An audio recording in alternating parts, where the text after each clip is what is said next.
Warning: some contents may be disturbing. Viewer discretion is advised.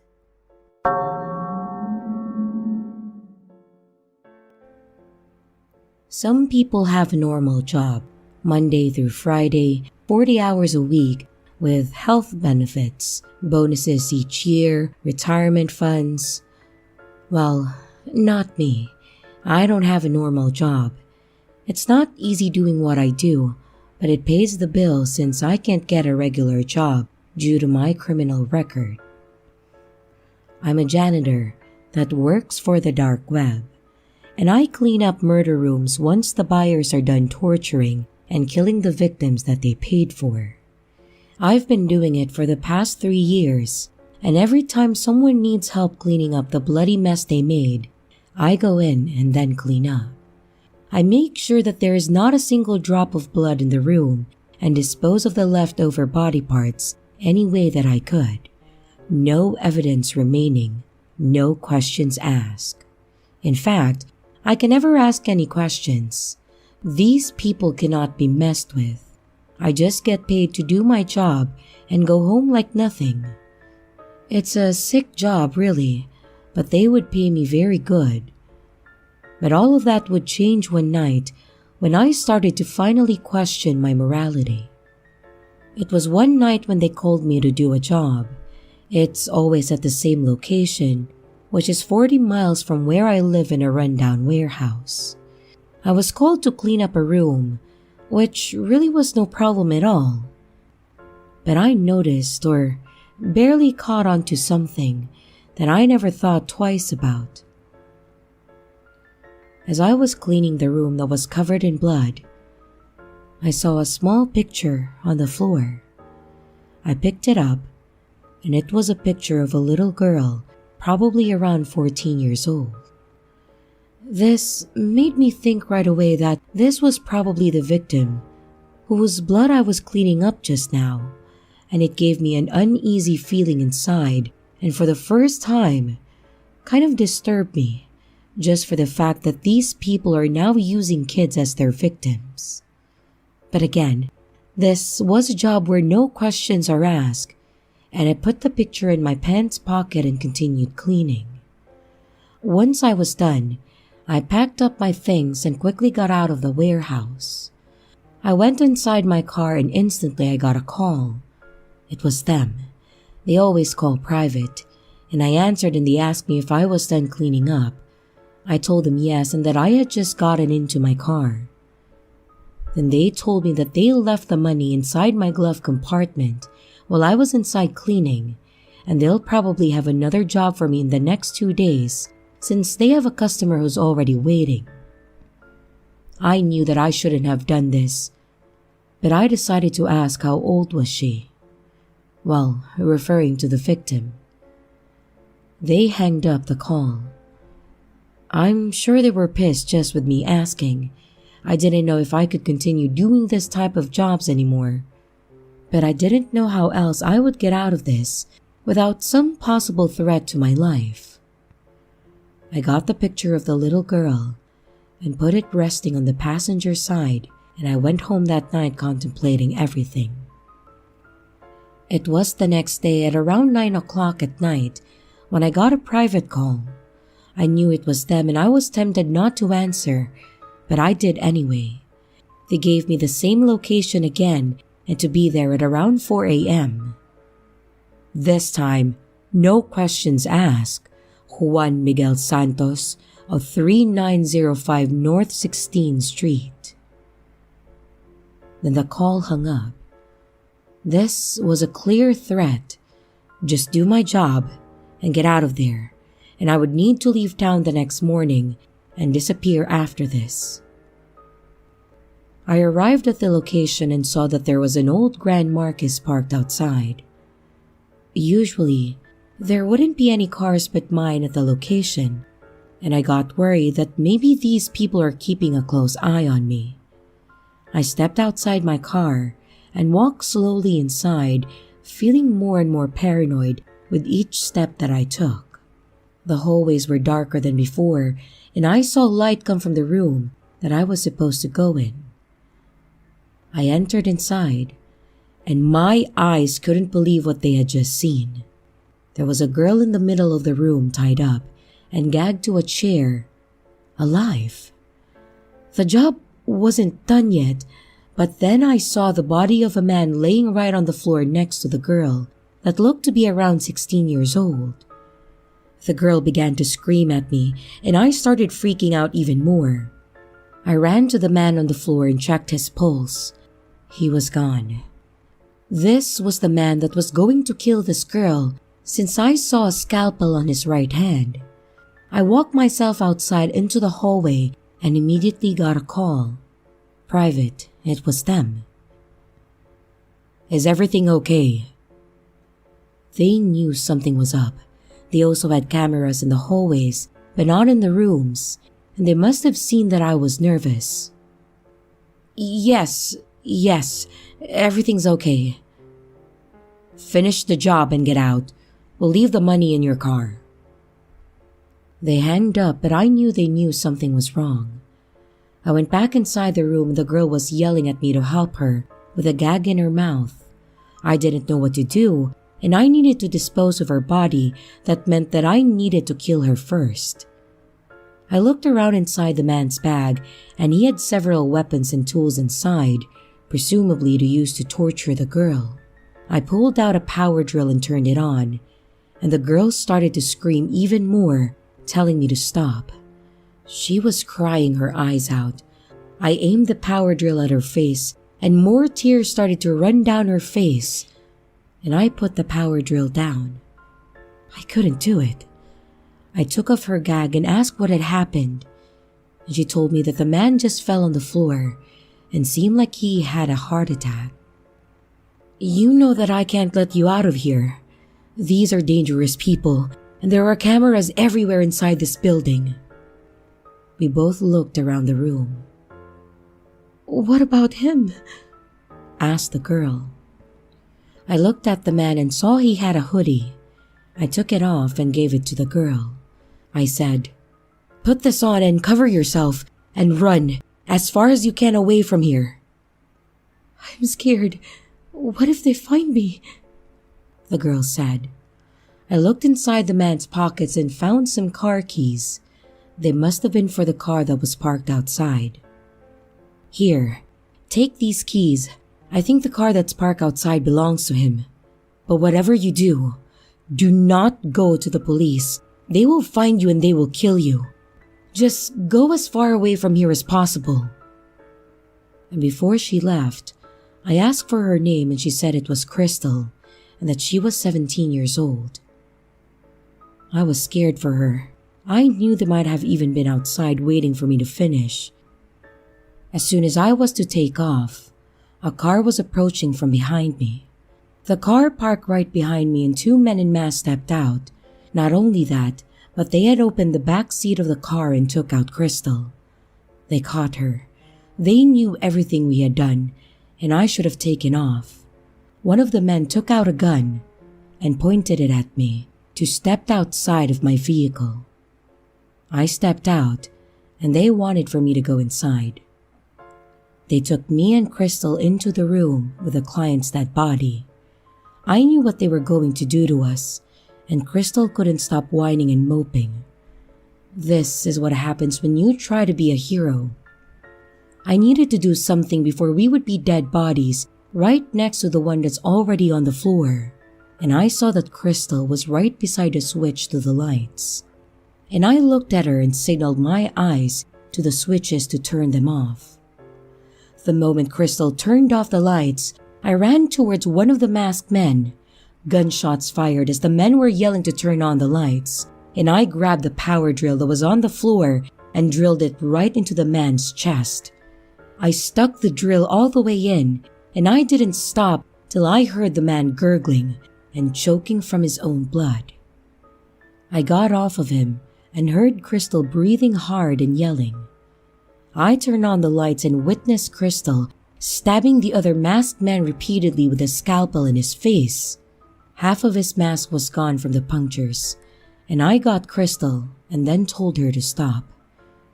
She was frightened, terrified. She hugged me tight and began to cry. Both of us had made it out alive this time. We walked over to my car and took off, both of us covered in blood. The sun was coming out, as it was already 6:30 in the morning. We both needed to change our identities, and I knew a guy who could do it, that I met from jail, and I drove over to his place right away. Sometimes, I do think that maybe it would have been better if both of us were dead, since we would now have to live in fear for the rest of our lives. Luckily, I haven't heard or seen of anything, but you never know. These people always manage to find you. Let's hope they don't catch me now, or for the rest of my life.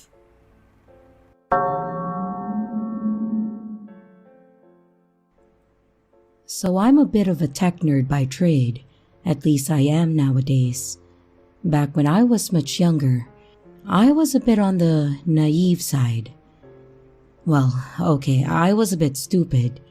Back then, I knew that the dark web was this magical place where all the illegal dealings on the internet happened, and I knew that the surface web had the boring stuff like social media, flash games, and the like. I wanted to see what else was out there, and I wanted to see what others hadn't seen, and as such, I started looking into and started figuring out how to do it.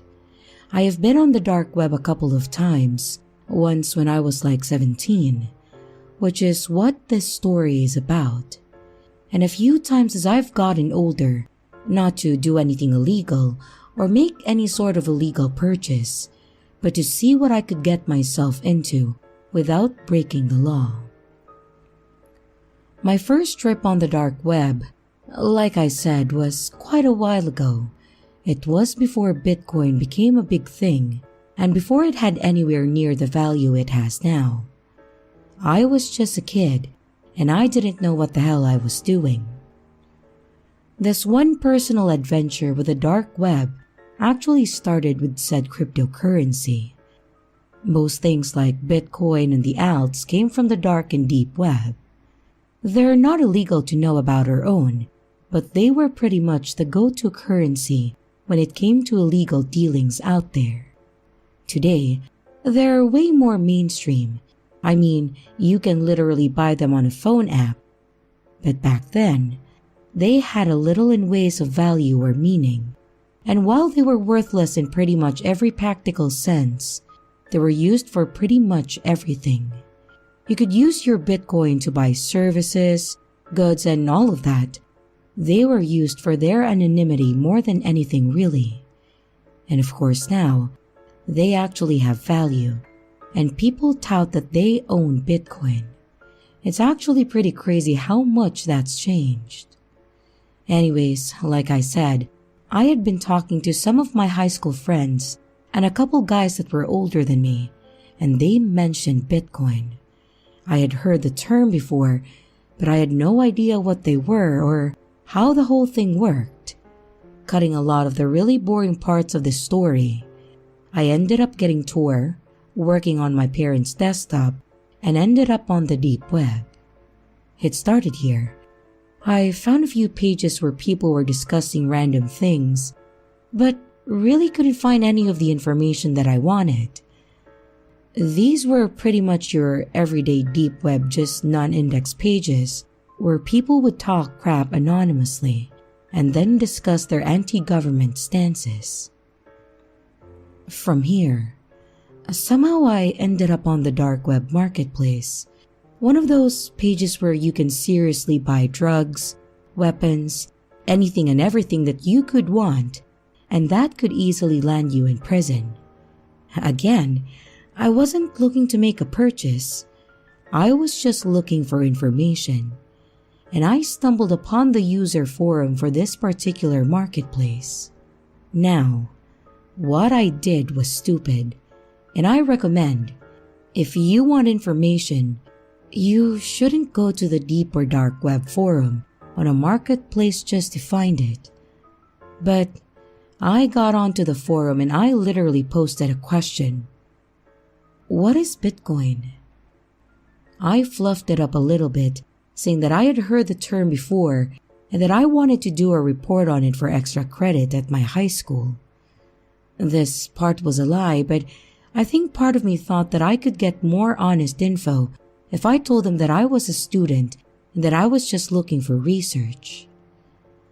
Asking this kind of question is dumb. It's a good question to ask your buddies, your coworkers, people you know, or even Google. But it's a terrible question to blurt out on a forum littered with criminals and people that were quite knowledgeable about illegal activity. Doing this will attract one of two things. You'll either be laughed at and ridiculed or scammed. I attracted the latter. I got several comments and messages from people that told me that they would sell me their Bitcoin and all I needed to do was give them my credit card info. One person said that they would mail me some Bitcoin if I sent them money over PayPal. And there was even one guy that said if I gave him my address, he would hand deliver 1,000 Bitcoin to me for no cost. I may have been naive, but I wasn't this stupid. This was still the dark web, and I didn't fall for any of these posts. And thankfully, there was actually an admin that had taken pity on me. I actually remember his username too. Dark to Dust. He ended up deleting my post and messaged me with, "Are you a troll or an idiot?" I responded, and I explained to him that I was honestly a 17-year-old kid and that I needed information for a report. I told him that it was supposed to be for one of my finals and that I thought this would be a good place to ask. But he responded with, "Get off the dark web, kid. This is not the place for you. You need to leave, uninstall Tor, and never come back to this place ever again." And before I could respond again, he actually messaged me back and said, "Do you really need information?" And I told him I did. Then he sent me a small write-up on how the blockchain worked. He actually explained the basics of the algorithm for mining and how cryptocurrency existed, how while it was intangible, it did have value. He even went on to predict that it would have a real value in the near future, and he told me that I should consider an investment when I am older, but not right now. This guy went out of his way to actually educate me on it, how the system worked, and how to obtain Bitcoin. All this is well and good, and I really appreciated it, but it's how he finished off his message that makes this a terrifying story. When he finished his write-up, he added a postscript, and it said the following: P.S. Now that I've explained this to you, I want you to copy it, paste it in a document so you have it saved, and get off the dark web. If I ever see you back here, I will know it's you, Clark D. in West Virginia.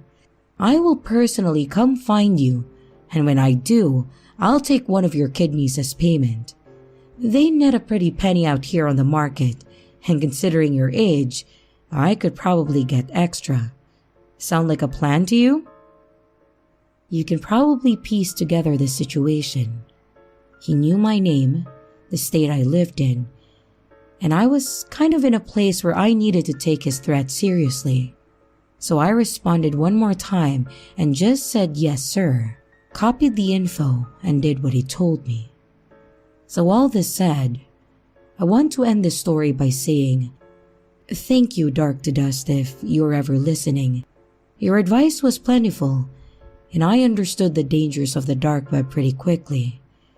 I actually did take your advice and drop a bit of money into coins. It was a great investment, just like you've mentioned. And that said, I hope you and I never run into each other out there.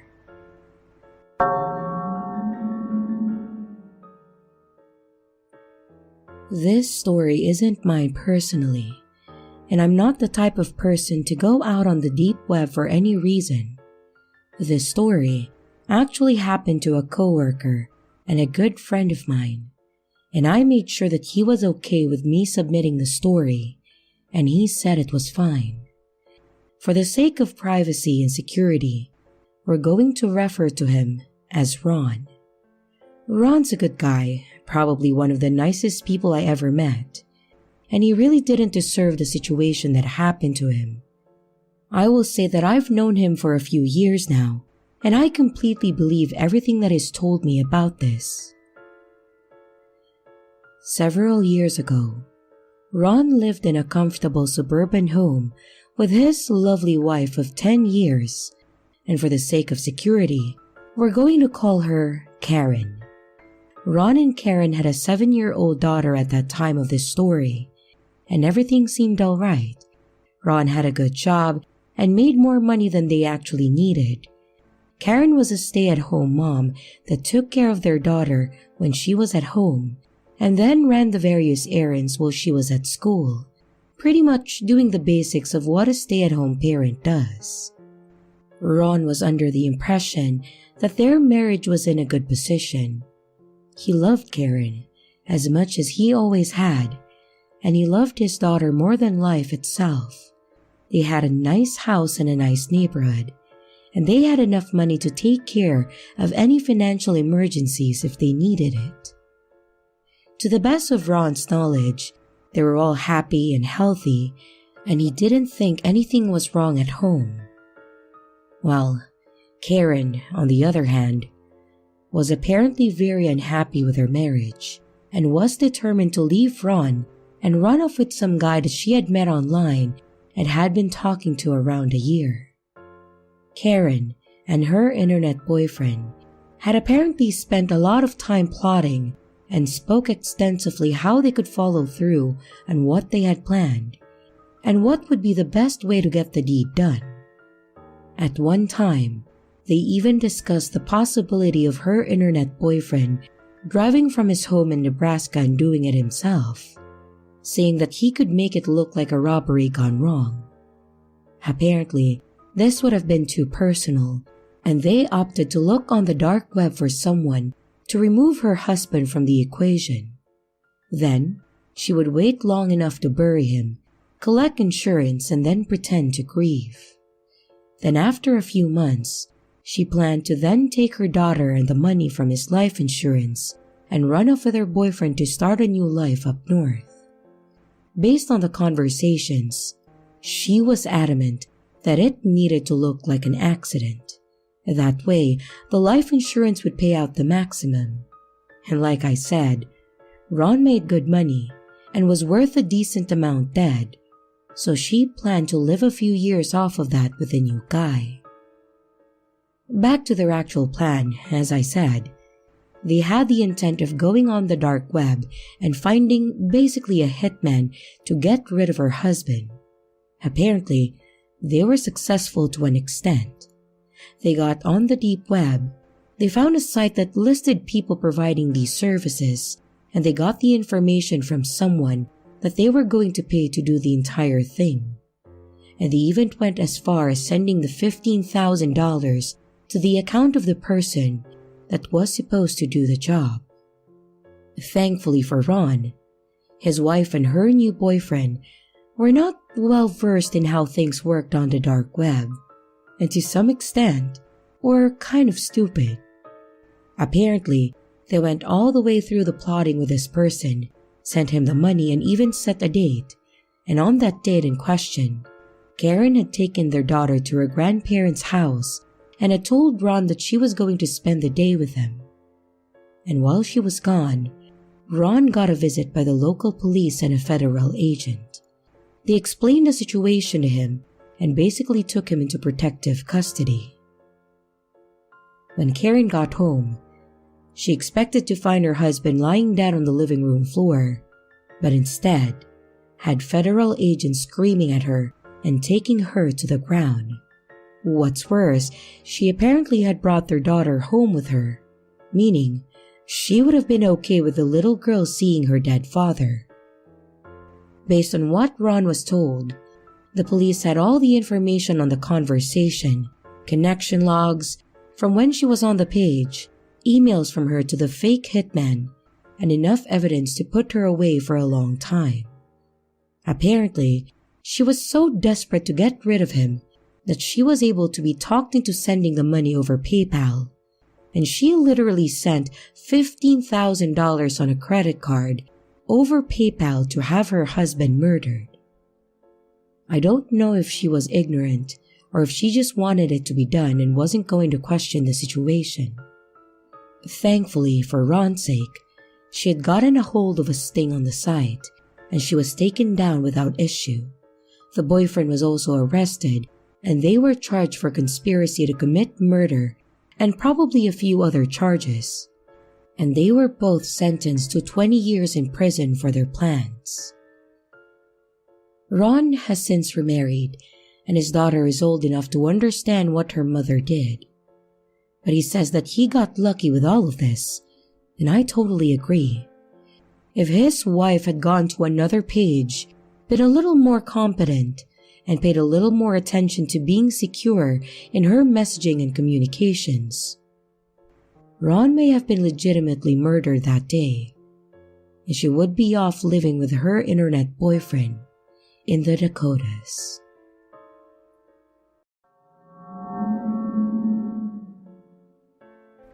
I've been a user of the deep web for quite a long time, going through the various deep sites and seeing what is out there. There are some interesting people and pages that exist, but if you don't know what you're doing, I really don't recommend getting involved in it. I've been in too deep for a while, and the story that I'm about to tell you was at that time in my life where I was out of control and I was just doing stupid things. Back in the day, I used to be one of those deep or dark web users that may or may not have been involved in some questionable activity. Of this questionable activity, the worst was doing business with a website that was very similar to Silk Road. It wasn't Silk Road, but it was obviously trying to be, and as dumb as it sounds, the prices were more competitive than the others. Thinking back to it now, that should have been a red flag. The bigger sites had methods of vetting and verification of their sellers. They knew who they were working with, and the security was definitely part of the pricing structure. But when you're a broke college kid that is addicted to certain medications, you don't really think too hard on the security of your dealer. Basically, your only thoughts are, do they have what I want? And can I afford it? So, obviously, I knew what I was doing back when I got involved with these sites and these people. I knew it was illegal, and I knew that I had no way of disputing if my dealer didn't come through, and I would have no matter of taking legal action against the site or the seller. The site had an interesting system in place. The sellers would list what they had beyond a few cryptic user tags, and they had what they called a traffic light system. Basically, the seller could mark their stock based on a color. Green was full, yellow limited, and red was offline and not selling. If it was green, you could basically send them the money and then get what you wanted. Yellow typically required a message to make sure that they had what you wanted. And red meant, don't contact me. It was actually pretty damn smart and cut out having to incriminate yourself by specifically listing what you had, and also cut down on the communication requirements. You just bought what you wanted, and then you moved on. In my time on this site, there was one user that I worked with regularly over the 2 years. They were dependable, and strangely enough, incredibly polite when I had to message them. I know that sounds stupid, but they typically sign their messages with, "Have a nice day," or "Thank you for your business." Not something would expect from a person committed to doing something that's illegal. They were the only person that I wanted to work with on this site, and they always came through for. And in my time doing business with them, they had always been green or yellow. I can't recall once over the 2 years where they switched over to red. Well, that is, until the last time that I put an order in with them. I got on the site as normal and saw that he had marked himself as yellow. No big deal. I sent him a message basically asking if my usual was available. And almost immediately after, his page had switched over to red. I was a bit annoyed at this as he'd always come through, and I was, as I said, an addict. I went over to his page and sent him another message that basically said, "Hey man, what gives?" Within a few moments, I got a message back that said, well, to put it kindly, to F off. This came as an honest surprise to me, because, like I said, he had always been so cordial before. And I responded with something like, "Don't you want my money anymore?" I waited for about an hour to see if he sent a message back, but I didn't get anything back. It was a few days later that I went back to see if maybe he had stock again. And I think part of me seriously thought that the seller was just having a bad day. Or maybe it was a partner of his that wasn't as polite. And when I logged in, I saw that I had a message from him. I clicked it and it said, "I have your usual, send me the money." I was a bit wary at first, but I was also naive and needed it to keep my mind focused and study for exams. Despite my initial hesitation, I went ahead and sent him the money. I replied and told him that it was sent, and then I waited. I think I messaged him once or twice after that within the week, but he had been offline since our last interaction and hadn't changed his account from red. About a week after our last interaction, I got the package. The box looked like it was heavily used and trashy. This was in a complete contrast from what I was used to. And when I opened it, it was lacking pretty much all the security that the seller normally had. He would typically pack inconspicuous items in with the order, usually stuffed animals. I'm assuming it was because they worked as both security and padding. But instead, the box was full of packing peanut and tissue paper. I dumped it out on the floor and checked it, thinking that I was duped. But then I saw the pill bottle and an envelope, which had appeared to be a letter. The first thing I did was open the letter. It said, "Consider this your last order. Jimmy is out of the trade. Thank you for your business." I was a little pissed off since I was going to have to now find a new person on the site to work with. But at the same time, it wasn't a huge deal. At least, I had about 60 days before that was going to be a problem. That was my thought, until I grabbed the bottle and opened it. I removed the lid and saw that inside the bottle were fingernails. I don't mean like fingernail trimmings. I mean fingernails that had been ripped out of the bedding of the finger, 10 of them to be exact. The edges of them looked like they had dried blood, which told me that they had been forcibly removed. It was then that the letter's meaning became a bit more dark, with Jimmy being out of the trade. To answer any potential questions, I never went back to the site. I never went back to any drug sites on the deep web at all. This scared me to a point that I pretty much abandoned all illegal activity. And to those that are curious, no, I didn't go to the police. I wanted to. I wanted to tell them that it was possible that someone had been murdered. But how exactly does one explain that with what I had? I couldn't waltz into the precinct, slam a pill bottle full of fingernails down and say, My drug dealer has been murdered. Technically, he could have pulled them out himself. Not likely, but possible. So anyways, that's my story. Stay off the dark web. Deep web is probably okay.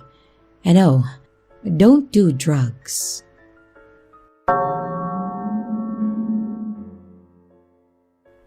You haven't heard about the dark web?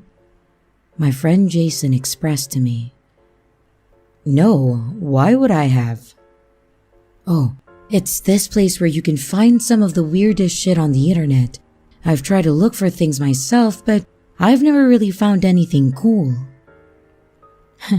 Sounds dumb. It's not. I'm sure there's some weird shit on there. I just haven't found any. Look, how about after college, I come over to yours and I can install this browser. Then, the two of us can look on this together. I really couldn't be bothered with all the hassle. However, the expressive nature of his tone made me fold into letting him install this browser onto my computer. He was a computer nerd, so I just trusted him with that stuff. I was unfamiliar with this sort of thing. I never told him this, but Jason was my best friend. He was always there for me when I lost my mom and was just a very funny guy. He always used to play the most creative pranks on me. This might be a bit cringy to some of you, but I gave him this wristband as a gift when I was younger for helping me through those times.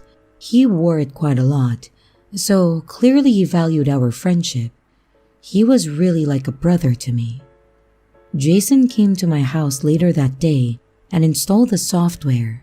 We had a few drinks after that, and later on in the day, he left to go home and play some World of Warcraft. He was obsessed with that game. You see, I never really had any intention of going onto this dark web browser. Jason wanted me to explore it myself, to see if I could find anything, but I really didn't care. For the next 2 days, I pretended to use the browser, and when Jason asked me what I found, I just gave him short answers. Yeah, I looked and I haven't seen anything cool or interesting. Sorry, man. Jason let out an elongated sigh in disappointment every single time. After the week was finished, I was in my room profoundly bored. You see, I live alone in a small apartment. It was actually a place owned by my father. However, he let me stay in it as it was really close to my college. I didn't spend much time in that apartment. I liked to go out with my other friends, have drinks, go to watch matches about sports, and spend time at a local arcade.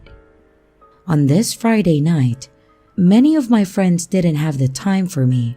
Some of them were going to a concert, which was already sold out, and Jason was alone in his apartment feeling unwell. Another one of them had things to do with their partner too. I was left single in this tiny apartment with not an awful lot of entertainment. So, my stale state of affairs got the better of me. I made myself a cup of coffee and sat in isolation by my computer desk. I decided to use the browser Jason had installed to see if I could actually find anything of interest. When I opened the software, I was surprised to see that it looked like any other natural browser. It was called Doorfront, which I thought was an extremely bizarre title. It had everything you'd expect, a search bar, some tabs at the top of the screen, and some colorful touches to the background of the page. My eyes skimmed across all of the tabs, and everything seemed exactly like Google. In the corner of the browser, something caught my eye. There was a smaller link which had a different color than the rest of the headings. It read, "Show me something that I might not want to see." All of the other links were blue. However, this one was in a dark red, hidden away carefully in the corner of the page. Naturally, human beings are suckers for doing the opposite of what is told to them. I tell you not to think about elephants, but you think about elephants. Naively, I pressed on the link, expecting to see some really messed up shit. And after a few seconds of tense waiting, I was pushed to a new page. I was stunned to see that the page displayed the image of a goat. That's it, just an image of a goat. It looked like it was laughing and had its tongue out, skewed at a 90-degree angle. Immediately, I thought that this link was some sort of troll. I smirked at how random this was. However, the link was still in that corner of the screen. Again, I pressed on it. This time, I was presented with a Wikipedia page of a war that took place in Egypt during the early 1000s. After a few more clicks, I realized what this "show me something that I might not want to see" link actually was. It was a random search of the internet. Kind of a cool concept, however, I wasn't seeing anything cool or interesting. So, just as I was about to stop pressing this random internet search button, I was taken to a type of page that I've never seen before. It was a chat room with a distinct red background. It had a large chat box and also featured webcam images, almost identical to how something like Omegle looks, except with a more sinister tone. Thankfully, my webcam wasn't on, and it seemed like the other webcam was off too, as all I saw were two black squares. I just sort of stared into the dark screen for a few seconds before perceiving that this page was probably broken. I was moving the mouse towards the X at the top right of the tab when suddenly, User 274 started typing. I waited anxiously for a few seconds before seeing, "Hello there." Talking to strangers at 11:45 p.m. wasn't really of interest to me. But on this night, however, I was alone with no friends, so I decided to reply. I let out an enthusiastic, "Hi," and after a few long awkward seconds, they started typing again. "What are you doing right now?" This seemed like a forward question, however, I lousily answered, "Not much, to be honest." I was already getting bored. Pressing the random internet search button was more fun than engaging in small talk with a random person.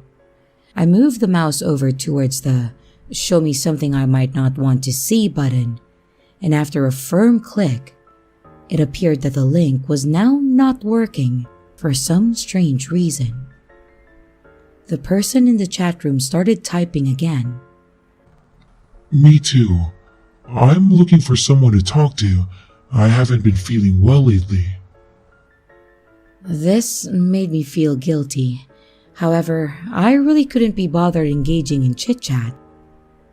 I then decided to press the X to close the tab, and to my shock, it would not respond to my clicks on this button.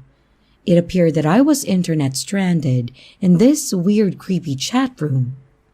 And before I could even reply to the previous message, the user in the chat started to type again. "Why would you want to leave me?" My heart froze. Did they know that I tried to exit the chat room? Could they perhaps see what I was seeing on my computer? Stupidly, I decided to reply to the person. "Hi, sorry, I just want to search the internet. I think my browser is frozen though." The user started typing almost instantaneously. "No, it's not." "What do you mean?" I asked whilst bewildered. "Your browser isn't frozen." There was a dead silence before they promptly messaged. "I just decided to pause you." I started to sweat profusely. My hands began to shake as I typed in my concerned queries. "I don't understand." The anxiety and fear was starting to hit me hard I was sat alone in a small room in the pitch dark, and the only light source was the radiant computer screen which lit up my face. They typed for a while and said, "I didn't want you to leave like the rest of them. And don't worry, I have fun plans for us." My fear levels raised even higher. What did this creep want with me? They started typing again as my mind was struggling to process the freaky conversation that was unraveling. "I need you to do something for me. Could you turn on your webcam, please?" By this stage, I'd completely forgotten about the fact that this was even an option. My eyes were frozen with fear on the chat box for so long that the two black boxes were totally neglected. I hesitantly decided to reply, "No, I don't want to turn it on."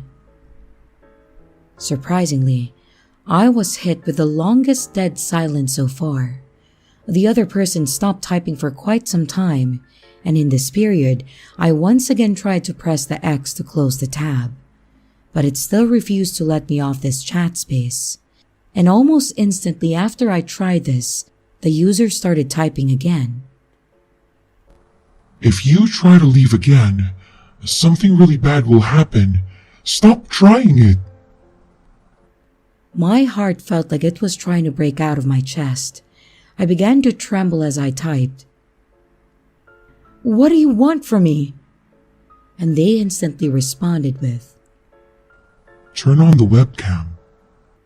"No, why would I do that?" I hit back with. "I just want to see you react to something."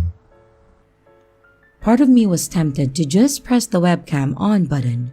Maybe if I reacted to whatever this freak wanted, he'd leave me the hell alone. Nevertheless, I stood firm that I was not going to turn on the webcam. "I'm not going to do that. Can you please just leave me alone?" All of a sudden, something strange happened. My mouse was completely frozen, and no matter how I moved it, the cursor was stuck near the bottom of the screen, and the user started typing. "Fine, I'll do it myself then." I read in confusion before I was drawn to something horrifying. The cursor started to move on its own accord, and I held a shaky stare as I watched it slowly move towards the webcam on text. And before I knew anything else, the button was pressed and my webcam was on. I saw my startled, shaky face pop up in the black box for a few seconds before quickly I put my hand over the webcam and I covered it with a firm grip. The person started typing again. "Now that I've seen what you look like, wow. Move your hand right now. I need you to see this." I didn't oblige, and if anything, I further tightened my grip on the webcam camera. By this stage, my instincts started to kick in, and I realized how fucked up this whole situation was. Whoever this was must have been hacking my computer somehow. I decided to press the power off button on the side of my computer. It didn't work. How can the power button on my computer not work? I watched in terror as the person typed again. "I told you, if you tried to do that again, something bad would happen. I don't think you understand how serious I am, Jordan." I felt my soul leave my body. Jordan was my name. They somehow got information on who I am. I never told them my name or anything about myself, and all of a sudden, I could see them begin to type again. "Look, I mean you no harm. If you just show your face and let me see your reaction, I'll leave you alone." I decided to do something very stupid. Going through it in my head, what was the worst that could happen if they saw my face? They might actually leave me the hell alone. And my grip loosened and I slowly moved my hand from covering the webcam. My worried expression now showed on the screen for this crazy person to see, and the user started to type again. Perfect. Enjoy. Enjoy what? I thought in my head. I stared at the screen for what might have been minutes, and absolutely nothing happened. Only thing that I could do was look at my own trembling face. Eventually, the other screen started to flicker, and it appeared that this user had now turned on their webcam. I couldn't make out what I was looking at. There was a dim light and also some glass, but I then suddenly heard the opening of a door. I now realized what I was looking at. It appeared that this camera feed was coming from the inside of a car. Whoever was on the other end had left the webcam of what I presumed was a laptop facing towards the car door. And when the car door opened, I gasped as I saw a figure in a dark hooded coat just stand there menacingly. They leaned in and looked directly into the webcam. I could see that they were wearing a dark ski mask. The person then raised their hand slowly and waved directly at the camera, directly at me. The person then did a quick 180-degree turn and began to walk the opposite direction away from the car. And as the person visibly got smaller, I could see more and more about where this person was parked as they left the car door open. In the darkness, I could vaguely make out some garden decorations and a house number 16 that was illuminated by the dim streetlights. It was at that moment when it hit me. I was horrified to see that this person had parked his car outside of Jason's house. I could see from the webcam in the car that this dark figure was just standing outside his front door in the middle of the night, and the hooded person appeared to press on the doorbell. I ran straight to my phone, which was on my desk behind me, to call Jason. I needed to warn him not to open the door. My brain was still processing all that was happening. How did this person know about Jason's address? The phone rang for what felt like years. No answer. I tried to call again. No answer. I muttered, "No, no, no, no, no!"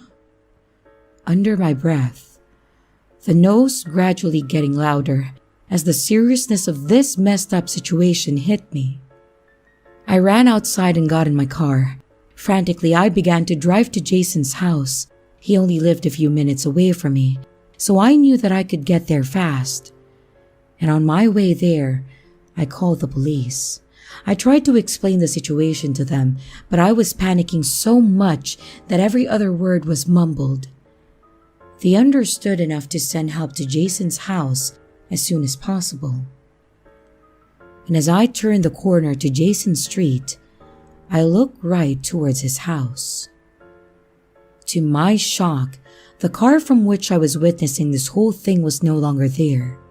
Jason's front door was visibly left wide open, and I bursted out of my car and ran into his house. "Jason! Jason! Jason!" I called out into the many rooms of his home. I wildly looked around his house, but there was no sign of Jason anywhere. I checked the basement, the toilets, the closets, everywhere you could think of. Jason was nowhere to be seen. Everything became blurry. The anxiety, the panic, the fear, it all began to get too much, and mentally I couldn't take it. My friend was gone and I had no idea where he was. A thought hit me, in amongst my emotional breakdown. I still didn't end the chat that I was in with whoever this creep was. Maybe there was a chance the webcam was still on and I could figure out where he went. I sprinted back to my car and started to hurry home. I was going about 20 miles over the limit, but the journey felt like it lasted a lifetime. And after getting home, I bursted out of my car without even locking it. Suddenly, I slowed down as I noticed a small piece of cloth located just outside my front door. My heart was in my mouth. as slowly as I approached this dark red cloth. It was placed by my front door without any real care. My eyes were drawn to a piece of paper that was tucked under the cloth. I could see that on the opposite side of this piece of paper, there was a writing. Rapidly, I flipped the paper over. It read, "Show me something I might not want to see." The words chilled my spine. Slowly, I began to unravel the cloth with my shaky hands. The cloth felt really wet, but it needed to be opened one way or another. Something slipped out of the cloth and then hit the floor with a mush sound. I looked under the cloth I was holding and then began to scream. A human hand had fallen out of the piece of cloth. The hand was covered in blood, and there was an item located next to the body part. It was a wristband. Jason's wristband. I screamed in horror, and I fell to my knees as the realization hit me. It's been a few months since this event. The police conducted searches in the local area. However, they never found Jason. I told them about everything that happened regarding the chat room and the messages, and they didn't help at all. I moved back in with my dad shortly after this event, and I also sold my computer after doing a factory reset. I couldn't find the link to the chat room that I'd previously been in, so what was the point anymore? So much about that night doesn't make sense. I play it over in my mind every single day, but I can't figure it out. Can anyone help me rationalize this? There's only one thing that ultimately matters.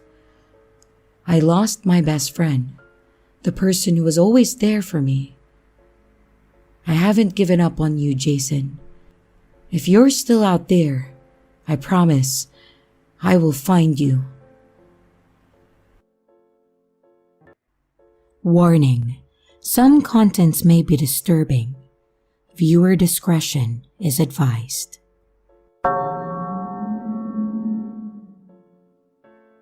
I guess you could trace my current situation back to two factors: my New Year's resolution and my weakness to aggressive marketing.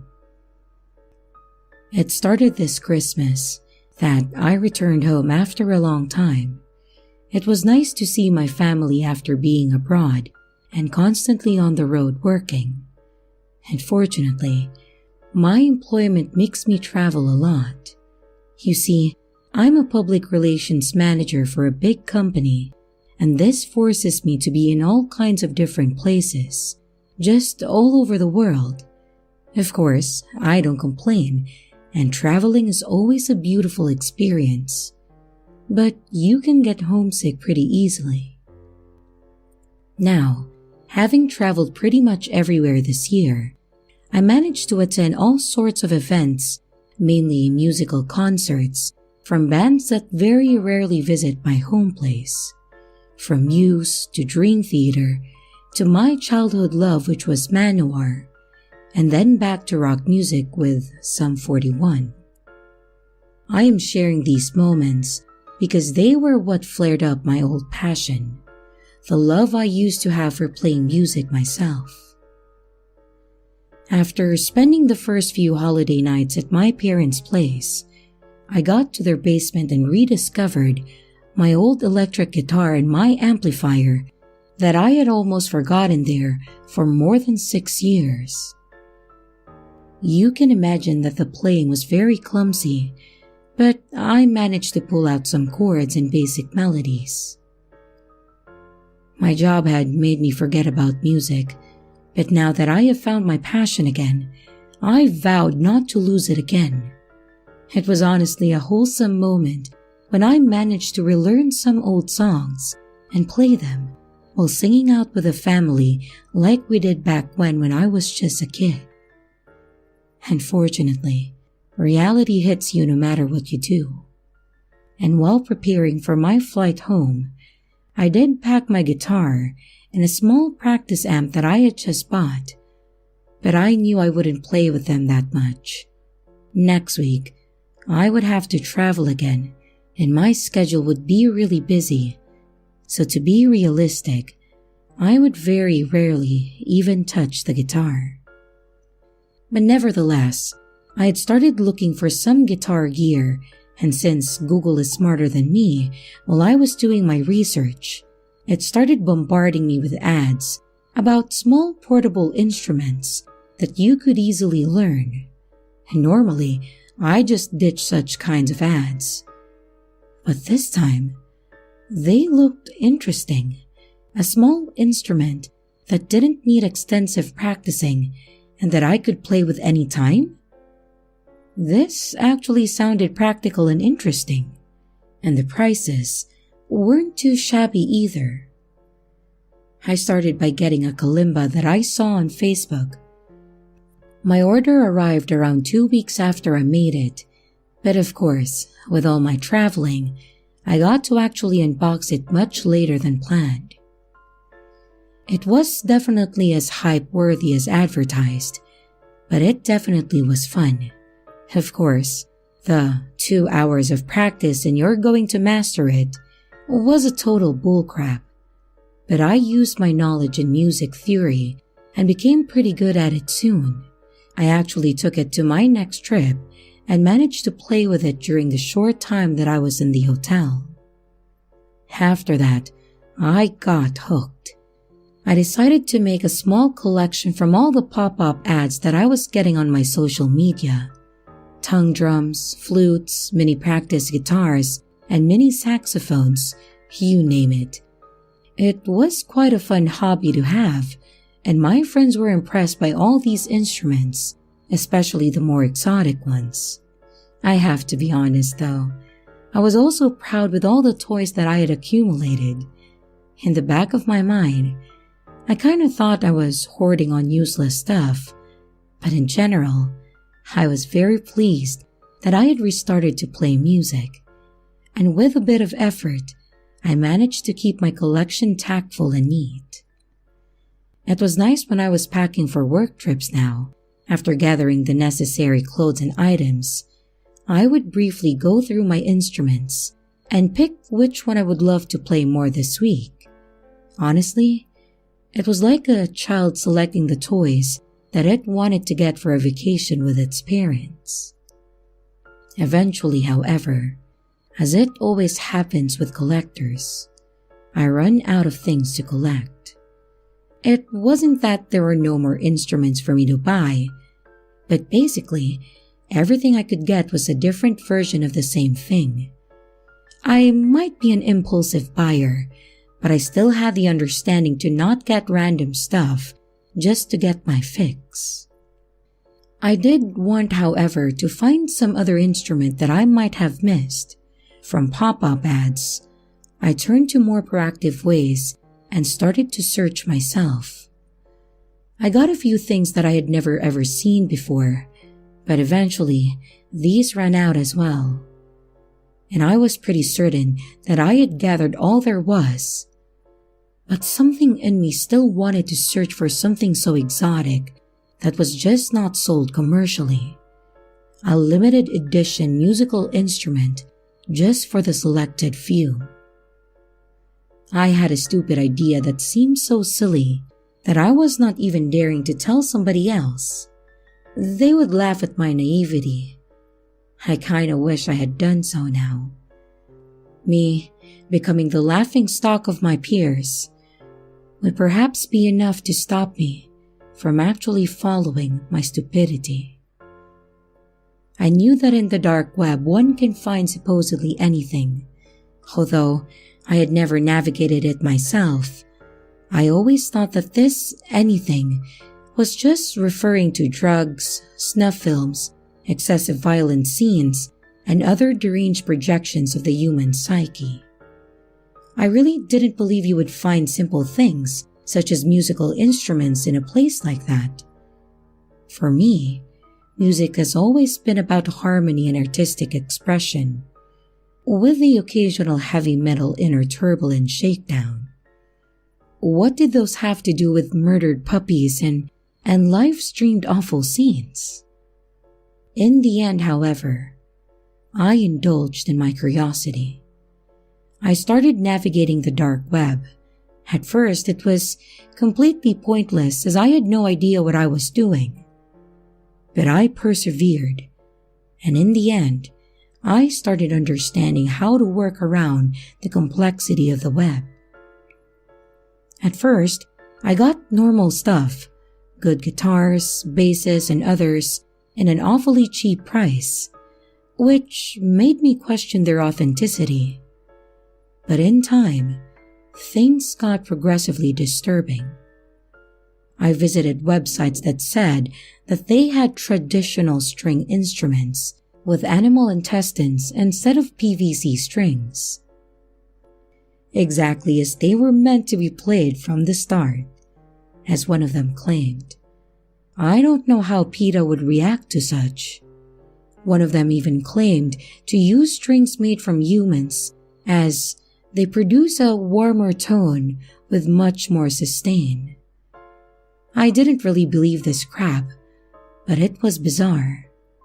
And from strings to percussion, I can't really describe how many websites advertise using real skins of animals or humans as the drum surface. Some even claim to be utilizing a setup of wood and bones for the rest of the instrument. I was ready to close the browser software for good when I got a pop-up. The irony struck me hard.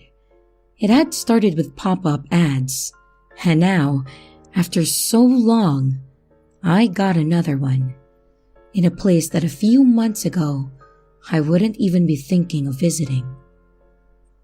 It was an ocarina. That was almost enough to turn me down already.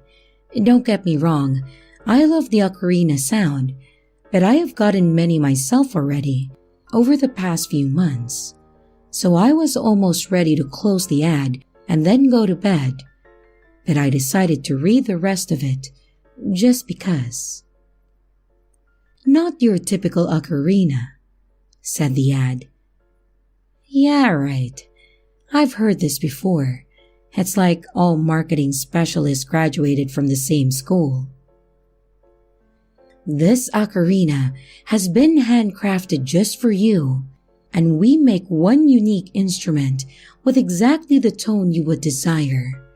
There never was or never will be another instrument like this produced ever again. We take pride in making one instrument for every customer." Interesting. I had no idea how they would do that, so my skepticism kept me from going to the purchase window still.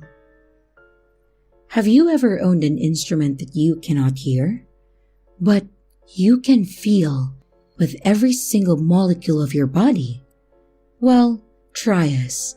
The Infusion Ocarina is truly a work of art, specially made for you, the most demanding musician.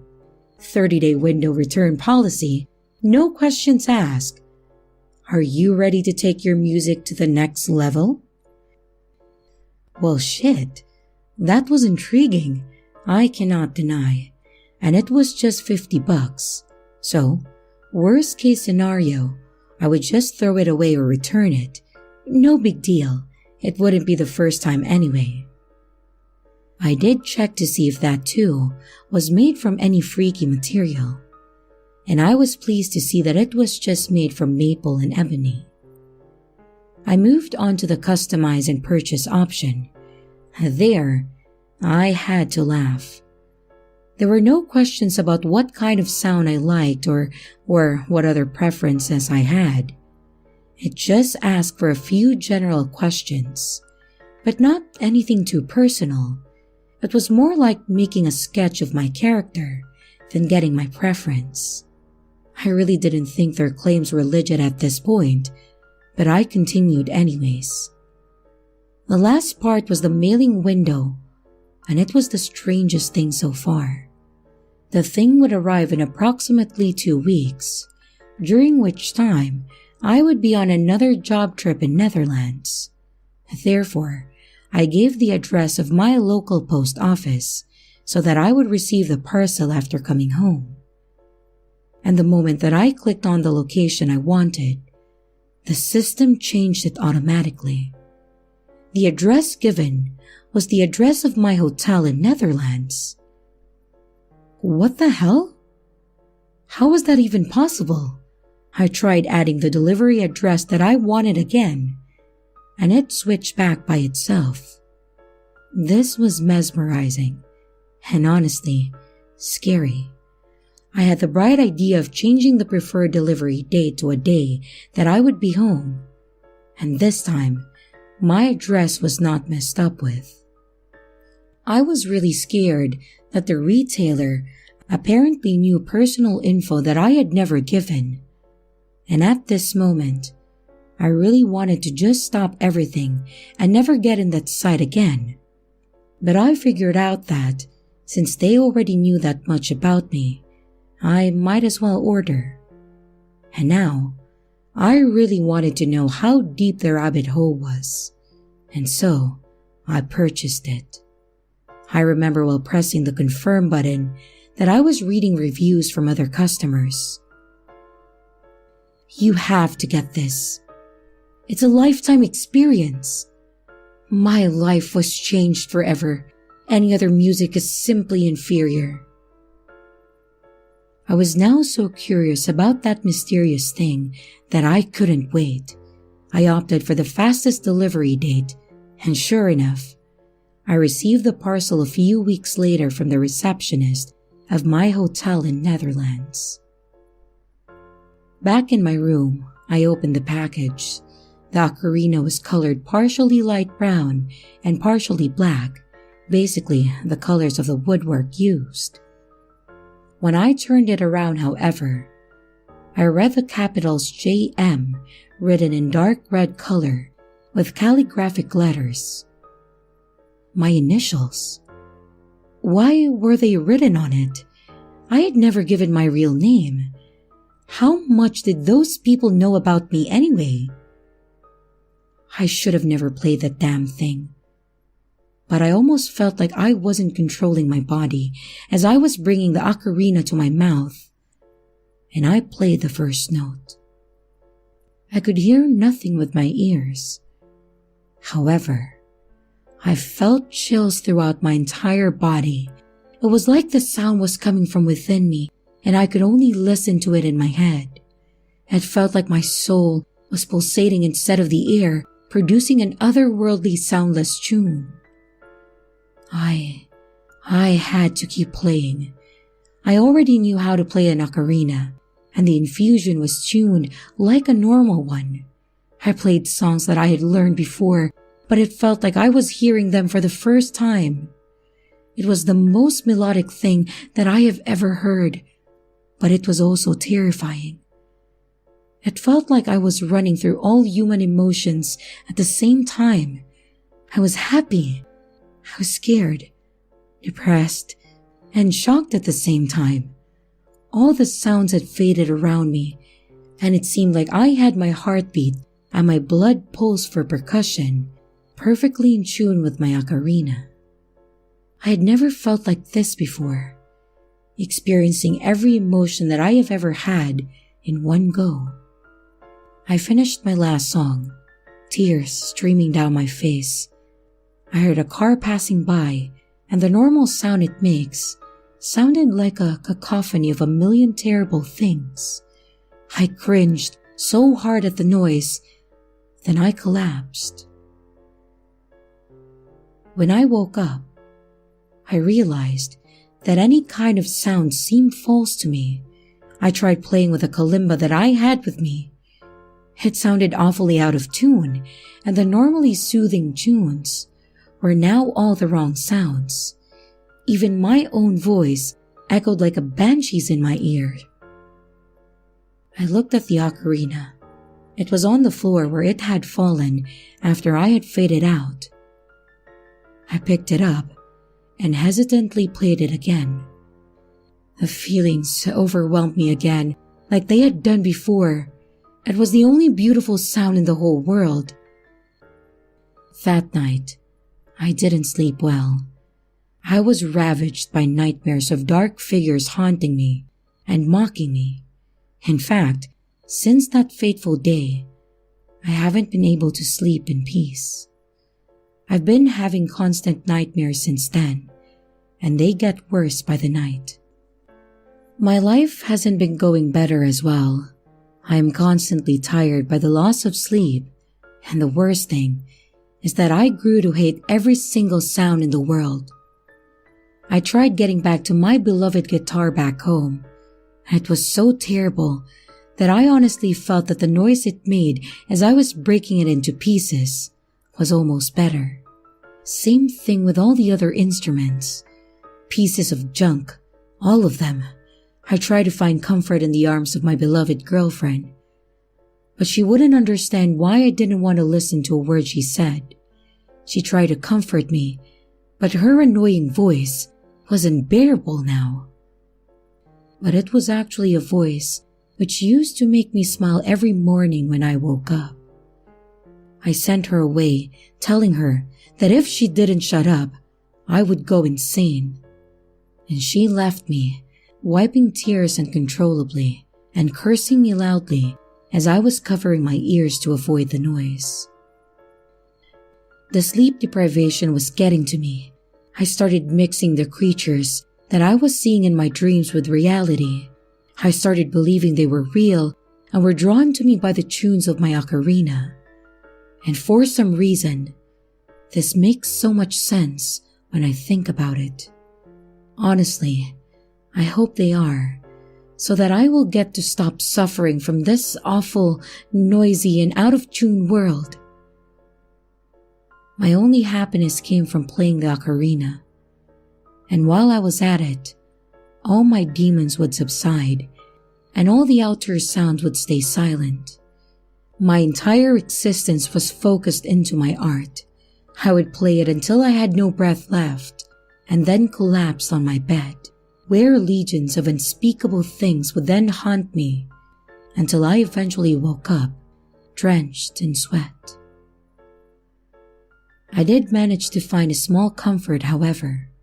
In a desperate move, I pressed 2 pencils deep in my ears, destroying my eardrums forever. The pain was unbearable, and I was screaming like a wounded monster. But finally, everything went silent. After I called the ambulance, I remember smiling, since I was finally in total silence. The pain was excruciating, but at least it was quiet. And after my admission to the hospital, I was brought for psychiatric evaluation. Fortunately, I was able to go home and was prescribed some medication. I accepted it, although I knew already that it wouldn't work. And since then, I've stayed home. I am permanently deaf now, but that's the least of my problems. The drugs are of course not working, and the demons in my head are more real than ever before. And I live every day in fear and pain. Each morning is worse than the previous, and I don't know how much time I have before I go completely insane.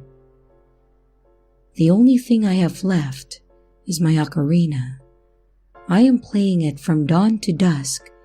It keeps the fear away and helps me find some serenity.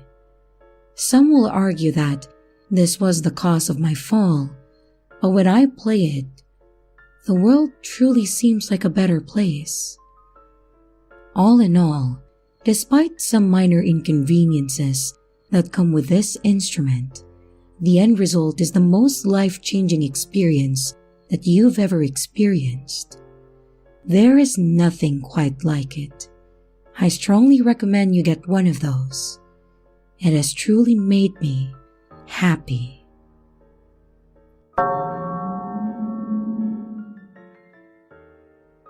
I have always found creepy, mysterious things fascinating. I always have, even as a kid.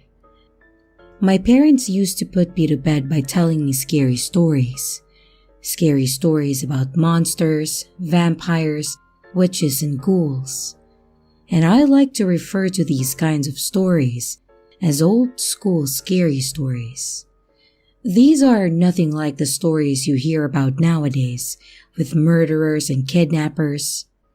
Unlike vampires and monsters, murderers and kidnappers are actually real, making it more frightening. Old school scary stories never scared me that much because I knew that none of those were real. It was fake.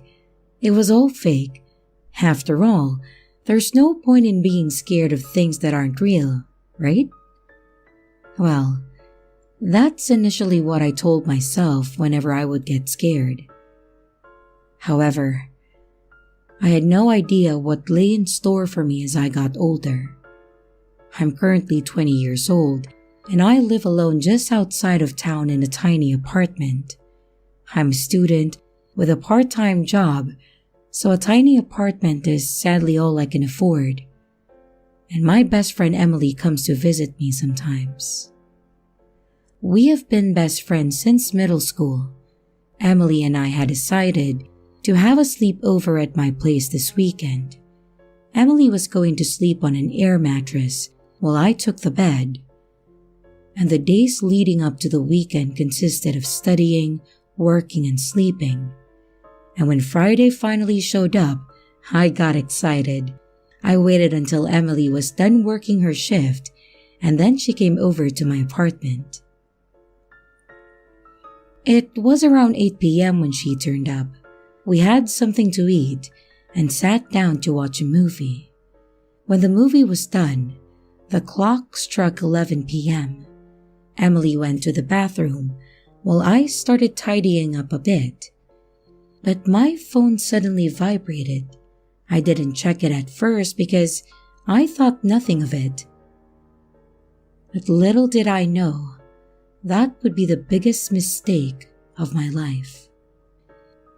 After I was done tidying up, I realized that Emily had spent an unusual amount of time inside the bathroom. I grew a little concerned about her absence, but I quickly shoved it away, reassuring myself that she was probably just fixing her makeup or something. I sat down on the couch and checked my phone. It was a snap from Emily. She had sent me a picture. That's odd, I thought to myself. The concerned feeling I had a moment ago came back stronger. I tried reassuring myself again. Maybe she had sent me a snap to show me that she was fine. I opened the snap. I screamed, and I was horrified. How could this have happened? I was right here. Tears started streaming down my face. I was sitting on the couch shaking like a chihuahua. The snap contained a picture of an unconscious Emily with the words, "Looks like your friend needed a timeout." I rushed to the bathroom as quickly as possible. That was probably a dumb decision, but at that point, I didn't even care because I had to help Emily. And when I opened the bathroom door, there was no sign of anyone. There wasn't even a sign of a break-in or an open window or nothing. How on earth could someone have broken into my home? I had been in the apartment all day, and I started panicking. I had to call the police, and I pulled out my phone and dialed the emergency number. A policeman picked up the phone. "Hello, what's your emergency?" And I answered hurriedly.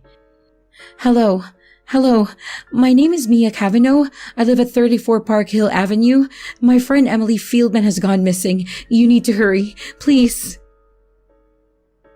And the policeman on the other line replied, "Okay, we'll be there right away." I hung up the phone and sat down on the couch. My phone vibrated again. I knew I had to look, but I didn't want to. I picked up the phone and saw another snap from Emily. I opened it. It was a picture of a terrified Emily with a knife held to her throat and a person with a black mask standing behind her. On the picture it read, "Be careful what you say to the police, or this girl gets it." I tried to study the background, but I couldn't make out anything. It was all black behind them, and the picture had been taken with a blitz showing only Emily and the other person in the mask. From the looks of it, the person in the mask seemed to be a man. Regardless, how did they know that I had spoken to the police literally seconds after I hung up the phone? Well, at least, I had evidence now because of the picture they had sent me. But a thought quickly appeared in my head. If they knew that I had spoken to the police, then they would have found out if I had shown the police this picture. And if they had found out about it, then they would kill Emily. I had to find the perpetrators on my own, or else I'm afraid Emily was going to die. The police showed up about 10 minutes after our phone call. I opened the door and greeted them, and I knew I had to lie to them, so I said, "It was a false emergency. Emily had to go to the store without me knowing. I am terribly sorry." The police I had talked to on the phone looked stern and replied, "Are you sure? Because if that's the case, you have a risk of facing a $1,000 fine or ending up in prison." I answered, "Yeah, I'm sure. I am so sorry. I really did think she was gone." The policeman sighed and said, "Well, you sounded pretty concerned on the phone, so we believe you. We'll let you off with a warning this time, but if it happens again, you'll be charged with a $1,000 fine. Worst case scenario, there is a possibility of you ending up in jail, so please be careful when you're calling us for emergencies." I then replied, "Yes, absolutely, it won't happen again. Goodbye." The policeman answered, "Goodbye, have a safe night and take care of yourselves." The police then left and I closed the door. My phone vibrated again. I knew who it was immediately. I looked at it, a snap from Emily, and I opened it. There was a picture of Emily tied up in a chair. Her eyes were red and puffy like she had been crying a lot. And the text on the picture read, "Good job, love. We'll reward you for your cooperation." I sighed and thought, what reward are they talking about? I'm not even sure if I wanted a reward. My phone vibrated again. Another snap from Emily. This time, it was a picture of a warehouse with some cars in it with a text saying, "This is your first clue as to where Emily is hiding." The picture that I had got was from a warehouse, but it was dark and it was hard to make out where it was. I suddenly spotted some cars lined up in the far back, and those cars looked really familiar. That's when a thought popped into my head. Of course, they're in the abandoned warehouse for cars. That used to be me and Emily's hangout spot when we needed a break from the world. And I knew what I had to do. I drove my car to the old warehouse and parked it outside the building. I went in, but nothing. The sun had gone down, so naturally, the warehouse was pitch black. The only sound that could be heard was my footsteps as I tried to find my way in the darkness. And I took out my phone and turned on the flashlight. And I tried to find a light switch, but I had no luck. I walked further in and discovered a door. I opened it, and on the left side of the door on the wall was a light switch. I flicked the switch, but there was no light. Of course, I thought to myself. This place is abandoned. There's no electricity here. And in the middle of the room was a chair. I approached the chair cautiously. I was afraid someone was going to jump out of the darkness and then kidnap me too, but nothing happened. I looked at the chair and realized that this had been the chair that Emily was tied to, but she wasn't there. Hello? I said, getting nervous. I did what you asked me to. Now, where's Emily? But to my dismay, no one answered. My eyes then fell upon the cars that were lined up, and I spotted a note hanging on the windshield. I made my way to the cars and took the note. It read, "Here's your second clue." I turned the note around, but there was nothing there. And I looked up trying to spot something, but the room only held a chair and the cars. My phone vibrated. I took it out knowing who it was. Another snap from Emily. I opened it to be faced with a tree. Why in the world would it be of a tree? I studied the background as well as the tree, and that's when I realized it. That was the tree that Emily and I had carved into the wood that we would be best friends forever. I recognized that one of the branches had grown in an odd way, but that's what made it special. That's what made me and Emily choose that tree. I just really wish that I was right and not that the kidnappers had taken a picture of just another tree. I had to try for Emily's sake. I drove to where the forest was and then parked it up in the parking lot by the entrance to the woods. I got out and started to walk up that all too familiar path. While walking further into the forest, a flashback suddenly hit me. A flashback from the first time Emily and I walked here together. Some boys in our class chased us all the way up here because they wanted to beat us up. So we ran from them and hid in the woods. And that's when we decided that we would be best friends forever.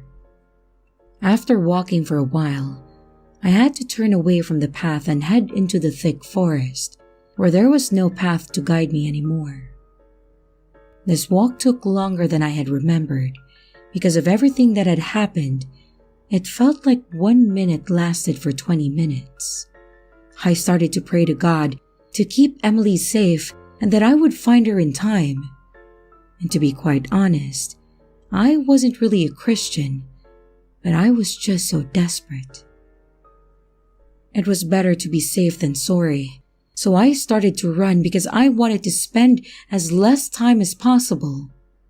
I got there soon enough after my little run, but there was nobody there.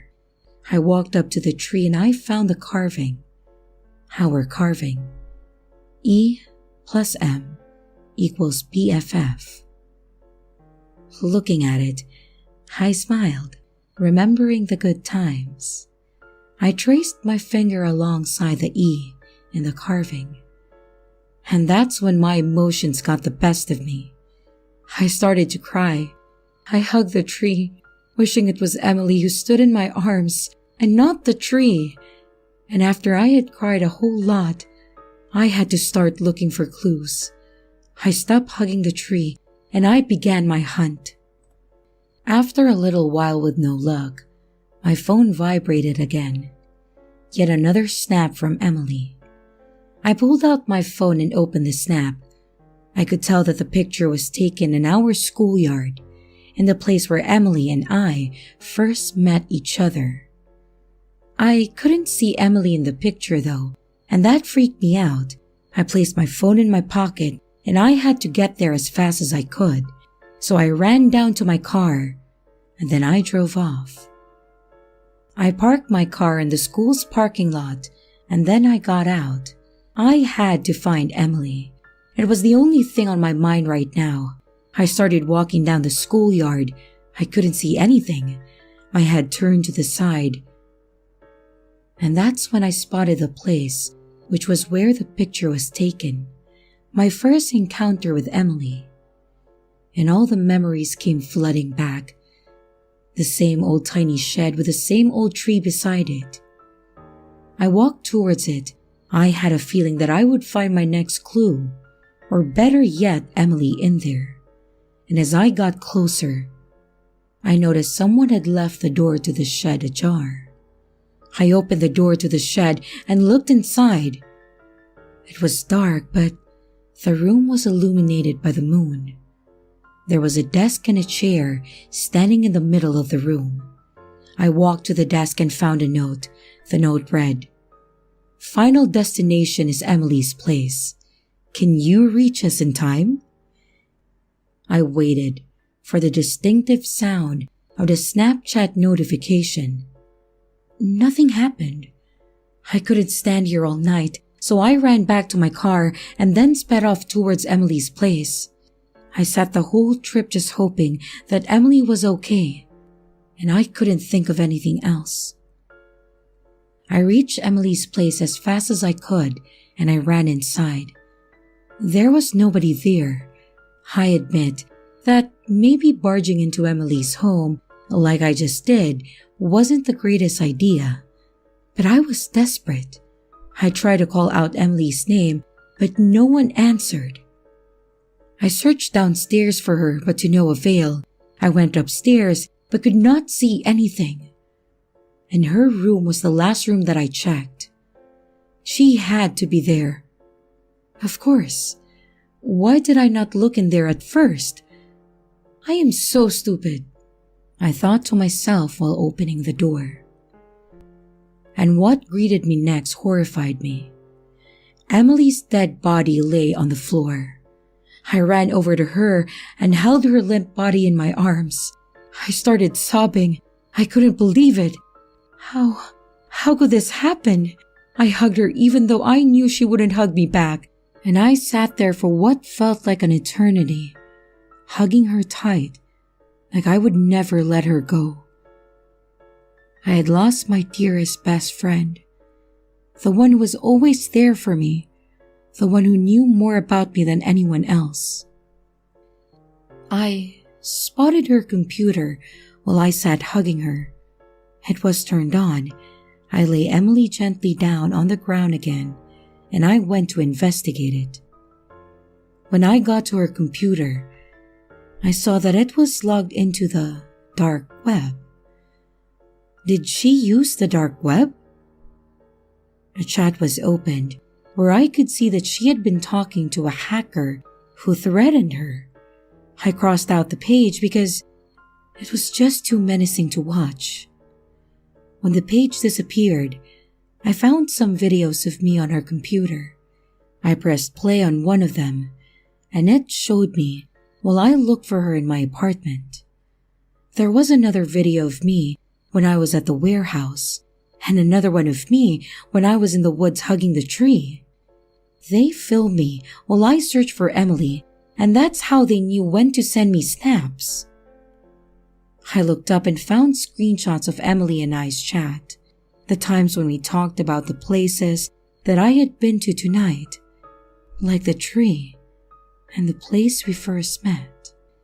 That's how they knew that these places meant something to us. What is this? I said to myself, overwhelmed with everything that I was seeing. My phone vibrated suddenly. I took it out and I looked at it. Another snap from Emily. My heart started to beat faster, and a tear fell from my eye. I got so scared. I knew who it was. I plucked up what was left of my courage once again, and I opened it. It was a picture of me from behind. And I suddenly heard Emily's closet door creak open. I whipped my head around and gasped. It couldn't be.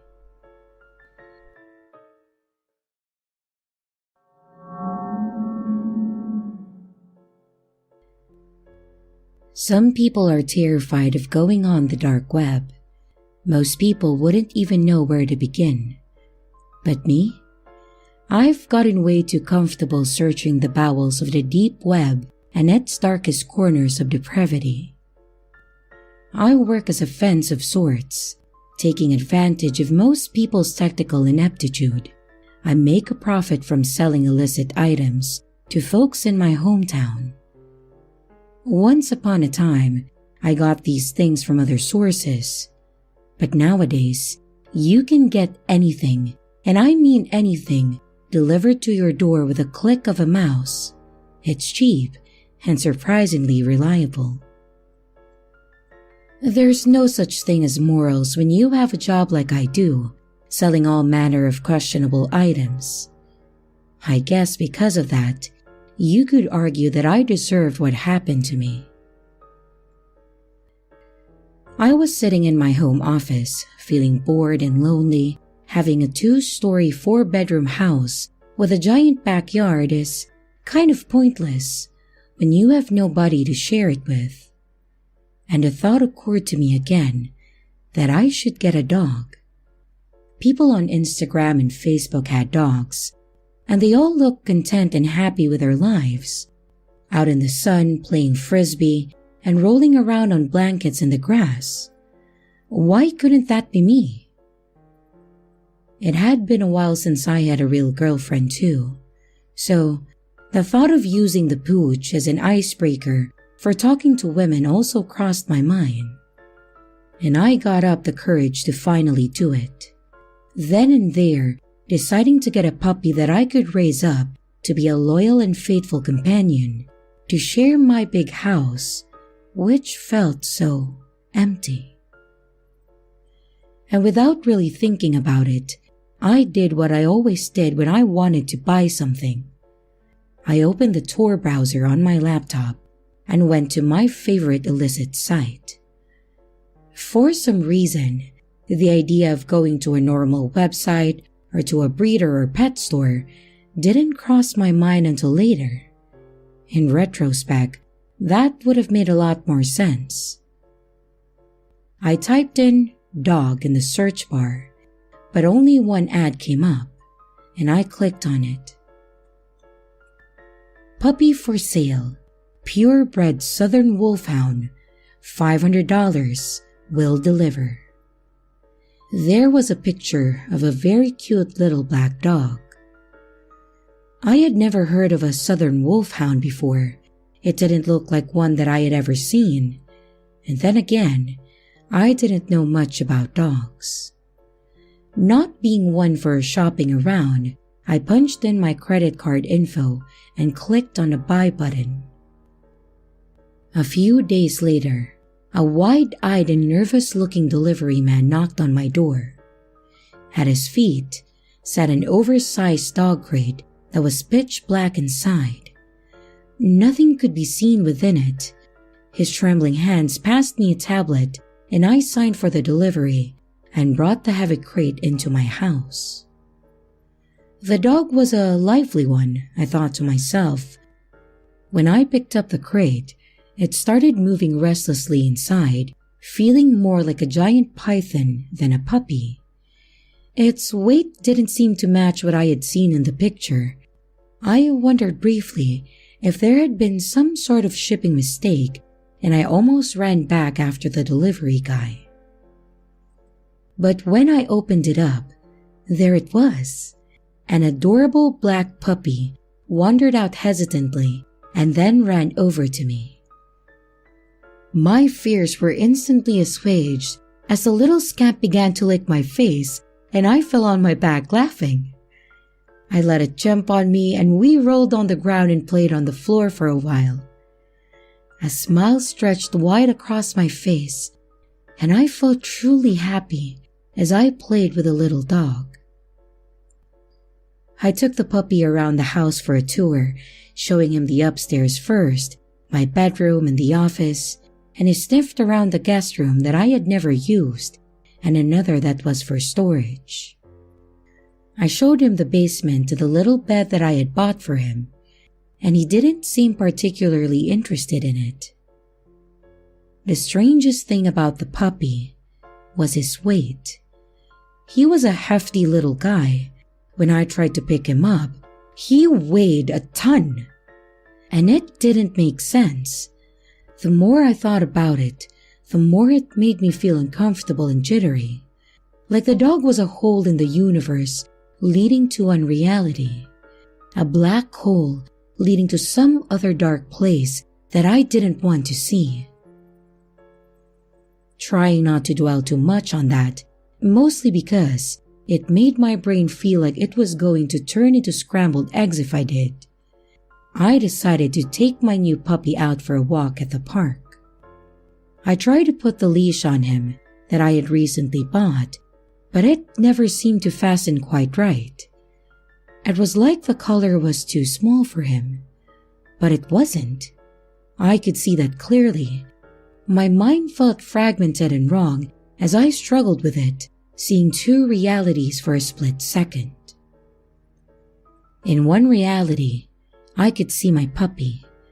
The other image was like a piece of rolled glass in a shattered mirror, revealing a tremendous wolf-like hound. Its fur was missing in places, bone and exposed muscle peeking out from between its haunches and ribs. The beast's ancient knowing face was full of sharp teeth, bared and snarling at me. Wise, experienced eyes stared through my soul, milky white with cataracts, and dirt was all over the hound and old blood like it had been digging in a graveyard. Soon, we were walking down the street to the park, despite the fact that I had no memory of leaving my house. The puppy was back to being a puppy, and he was off leash, I noticed. Still, he seemed to be managing well enough. He was staying close by me and was quick to respond when I called to him. It was as if he was already well trained despite his young age. So I decided to just continue on and kept walking towards the park with him. It was a Tuesday afternoon and it was quiet outside, and I didn't see anyone until we got there. Once we got to the park, I saw a few other people were out walking with their dogs in a large open space. It was a huge grassy field, and people would often let their dogs off leash despite the official rules to the contrary. So, I didn't feel as out of place with the pup roaming free there as I had been walking down the street with him. At first, nobody noticed us, but then the dogs picked up the puppy's scent one by one. They perked up their ears and stood stock still, staring at us, and they appeared terrified. My little pup, who I hadn't even had time to name yet, began to run towards them. I saw the stunned faces of the dog's owners. Their jaws dropped and they looked suddenly horrified for some reason. I didn't understand it. My dog was just a little puppy. They turned and began to flee. What were they so afraid of?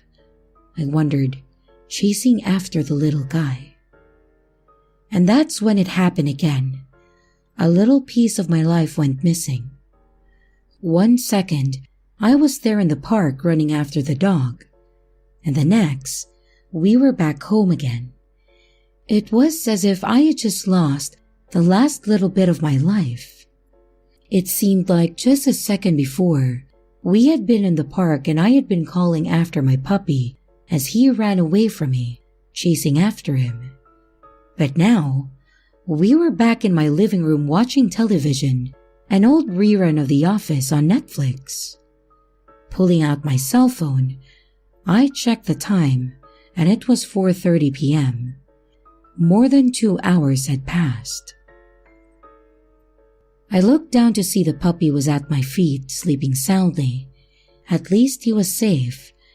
But that didn't make the blackout that I had just experienced feel any better. "What happened, boy?" I asked the dog, as if he would be able to tell me. He just kept snoring, and I noticed that there was blood on his paws and on his face. Feeling more scared than I had been in a long time, I tried to recall what had happened. Nothing came back to me, no matter how hard I searched my memories. And this had never happened before, and it really frightened me. I hoped my memories would come back to me, but they never did. And worse yet, over the following weeks it happened again and again, the blackouts. Every time that I left the house with a dog, my life would seem to disappear. time would disappear. I would step out the door, then find myself immediately back inside with hours missing from my day. The blank periods would get longer and longer, and after a couple weeks, I was up to missing 8-hour chunks from my life, which I could remember no details from. It seemed to always be when I left the house, so I started doing that less and less, hiding indoors and never leaving my home. I ordered my groceries delivery, and I became a hermit. The puppy seemed content though, and he was growing at a rapid pace. Despite the fact that we spent all hours together, even I could notice the changes. Overnight, he seemed to sprout up a couple inches, and every morning I would see he was bigger than before. And when I looked at the dog, every worry that I had about the missing fragments of my life disappeared. Only the puppy mattered. He was what was important. The warmth I felt when I was holding him, and how he looked at me like I was the only thing that mattered to him as well. Eventually, my friends started to get concerned about me. My old buddy Tom called, saying that he hadn't seen me in a while. I told him that I was fine, I just didn't want to leave the house because I had a new puppy. Telling him the truth didn't occur to me, but maybe I should have. Maybe I could have prevented what happened next. I didn't ask Tom to come over. He just stopped by one evening, a day or two after our phone call. We were such good friends that he didn't even wait for me to answer after knocking on the door. He just walked in. The dog had grown considerably by that point, and he stood up at attention when Tom walked in, and the wolfhound immediately bolted for the front door. My old friend was halfway through saying, "Hello," before he began to scream. Again, the world fragmented and split, and I saw two versions of my dog. One of them was the cute little guy that I knew and loved, and the other was the decaying graveyard hellhound that I had glimpsed before. Massive and mangy, missing bits of flesh and fur, and eager to attack. Before Tom had a chance to run, my dog was on him. The hellhound was on him. He jumped up on him, knocking him to the ground, and quickly, he was on his neck with his paws and ripped the flesh from his face while he screamed and clawed at the door, trying to escape.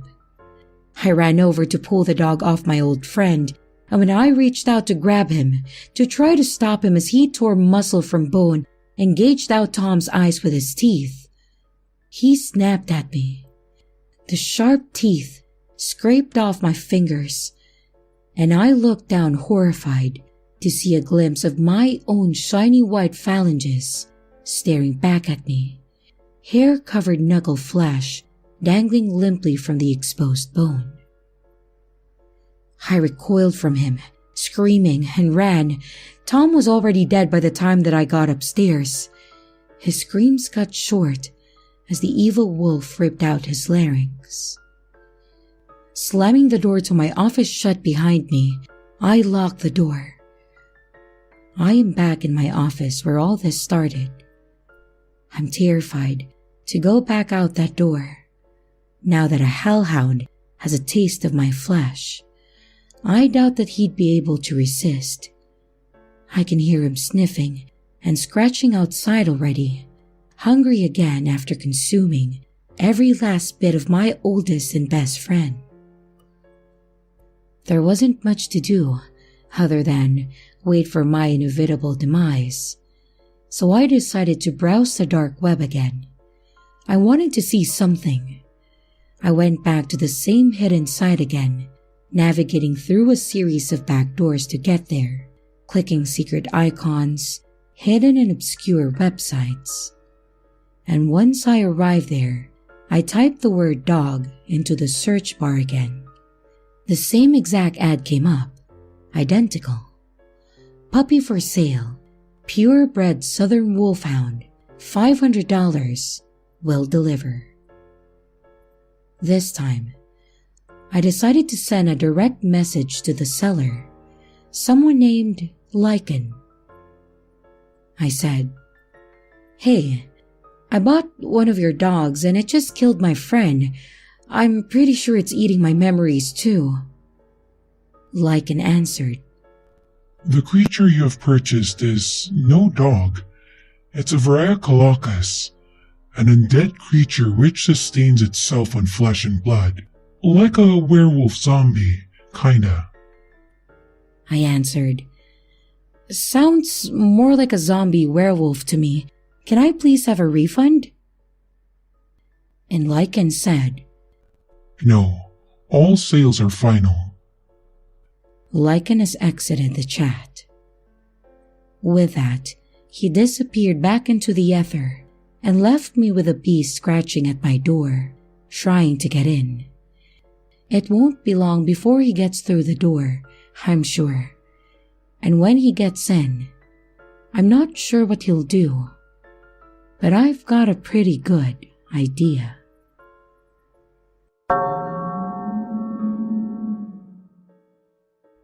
When my brother Noel went missing last year, the police were of little help. They told us not to worry, that it was far more difficult to disappear than it was made to look on TV or in the movies. Most people turn up on their own after a while, and their families find out, or pretend to find out, that the missing person's life was a little less respectable than they had claimed, a little bit darker and more mysterious. Some people live two lives, and nobody knows it but them. I did my own research and found this much was true. According to statistics, the chance of abduction by a stranger was less probable than being struck by lightning. You were much more likely to be kidnapped by someone you knew, and far more likely still to not be kidnapped at all. But despite their vague assurances and unfounded assumptions, Noel never did come back. The weeks and months went by, and there was no word, and it seemed like the police had given up or forgotten about him. Digging through his belongings, I tried desperately to find something that would give a clue to his whereabouts, and his computer was the best bet, I figured, since it was where he spent the majority of his time. Noel had worked as a database specialist for a big company named Proteon, and despite the fact that he had explained what he had did to me a number of times, I never could properly figure it out. If people ask, I told them he was a computer programmer, since that was at least something most people could understand. He was an expert at assembling and troubleshooting computers, since my dad had owned a PC repair business when we were kids, and Noel had taken quickly to technology as a child.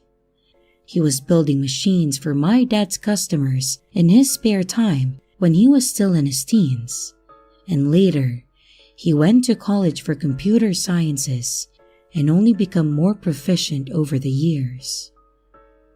Lately, he'd been experimenting with app design in his spare time and had gotten pretty good at it. He had told me that he was working on one app in particular that was extremely different from anything else on the market. I had hoped that the other programmer that he had been working with would know something, but I tracked him down, and that resulted in a dead end as well.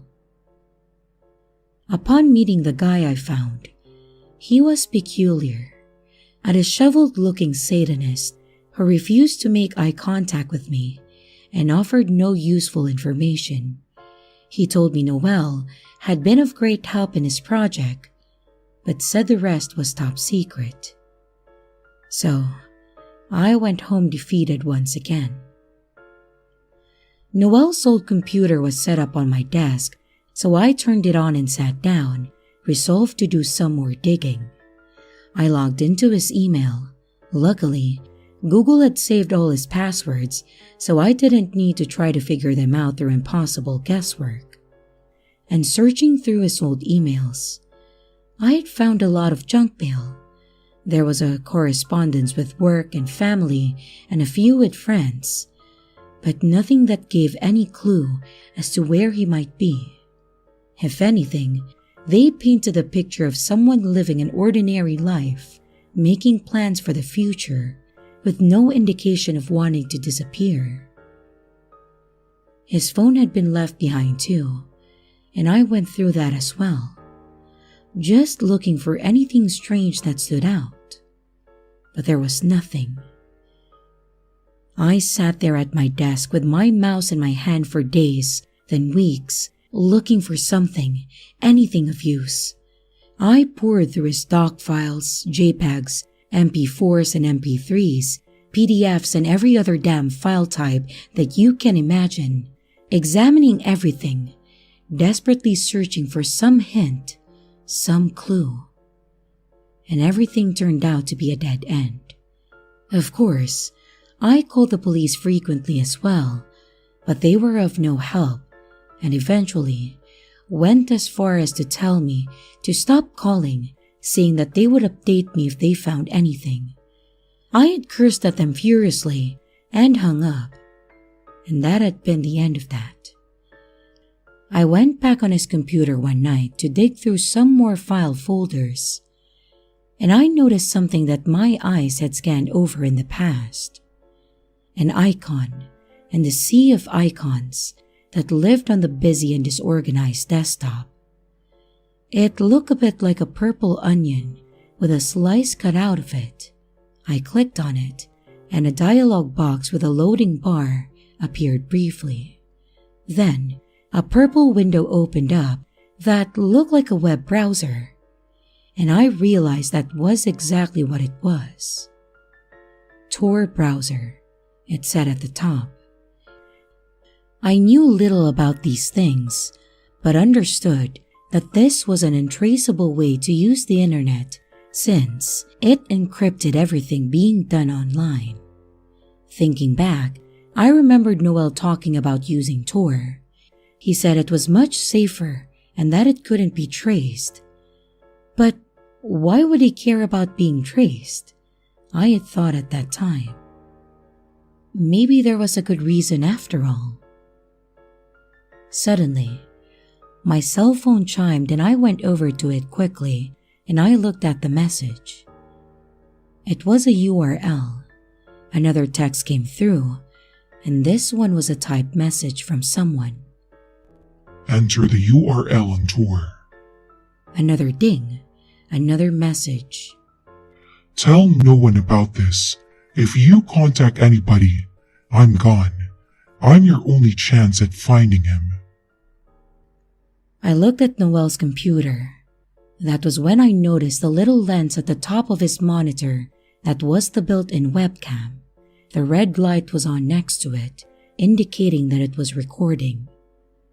Someone was watching me, and they could see what I was doing on the computer as well. I was sure of it.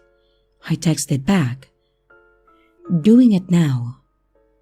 After typing the URL exactly as instructed, the screen turned into a login for a website of some kind. I received another text. Password is his favorite movie. You have 2 minutes. I didn't need 2 minutes for that at least, since I knew it was Fight Club, as it had been since that movie had been released. My hands were shaking as I typed the password into the box. I was beginning to feel very concerned, but also a bit hopeful at this sudden turn of events. A chat window opened up and a message promptly appeared from someone named Shadowcat. Shadowcat said, You're his brother, I take it. I typed back a response quickly, afraid of losing whoever this was. It felt like they could disappear at any second back into the ether, and I would never find them again. I answered, Yes. Do you know where he is? Yes. I was a little confused as to why my name was appearing in the chat window as Mark, since that wasn't my name and I had never entered any identifiers. Was that an alias that Noel used online? I wondered.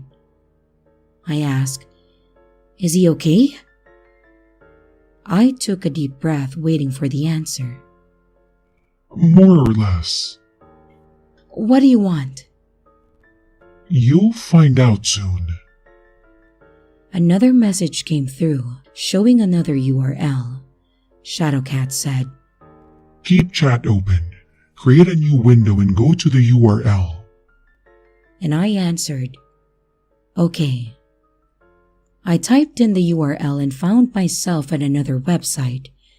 It was a bit like eBay, except instead of selling old records and jewelry, people were selling guns, explosives, drugs, and some very disturbing categories of pornography. What the hell is this? Shadowcat. Never mind your questions for now. Do what I say, or he dies. Suddenly, an image appeared, replacing the chat window. It showed my brother Noel chained to a wall in a stressed position. He was blindfolded and gagged, but I could hear his muffled screams for help. My hands were shaking, nearly uncontrollably, now that I had to type and retype my reply several times before it made any sense. How do I know you'll give him back? Trust me or don't. The choice is yours. If you refuse, he dies. If you do what I say, I will give him back to you unharmed. It seemed there was no other option. I felt trapped and hopeless, depressed, in this horrible situation that I had found myself in. If I called the police, he would see me do it on the webcam. If I said no, he would kill Noel. You have 10 seconds to decide. And a countdown began on the screen. 10, 9, 8, 7, 6, 5, 4. Okay. Good. Here is your shopping list. Get everything on it. A long list of items was included next, and my eyes widened further as I read through it. What the hell is all of this for? What are you planning to do? The chat window closed suddenly, and I was left alone in my living room, my heart beating fast and hard in my chest. Only the other website remained now, the one with the black market guns and explosives, and everything else illegal that you could find, and everything else illegal that you could have delivered to your doorstep. I debated calling the police again, telling them these new developments, or even going to the police station. But what if the kidnapper found out? He obviously had ways to spy on me. Probably you'll say I'm an idiot for what I did next, but I really wanted to get my brother back. So, I filled the online shopping cart with the requested illicit items and entered my credit card information, cringing as I hit enter. I guess I would have to cancel my credit card since I didn't trust the vendors one bit, but at least that part was done. The package arrived in the mail surprisingly quickly, and as soon as I had brought it inside, I got another text message. It invited me to another chat on tour, where I was given a physical address. They said to meet them there with a package and that they would give me back my brother. I was to tell no one where I was going. It was dark by the time that I had arrived at the old warehouse in the industrial section of town. The place was abandoned, and there were no lights to illuminate the parking lot as I pulled in. My trunk had some cargo in it that would surely get me a couple decades in prison, if not more. Terrified, I sat in my car, still gripping the steering wheel tightly with both hands, despite the car being turned off, and I had no idea what was going to happen next. My cell phone chimed and I nearly jumped out of my skin. It was a text message. Come inside through the east door. I did a bit of a quick geography to determine which way I was facing and decided that was the door that I was looking at, right in front of me. Taking a deep breath, I got out of the car. I popped the trunk and grabbed the duffel bag that I had brought with the illicit items packed inside. The gravel crunched beneath my feet as I made my way across the parking lot. My hand shook as I reached out and grasped the doorknob, turned it, and went into the dark cavernous space inside the warehouse.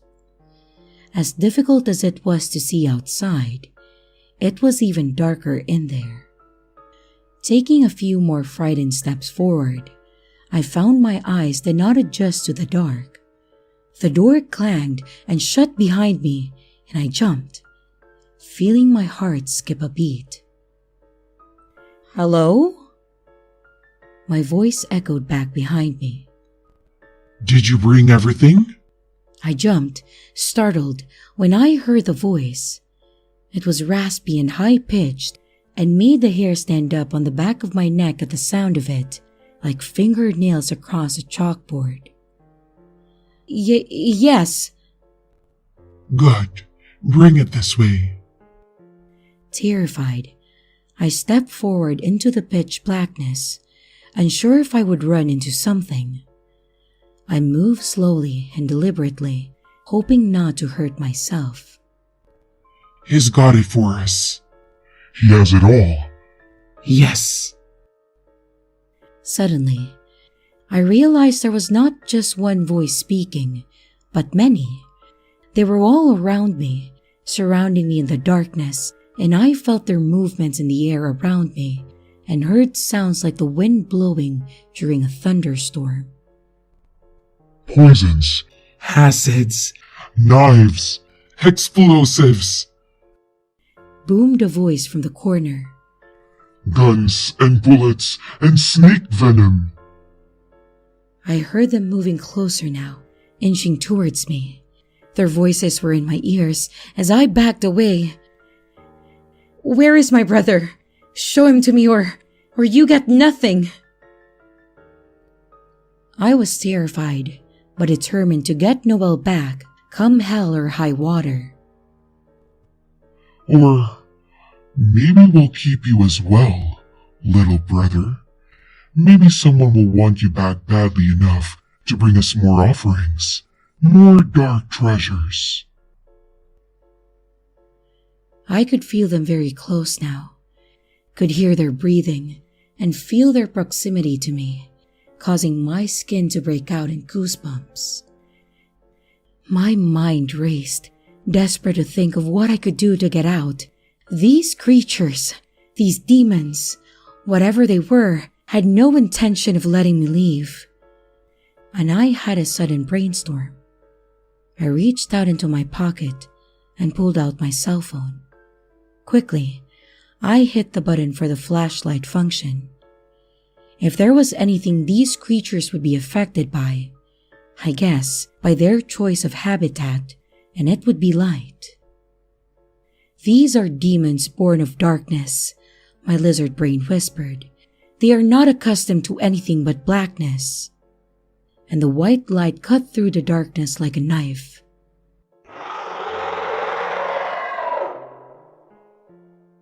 I heard screams and saw a brief haze of smoke appear. Around the edges of the light, I caught glimpses of vague forms of humanoid shapes.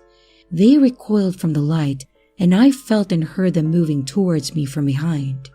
Spinning, I cast the light just in time to see one of the demons nearly face to face with me. His form was massive and bear-like, huge fangs and long sharp talons raised in the air, ready to slit my throat. His red flesh bubbled and burst open. He evaporated into a misty haze when the light hit him, screaming in a deafening baritone.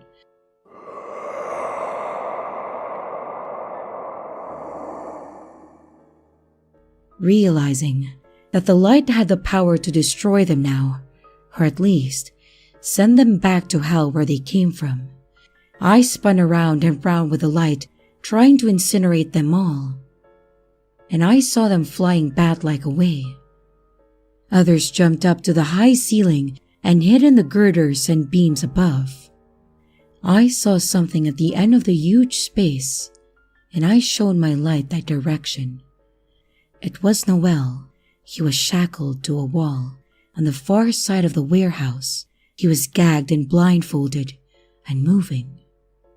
I saw dark shadows around him, moving quickly, and realized it was more of the demons guarding him. Running over towards him, I heard the sounds of more of them chasing after me, racing like monkeys across the steel beams above, matching my speed. I blasted the demons with bright light from my phone as I got closer to him. Their shadow skin began to sizzle and burst into flame, and they howled like banshees in moving away. There was no key for the chains holding him, but I was prepared. I grabbed the bolt cutters from my bag, a last-second impulse buy from my trip to the hardware store. Part of me was worried that the people that I was dealing with would not let him free willingly. I had wanted any advantage that I could get. The bolt cutters went through the chains with an effort, and the one holding his wrist snapped with a satisfying noise, and his arm fell down limply to his side. And before I could think too much about what that meant, I spun around at the sudden sound of movement behind me. I screamed as the claws of something terrible raked across my back. The demon disappeared back into the shadows above us, leaping into the air like a bat, and I saw flapping wings as it went back into the rafters. I pulled the blindfold and gag from Noel's face and saw he was barely conscious. It felt terrible to do it, but I slapped him hard across the face to try and get him to wake up. He groaned and stared but didn't open his eyes. And I felt a sharp pain in my neck suddenly, like knives there, and I spun around quickly again to try and catch it in the light. There was a hint of smoke as my flashlight caught the edge of it, but it was too fast and quickly disappeared again. I was suddenly feeling frantic and terrified for my life. They were becoming more bold. My hand stung after the next hard slap to Noel's face, but it accomplished what I needed. He woke up and spit blood from his mouth. Ow! What the hell? Noel, wake up! You need to hold this light. Move it around. Keep them away. It took him a few seconds to understand, but I thrust the phone in his hand anyways and began to work on the other chain holding his right wrist. His eyes were wide with fear, and his gaze darted around the room as I continued working on the chains. The one holding his other wrist snapped with an effort, and I got down on the floor to work on the shackles attached to his ankles. He was moving the flashlight around frantically, but it seemed to be working. Warm blood trickled down my neck and my back from my injuries, and I felt it turn cold on my skin. How the hell did you wind up here? I asked, once he was finally freed from the chains. That damn Satanist programmer. He summoned those things from hell. What? How? Never mind. Just let's get out of here. I took the flashlight back from him and used it as a weapon, shining it in every direction, and often just in time as I saw the demons scatter from the light like cockroaches each time that I swung it around. Once we reached the door, I threw it open, revealing the parking lot, and we ran from there as fast as we could back to the car. We had escaped, or so we thought. I wish I could say that everything is better now, that we fled from the demons in that warehouse and never saw them again. But those unnatural creatures knew no boundaries. They were not inclined to stay contained within the walls of that warehouse, and they were not pleased that we had escaped with their treasures, which I promptly dumped off at the police station, anonymously of course. Although I got my brother back, neither one of us will ever feel safe again. The lights in my home stay on all hours of the day and night now. Noelle is the same way. I sleep during the day and surround myself with lights at night, terrified until the sun comes up again. What am I afraid of, you ask? A blackout, a blown fuse, a burnt-out light bulb, and they happen more and more lately. Always I see them in the shadows, waiting, watching, patient, for their chance, for darkness to fall.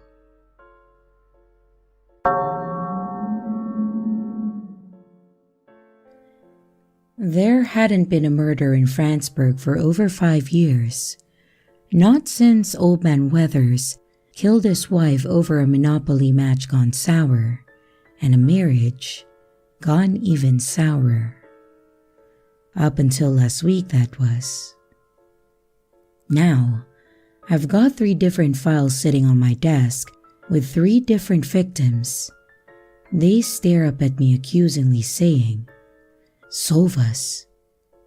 I pull out my bottle of Glenfiddich from the bottom drawer and find a halfway clean glass, blowing in to get rid of any dead spiders or mouse turds.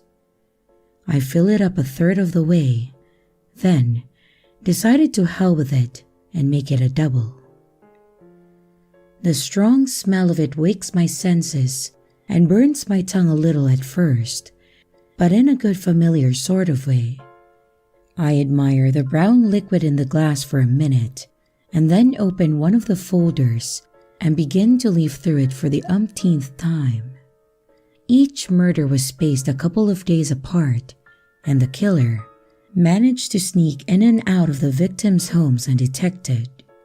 All 3 had their throats slit with a very sharp blade and were hung upside down in their respective residences. Their wrists and ankles were tied with thick, coarse rope. They had been left like that for hours, as if someone had been waiting for the blood to drain out, like cattle or pigs. But nobody knows where the blood went. How the hell does something like that happen in my little town?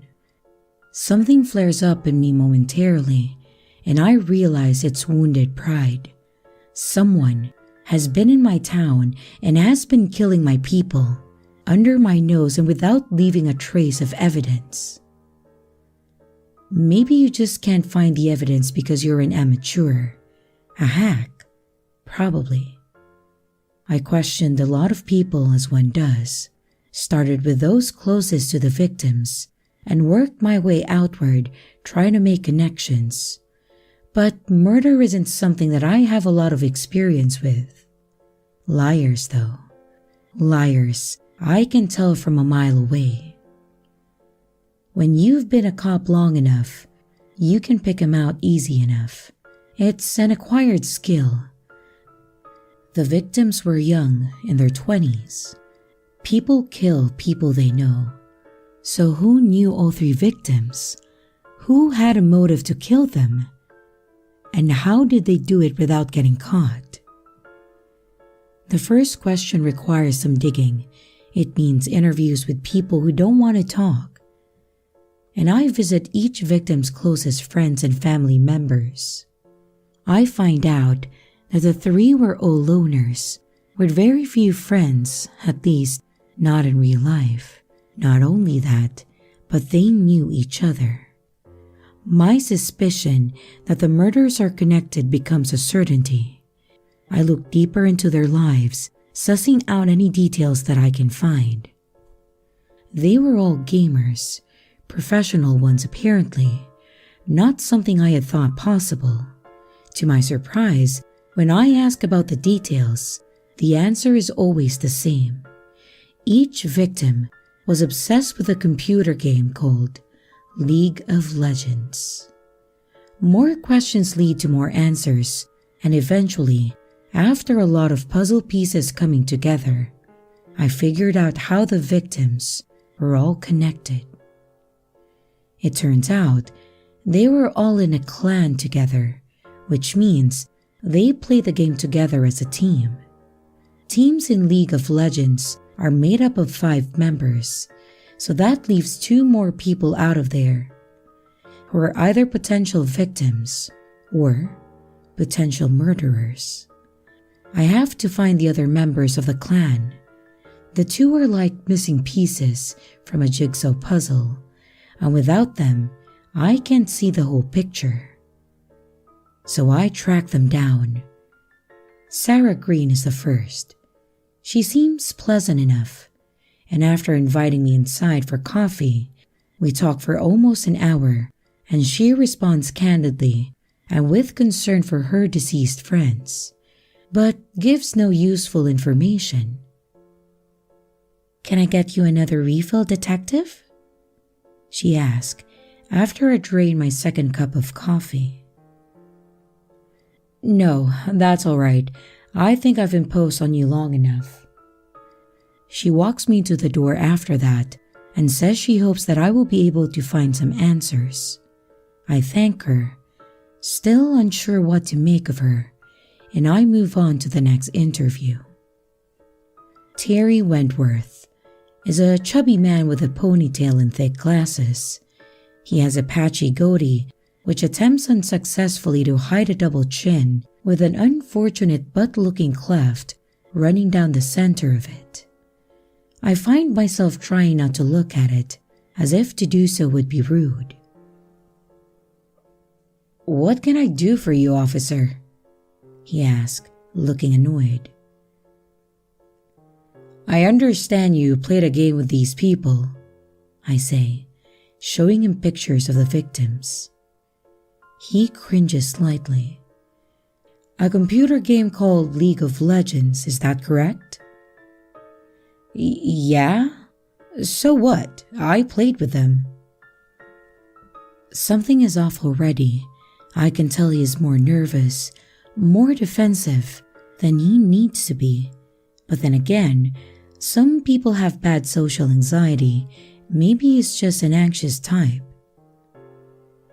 "Any infighting in the clan, Terry? Problems between members?" Nope, no, I don't think so." His palms are sweating heavily, and he wipes them on his pants, leaving huge damp spots on his upper thighs. I decide to take him down to the station, make him sweat a bit more. It works. After an afternoon in that hot box, the bastard starts talking. "Sarah, it was all her idea. I didn't even do it. It was her." This is after hours of coaxing and threatening. His shirt, now completely drenched in sweat, his hair dripping like he has just stepped out of the shower. I mentioned Sarah again, saying that he was probably going to kill her next, and the guy finally cracks and turns on her. "I just found out about it and I couldn't stop her. It was already too late. Everything had already—" Slow down. Slow down. Take a deep breath. Just calm down for a second and tell me what happened. You said it was her? She killed them? He takes a deep, trembling breath and goes on. "No, she wasn't capable of that. Neither was I. But we weren't going to make it anywhere in the tournaments unless she could bring on a couple new pros. Real talent, I mean, not just friends who happen to play. The 2 of us were top-notch, but we couldn't carry the clan anymore. We kept getting knocked out early in the big tournaments. You mean you had them killed over a video game? It's not just a game. There's thousands of dollars up for grabs, man. You have no idea. Millions if you're world class. And we could have been, if not for them. But like I said, it wasn't my idea. She set it all up. I didn't find it until later when I asked her. Ask her what? Where the hell everybody was. They all just started disappearing, and new players started showing up to practice. First it was Lisa, then Graham went permanently AFK. Finally, she told me Wayne wasn't cutting it either, that he'd have to disappear next. So, what did you say? I pretended to go along with it. That's what I do sometimes if I want to find out how far gone somebody is. I don't know if you've ever tried it, but if you ever start talking to somebody and they say something really rotten, just agree with them for a minute and see what sort of depravity their mind really contains. It's kind of astonishing. It's called Police Work 101, kid. I want to say, but don't. Alright, I'll buy it. You tell her you love whatever she's doing to clean up the team and you just want in on it. And you're curious and want to help, so she tells you? Damn right she does. Like she's proud of herself. She found an assassin on the dark web, she tells me. Some guy who'll do it practically for free. You have his name. A way to contact him. I try hard not to show my hand, but I'm getting excited at the prospect of catching this guy, and my questions come a little too fast, making him bristle momentarily. Man, I can't tell you that. If she finds out I said anything, she's coming after me next. Listen, kid.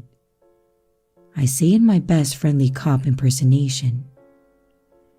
You're doing the right thing here. Let me follow up on this and I'll make sure she goes away for a long time, for the rest of her life. You didn't do anything you say, right? So, you've got nothing to worry about, but you have to tell me the truth, everything. Now, who is this guy? He looks at me darkly and seems to brood on the question for a while, but eventually he answers. He explains to me how to reach the assassin and how it was all arranged. Sarah is sitting in front of the computer screen with a sad look on her face. He's going to kill all of us. Who is Sarah? She looks at the blank screen, dark, empty. Him. A shiver runs down my spine and my flesh breaks out in goose pimples. We can protect you from him, I say, but the promise rings hollow, my voice empty and false even to my own ears. No, you can't. She sighs and turns the computer on, waits for it to boot up. Within a few minutes, she has logged onto the Tor browser and is into some chat room. She types something into the window and waits. I hold my breath without meaning to. Suddenly, the screen goes completely dark and the chat window disappears. Despite the heat of the day, it feels cold in the room, then freezing. I exhale and can see my breath hang in the air. My teeth begin to clack together and chatter. Who is he? The voice is like a thunder crash coming from the computer, and I understand immediately why she was so scared. It was a wonder the speakers don't blow out. My ears are ringing, and I feel like the room is still echoing and reverberating with the sound of it. There is a presence watching us. I can feel it. I don't know how else to explain it, but it feels like when you are walking down the street and you sense someone is watching you from behind. Have you ever felt that? Like eyes are tickling your neck, and you turn and see that, of course, there is someone staring at you from the front window of their house. I feel that now, but all over, their eyes in the walls, ceiling and floors all watching me, and my skin tingles and I shiver. That's Detective Slate, she says in a monotone, betraying me immediately. He wants to catch you. I told him that's silly, but he doesn't listen. The young woman's face is visible in the reflection of the monitor, and I see her eyes staring far off into the distance, as if she is hypnotized. Then that deep voice begins to speak again, and I find myself unable to do anything but listen. Look into the darkness, Detective Slate. Don't you want to experience it for yourself? Don't you want to sleep, Detective? Aren't you tired? Suddenly, out of nowhere, there are 5 men grabbing me and wrestling me to the floor. My heart is beating out of my chest, and I am stunned to see that my service revolver is in my hand, clenched tight in my fist. Yet, I have no memory of removing it from its holster. The coldness of the barrel touches my temple, and my fingers is on the trigger, trying desperately to pull it, despite my terrified brain pleading for it to listen, to stop, to relax. I don't want to die. I don't want to die. And yet my index finger continues to squeeze down on the trigger as if possessed. My old partner, Stevie, who has gotten there first, is wrestling with me desperately and finally manages to pry my hand from the gun. Later, I try to explain to them that it wasn't me, that I didn't want to do it. Something made me do it. He made me do it. I look up and see Sarah is now banging her head down hard against the steel table, as if she has no control over herself. She brings her face down again, and blood begins to spatter and spray. Parts of her face shear off, exposing muscle and bone beneath. And still, she doesn't stop. Her teeth break and chip pieces fly and scatter everywhere. "What the hell?" another officer is saying, letting go of me and rushing over to her. Then he makes the mistake of looking at the screen as well. In rapid motion, too quickly for anyone to stop him, he pulls his pistol from the holster, cocks it, and holds the gun up to his temple. The blast is deafening in the small cement-walled room. It echoes, piercing my ears and turning them deaf for a while, then making them ring. I feel like needles are stabbing into my eardrums, and I clap my hands over them protectively. But then, my eyes betray me and I find my gaze drifting back to the beckoning blackness of the computer screen, as if a siren song for that sense is calling me to stare at the darkness of that empty black rectangle. One very savvy officer who has been watching everything with wide eyes from the doorway runs in. He was not in an angle where he could see the screen and seems unaffected by it. He slams the laptop shut and then picks it up and throws it hard on the floor where it breaks to pieces. Then, he brings his foot down on it, hard. He crunches it beneath his polished black shoe and looks up at us with a sweating, anxious face. "I'm sorry, boss," he says to me, looking worried for his job. On an ordinary day, he would have every right to be. But today is no ordinary day. I had to. Don't apologize. You just saved all of our lives. Thank you. We look around the room and take in the bloodbath which surrounds us. An officer dead from a self-inflicted gunshot wound to the head. A suspect or witness dead, while in our custody from repeated blunt force injuries to her face, also self-inflicted.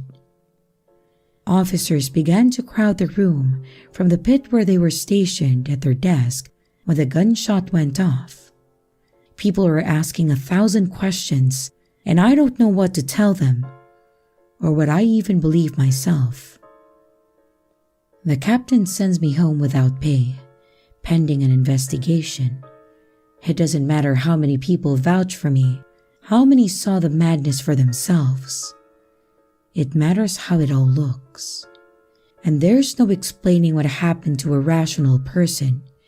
Even I can hardly believe it, and I witnessed it myself. I try to catch a dark web hired assassin and discover that he was no ordinary hired gun. No simple mercenary. The thing Sarah hired to kill her fellow clan members was something else.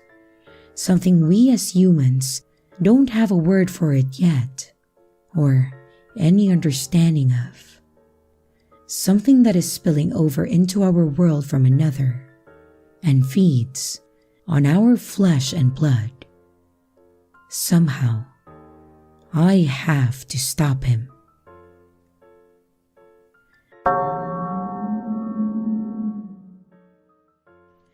Okay, so I'm just gonna go right on the topic here, since my background or way of living doesn't matter in this case.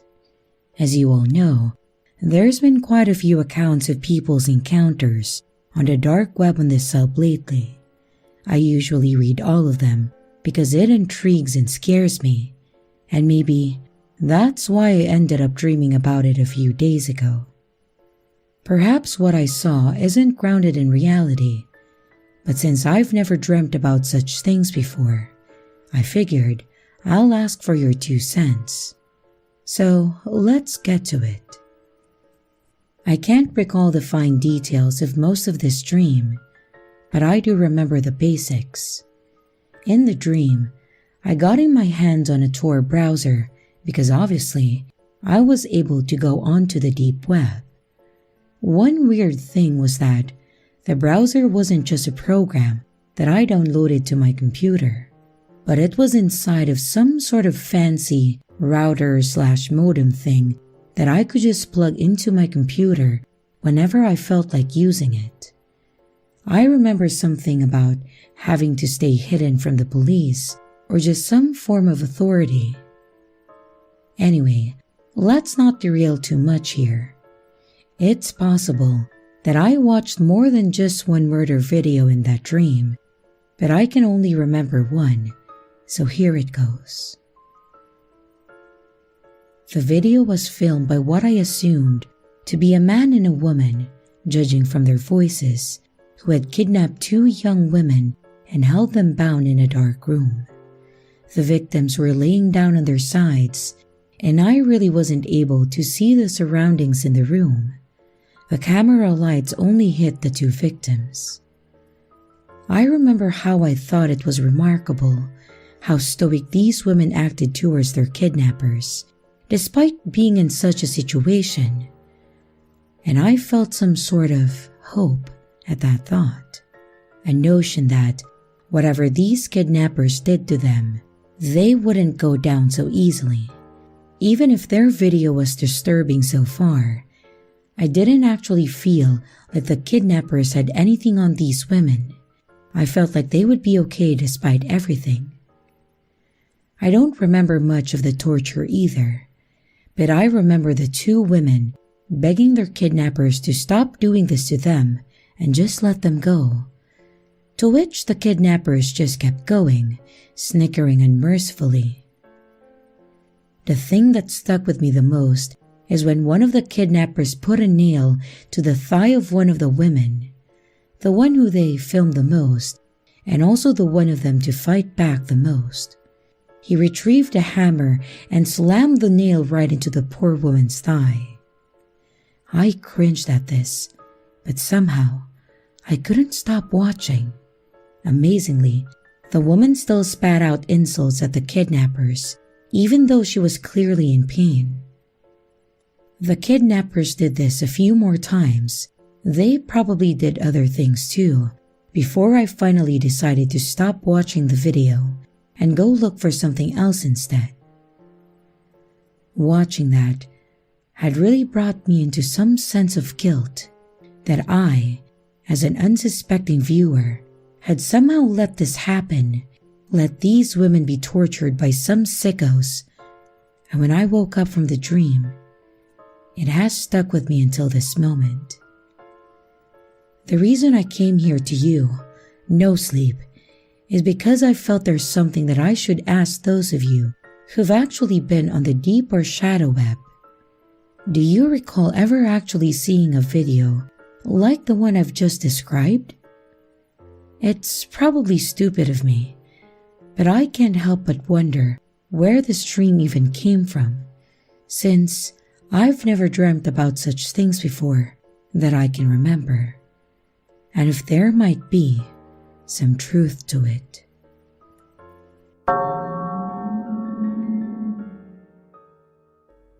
I was about 8 or 9 when this happened to me.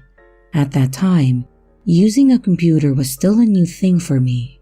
We are roughly talking about 12 years ago, where, as a kid, you only used the computer to play games, and simply searching dumb stuff on a laptop seemed like a good idea, or in my case, my grandmother's laptop. Now, a little context. I never really told anyone about this, because it's kind of a tricky conversation to come to, and the deep web at that time was pretty much still unknown where I lived. I remember that a couple of times my uncle, who we lived with and who was in his 20s, used to borrow my grandmother's laptop as his computer, and that was extremely basic at that time. Whenever he finished, he would just return it to my grandma, and she would never question anything that he downloaded to her computer at that time. Well, looking back now, they should have password protected the computer or shut me away from it, because this shit was traumatizing. I remember looking at a blackish icon on the desktop. I don't remember the name of it, but I was curious what it was. Now looking back, I'm not actually sure what it was. So if anyone has an idea, feel free to drop it in the comments. Now, when I clicked it, it brought up a Firefox type of browser. Everything looked the same, nothing was off. And at that time, we used to have a Hungarian forum as a front page, as we didn't know much about Google. So, we would search stuff through that engine and it would work fine. So naturally, nothing seemed off to me. However, when I tried to search up animal videos, because I wanted to watch cute animals, I came across an English title, which at that time was gibberish to me, apart from this one word, gorilla, which is pretty much the same thing in Hungarian. So I clicked on it. And oh boy, I wish I never did that. The browser took me to a website which was completely black and had a red counter on the bottom left. It wasn't too long left, about 3 to 4 minutes. So I thought that I would wait, as maybe it's a buffering time, which was extremely believable because our internet was utter shit. And even now when I think about it, my heart rate increases and I just feel sick to my stomach. The counter stopped at 0 and the video began. I saw this girl, and to my best guess, she must have been around 17 to 23, just casually laying on a mattress on a floor. Then she sat up. It was kind of hard to tell much detail, as the room was mostly dark and there was only just a slight red light that barely made anything visible. The pixels, didn't make it any easier to see neither. I felt as if it was streamed or filmed at 360p. It felt like she was waiting for someone to come in. She was completely naked, and it gave off the vibe that she was paid to do the deed, or at least that's how it came off. But suddenly, a chair door was pulled up on the left side of the screen, and I saw a gorilla walk out. At this time, my heart was beating so fast that I was surprised that I didn't pass out. All the alarms were going off, but me as a dumb-ass 8-year-old, I wanted to continue the video. The gorilla first seemed shocked. Then, it became extremely aggressive and it charged at the girl. It was clawing at her eyes and ripping her chest off, and I saw the blood drip everywhere. And the gorilla started eating the body, which was by now motionless. The shock wore off, and that's when I said, "Nope," and closed down the laptop very quickly. I sat in the corner and cried for a good half an hour, and I realized that I should have probably closed the tab so that I don't get told off. With my shaky hands, I opened the laptop, and I was met with a lost connection to the server error page. I could never erase this shit out of my head, and always dreamt about it at that time, as it gave me big-time trauma. But until this day, I'm scared to share this story with anyone, because I don't want them to think that I was a psycho and just made up this story because I want attention or something else. Please, if you ever saw this and got scarred for life, please, for the love of God, tell me that I wasn't the only one who saw this.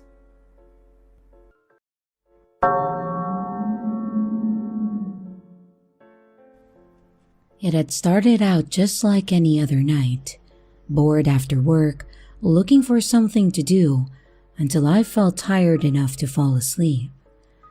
I had recently found a deep web browser, and I decided that there was no time like the present, given that I had nothing better to do. I opened the application and started to surf the web. I mostly saw auction stuff for things that you probably wouldn't be able to buy in a normal store. But there were a few videos here and there, some of which were tagged as NSFL, not safe for life, meaning that whatever you see on that video is something most people don't want to see. And I decided that I'd skip out on that too. Eventually, I found a chat room. Seriously? We're on the deep web, and this is what I find. Oh no. I laughed to myself. Anything but a deep web, Omegle. With a chuckle, I clicked the link and entered the site. I was curious about who would go on the deep web simply to spend time in a chat room. When I entered the chat room, the video was blank. I waited patiently for a few seconds before asking nervously, "Hello?" I waited a few seconds more before it said that user 1372 was typing. "Hello, how are you doing today?"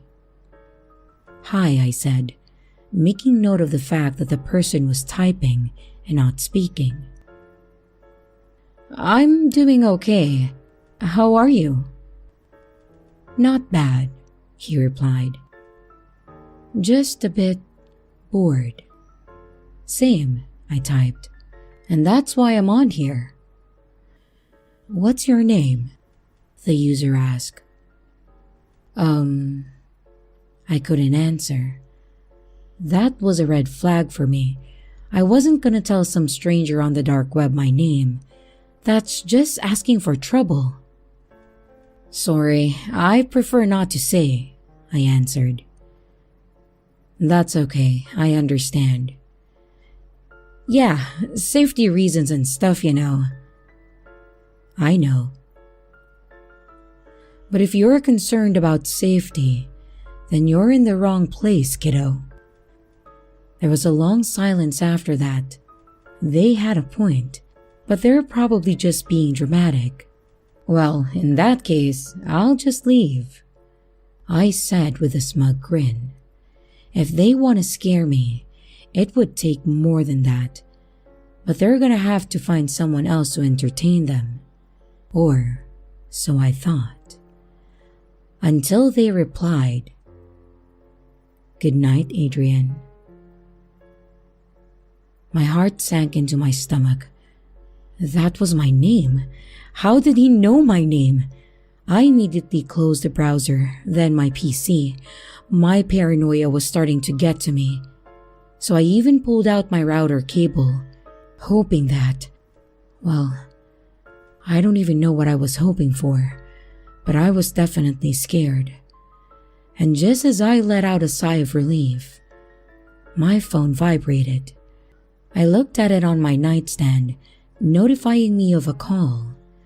It was an unknown number. I reached out my hand and slowly declined the call. That couldn't have been them, right? Probably just a scam caller. Then my phone goes off again, still from an unknown number.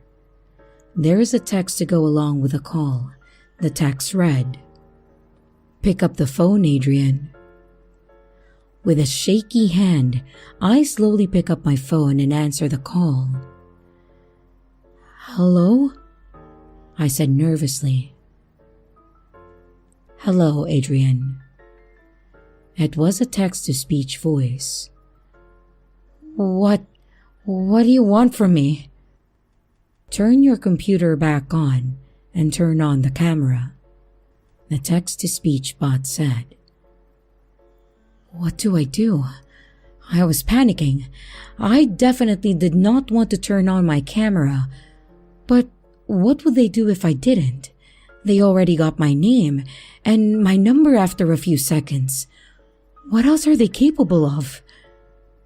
I shuddered at the thought, and as I stood there thinking, the bot repeated, "Turn your computer back on and turn on your camera." This snapped me back to reality. "Please, leave me alone." I tried to say it in a strange voice, but to be honest, I could hear my voice waver. The bot repeated the same message again and again. "Turn your computer back on and turn on your camera." Did I even have a choice at this point? This guy tracked me down and got both my name and my number in seconds. I don't want to know what else he would do if I disobeyed him. I slowly approached my computer. It felt like I was walking to an execution chair. I turned my computer on, and with one deep breath in, I turned on my camera. I looked at my webcam and the green light that indicated that it was on. And after a moment of silence, my phone buzzed and I got a text message. "Wave hello, kid. You're live." I was manually breathing at this point, but I managed to slowly raise my hand and wave it back and forth. And from then on, my life was hell. I would get non-stop text messages in the morning at 4 a.m. until I woke up and replied. The texts sent were gory videos, which he'd ask me questions about to ensure that I watched them. And after a few days, it got worse. He started asking me to do some random task, like drawing a picture of a whale on my skin with permanent marker, driving to random places, and eating disgusting food. And each time, he wanted a photo of it to prove that I completed the task that he gave me. Eventually, I grew tired of his games. Consequences be damned. Whatever he could do to me, I didn't care anymore. I was done being his toy. And the next time that he texted me an order, I simply told him to go F himself. Because I wasn't going to take any more shit from him. After the reply, user 1372 went silent. And after a minute, I felt a swell of pride in myself for standing up to him, and just when I was about to go and take a well-deserved nap, my phone buzzed again. No doubt, user 1372 was upset, but whatever he decided to do, I'll face it head on. Or so I thought. He didn't say anything. He simply sent 2 images, a picture of my parents' house and a picture of my sister's house. He didn't need to say a word, and I understood his message as clear as day. "What do you want?" I asked. "Go to the stairs." My worry grew. What did he want this time? What twisted thing did he want me to do this time? I slowly exited my bedroom and to the top of the stairs. I looked down the flight of the stairs with dread. My breathing became heavy. What did he want me to do? My phone buzzed. No doubt, his new orders for me. The reply was a single word. Jump. My heart hammered in my chest. I knew that I had to do it, but the fear held me solid. I thought about my family. My older sister just gave birth. My little nephew is so innocent. I would rather die than let a sick freak like this anywhere near him. And with that thought in my mind, I jumped from the top of the stairway. I woke up in the hospital a few days later. Apparently, my neighbors heard me scream while I jumped and called the police to investigate. And they found me unconscious at the bottom of the stairs with blood coming from my head. They rushed me to the hospital, and other than a major concussion, there seems to be no short-term effects. But I'll have to wait and see if the injury will cause long-term problems. I never got a text from user 1372 after that. I'm not sure what happened or why he stopped messaging me, but I'm thankful that he did. And years later I found out that there were a lot of people who went through the same things that I did, being messaged by people online who threatened them to do harmful things. And many victims didn't make it. They called it the Blue Whale Challenge. I don't know why user 1372 stopped what he was doing, but I am grateful to still be alive.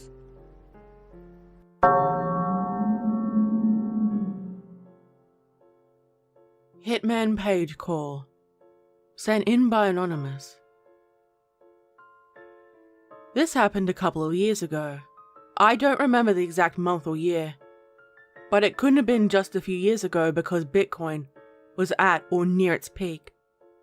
I used to spend a lot of time in the deep web, mostly on forums and things like that, but never on anything that was explicitly illegal. I know, that sounds incredibly convincing, right? Believe it or not, there are pages on the deep web that are good for entertainment. Some of them are in a grey area as far as ethics go, but again, not explicitly illegal. And some of them only become illegal if you take action on the page, I think. Look, I'm not a lawyer, so I don't really know. Anyways, I was browsing pages without intent to actually do anything on them, and I was just perusing through some random onion links to see what interesting stuff I could find. After checking out some random pages that sold things that were definitely not legal, I found a page that, well, again definitely was not legal. From the start on the page, I knew this page was serious. The name of the page was something like L.H. Oswald Solutions, an obvious allusion to Lee Harvey Oswald, the man who assassinated JFK. Honestly, seeing that made me chuckle. Something about using Oswald's name for the page was genuinely humorous. After reading their information, it was pretty clear why they used that as the name. The entire page was meant for users to pay Bitcoin and hire a hitman. The page explained they had top-tier men working for them, and price categories as well. The product started at intimidation, and included things like arson, murder designed to look like a failed robbery, and had other tiers that were meant to make it look like an accident. The last one was the most expensive, obviously, and they gave scenarios on how it could happen, including hiking incidents, accidental drownings, and car troubles. Now, I had no intent on doing anything on this page, other than reading what they had to say, mostly for entertainment. But then I got to the bottom of the main page. They had a full-on legal disclosure, which I thought was hilarious, that explained what actions could be taken if they failed and laid out their personal guarantee that they could find anyone and everyone without fail. Immediately after this was a small note at the bottom. We can find anyone. And we can prove it. Click here for proof. Now, I know what you're thinking. No sane person would ever click that link. And no one could be so stupid to click it intentionally. I didn't want to. But I had to. I had to know how they would guarantee that they could find anyone. So, I clicked the button, and the page switched over to a plain black site with a smiley face, and an hourglass icon that indicated it was loading. After a few seconds, the hourglass turned into a check mark. At first I thought that was it. It was just going to sit there with a check mark and that was it. Then, much to my surprise, my cell phone started ringing. Obviously I was freaking out inside, but I answered the phone anyway. I said, "Hello?" The voice on the other end was digitized, thankfully. It basically said, "Here's your proof. Thank you for considering our services." A few times, then hung up. I was actually grateful that it was a robocall, and not a real person, but I was also terrified that it was able to find my number and call me. This was enough to tell me they weren't screwing around, and that I need to never go to their website, or question whether or not those hitmen sites are legit, ever again.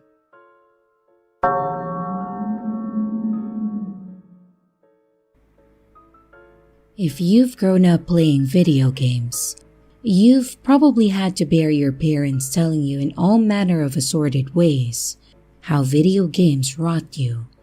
One more unbelievable than the last, no doubt.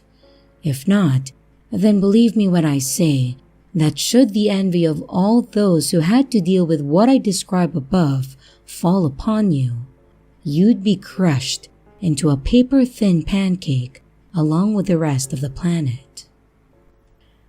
Gaming really is everywhere now, and despite the wide-ranging opinions of others, I have to say that it is an art form that I truly respect. I was a gamer. I'm sure you know what I'm talking about. 2 unreasonably large monitors, idolizing Ninja, a desk setup that would give anyone with epilepsy an instant seizure, a pair of headphones that look as though they were meant to protect my ears from the sound of large-scale kiloton explosions. Wasting an entire weekend editing dumbass Fortnite gameplay like it was a would-be Hollywood masterpiece, when in reality, getting people to watch it would be hard enough when it's free, let alone if you charge them. I also enjoyed playing some classic games on the side on my dad's old NES and SNES, which, in my mind, balanced out by negating the effects of modern media, and this somehow made me a more well-rounded individual, but which in all likelihood didn't do shit. But I digress. You, reader, might be wondering by now why I referred to my gaming self in the past tense. Well, that's because what I mentioned above is all in the past. I am 18 years old as of writing this, and I haven't gamed in almost 3 years. So what do you think happened? Did I get addicted and was shipped off by my parents to some institution to get cleansed? No. And before you jump the gun, I have to stop you right now and just say that no, I did not get scared straight, as some parents like to say. I mean, at least not in the traditional sense. The event in question happened around April 2020. Lockdown. I was a stupid-ass 16-year-old, and to me, lockdown was the blessing from God that I had been constantly nagging him for only he knows how long. I had unlimited free time to game to my heart's content, and I resolved that I would make my gaming channel with a grand total of 5 subscribers, all of whom I knew in my real life, take off and join the ranks of Ninja and Markiplier, make millions, quit school, and prove to my dumb parents, who I love very much now, how profitable gaming was and how I wasn't just rotting my brain all this time. See? I wasn't exaggerating when I said that I was a stupid-ass 16-year-old. So, instead of doing my homework, all of my time was spent screen recording the worst gameplay of Fortnite and PUBG imaginable, while my crackling voice commented and screamed every once in a while, editing random and sudden zoom-ins and making funny jokes and, Christ, you get the picture. Anyhow, despite 2 months of effort, I had made a grand total of $1 from all of my videos combined and gained only 1 subscriber, whom I also knew in real life. And needless to say, I was disheartened. Was this the moment I decided to stop being a gamer? Was what scared me straight is the cruel dream-destroying reality of this world? Nope, I wasn't ready to give up. I still blindly believed in my dream. School had just ended, and I decided that my summer that year would be spent giving gaming my all again. After all, I had to justify all the Fs that I had somehow gotten.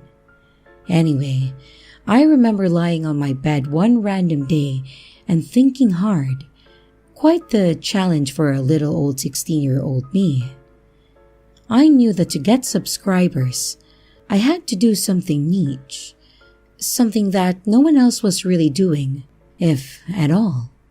Something unique that was sure to gain a following and that no one else could copy.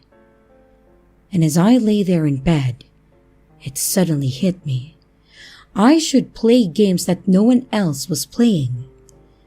But by that I don't mean games that were unpopular. I mean, games that no one else had access to. It was around evening when I logged into the dark web through Tor. Now, before I continue, let me explain something about the dark web. 99% of what you've heard about it on whatever creepy-ass animated story or fake creepypasta you've listened to is false. I hope you're not surprised. They're false because they portray the dark web as a minefield that will pretty much mess you up immediately. A place full of drugs and hitmen and messed up individuals. And while you can find those things on there, you don't just stumble onto them as a first-timer like all these stories talk about. But they are right about the list of dead onion links, but you can call bullshit when they say they randomly clicked a link and found themselves in a digital hell of some kind. The dark web, if I had to compare it to something, is a lot like 4chan, just an endless collection of message boards. It's actually pretty boring because you can't just access the hard drugs and hitmen and the snuff videos right off the bat. It's like being admitted into a secret society. The ones who are in scope you out after you've shown interest on a message board and determine whether or not they should let you in. They then basically hack your private life for 2 reasons. 1, to make sure you're someone who can be trusted, and 2, to use it as a leverage in case you decided to snitch. Besides that, it's just weirdos talking on forums about whatever bullshit's going on in their mind, or you just ordering some weed. Basic stuff really. Well, I'm no script kiddie, so needless to say, I knew my way pretty well around these parts. I used a non-window operating system, disabled all my scripts in Flash, booted up Tails, had a custom VPN that I had someone whip up for me, and the whole 100 yards. On the day in question, a hot summer day, I logged into a chat room and posted a query asking about any interesting games that I could play. Shit that I couldn't find on Steam or on the surface web. And the conversation went something like this. Query. Yo, I'm looking for some interesting video games to play. Shit, you can only find here in this part of the internet. And it wasn't long before I received a message back from some dude who had a handlebar, John. John said, "What do you mean?" I answered, "I've got a freaking game addiction, and stuff on Steam no longer floats my boat. I want to know if I can find any niche, good stuff here." John answered, "Ah, how interesting. I can tell that you're an amateur minus script kiddie. As you know, games are an expression of humanity, as is this corner of the internet.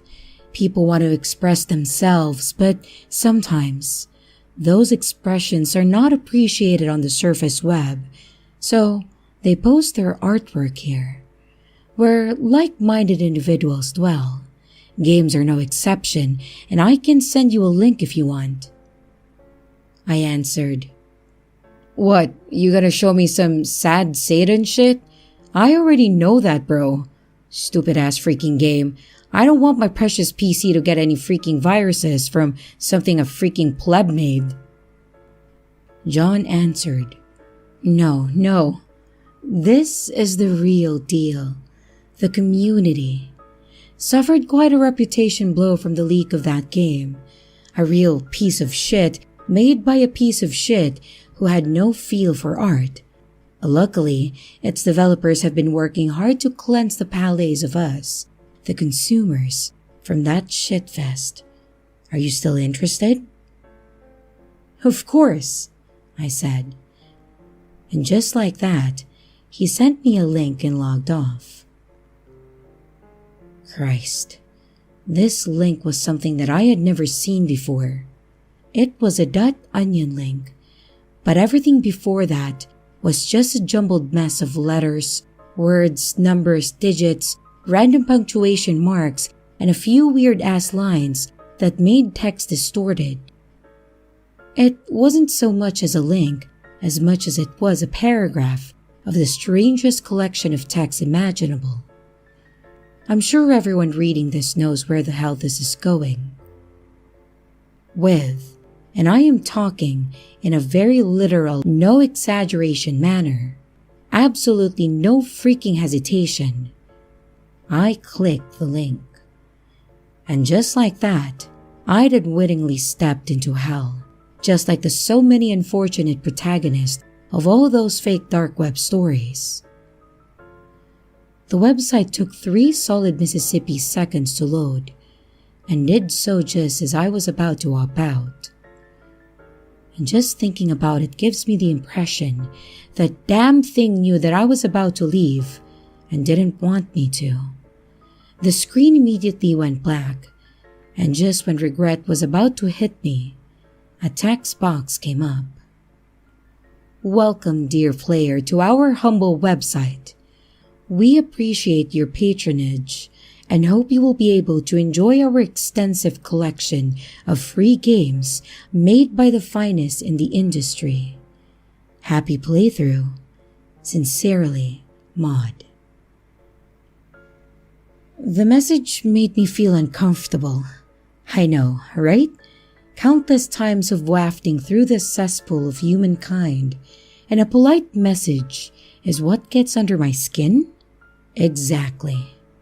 My parents were asleep, and I just drank a can of Monster and a can of Red Bull, and I was given the prospect of entertainment until dawn. And so, I took it. I clicked on the search bar, but saw that I couldn't actually search anything. Instead, a list of categories popped up. What were the categories? Rape, murder, torture porn. Nope, none of those. Every single one was plain as can be. POV, action, suspense, that kind of stuff.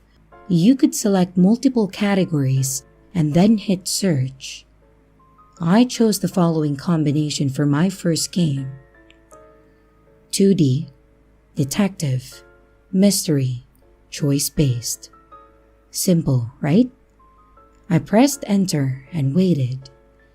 It seemed to last forever, but finally, the churning wheel of loading disappeared and I was met with a retro home screen. The title read in all caps, Interrogation of Phineas Wheatley. In a strangely well-chosen color palette that didn't make me want to vomit. And needless to say, the 16-year-old me was stoked. I thought that I just hit a video game jackpot.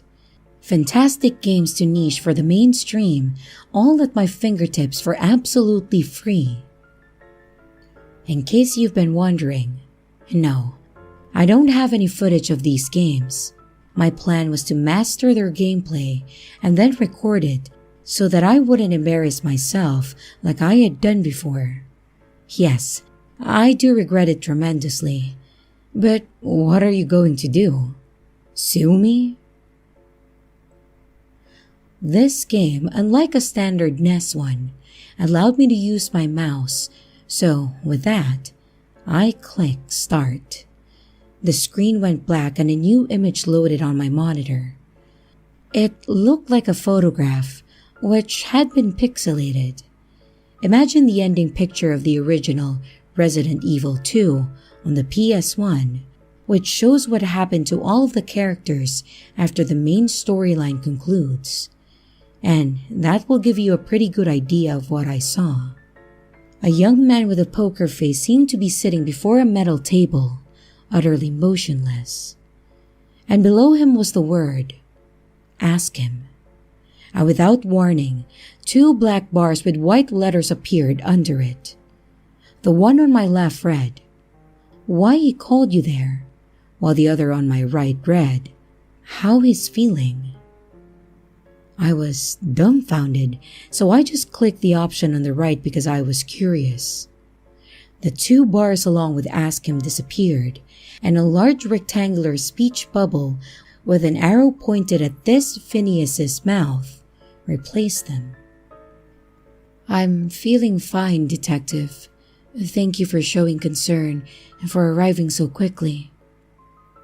The large speech bubble disappeared and the ask him prompt came back up again, but now there was only 1 bar under it, the one that said, why he called you there. I'd be lying if I said that I wasn't intrigued at that moment. I expected to come across some sort of sad Satan clone or morbid images or whatever shit idiots think would be fitting for the dark web. Instead, I had seemingly stumbled upon a hidden gem. I clicked the bar and the speech bubble came right back up. I know I am going to die, Detective. I know he will kill me. I find it only appropriate that I give my last confession before I am taken. The speech box disappeared and 2 bars came up again. The one on the right now read, who he thinks wants to kill him, and the other on the left read, why he killed Sam. I was tempted to just choose right, but I just really wanted to get things over with. And the following are all the responses that I chose with his answers in bold. Why he killed Sam. As you very well know, Sam was my first time. I wanted my first time to be special, so I chose Sam because he was special. He was that simple. How he killed Sam. Come on, detective. Surely you must know already. How he killed Sam. All right. As you wish. I knew Sam lived home alone, so I enacted my perfect murder. The perfect murder isn't about how you kill someone. It's about how you cover it up. And I knew that disposal would be my biggest problem. So I planned things out. I started to work at a taxidermy shop in town with my son, under the guise that I was being a good supporter for him to get some good extracurricular activity for his college applications. Mr. Flank, the owner of the shop, mainly made animal skeletal models and then shipped them internationally to institutes of education. You know how he'd extract the bone so cleanly? There are special beetles called hermestid beetles that eat only flesh. People like Mr. Flank have entire containers full of them. They just throw in the carcass part and wait for the beetles to eat it clean. I found a big enough tray and stole some beetle eggs from Mr. Flank, and I raised them all on my own patiently. And once they were fully grown, I put an ad on Craigslist for a child skeleton model. After all that was said and done, I just lured Sam down, killed him, and threw him into the vat. A week I waited, and the beetles had done their job. I then shipped the skeleton off and out of my life for good. Simple as that. I then just burned the beetles along with Sam's clothes, buried his organs out in the forest along with a few worms for good measure, and that was that. It was as if nothing had ever happened. How he got caught. Just thinking about it makes me mad. Turns out, you have to use hydrogen peroxide to preserve bones so they don't yellow over time. What happened in my case is that the person who received the skeleton was a medical expert and immediately realized that he'd just received a real child skeleton. The rest, I'm sure you know. A fun experiment that ended up biting me in the ass. The bar on the right side disappeared, and the remaining bar now read, Why he needed to speak to you. And this is the response I got when I answered. You see, detective, I'm afraid I've been a tad dishonest with everyone. I'll cut to the chase and just say that little Sam wasn't my first, nor my second, nor my third. He was number 31. Normally, I just cut up the bones and bury them. Sam, on the other hand, was a special case, as I thought it would be a neat idea for me to ship my friends out. But alas, look at where it got me. Where the hell the others are? I'll be frying tomorrow, so I might as well say, I ain't telling you squat, Chief. Just wanted you to know. You can doubt me, but you can't doubt all those other missing posters. I am a fair man, however, and I will say that I have mapped all of their coordinates on a special sheet of paper that you can only find in Genesis. That's all, detective. The screen immediately went black, leaving me in total darkness for a moment. And when it came back up, I saw that the style of the game had changed.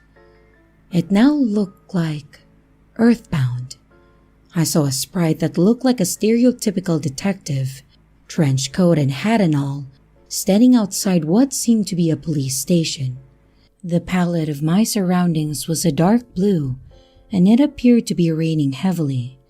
I used my keyboard and found that I could move around by pressing the standard arrow keys. On the far corner of the screen was an arrow that pointed to something beyond it, and I followed it. I found myself being guided through a deserted town, and without warning, the arrow suddenly pointed up. It was a house, a really quaint house. I entered it, and the screen went black for a moment before I found myself inside the house. And I have to say, it was a real pig hut.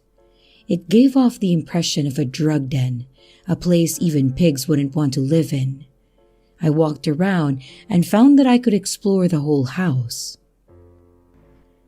The arrow was gone at this point, so I didn't have a clue where I was supposed to go next.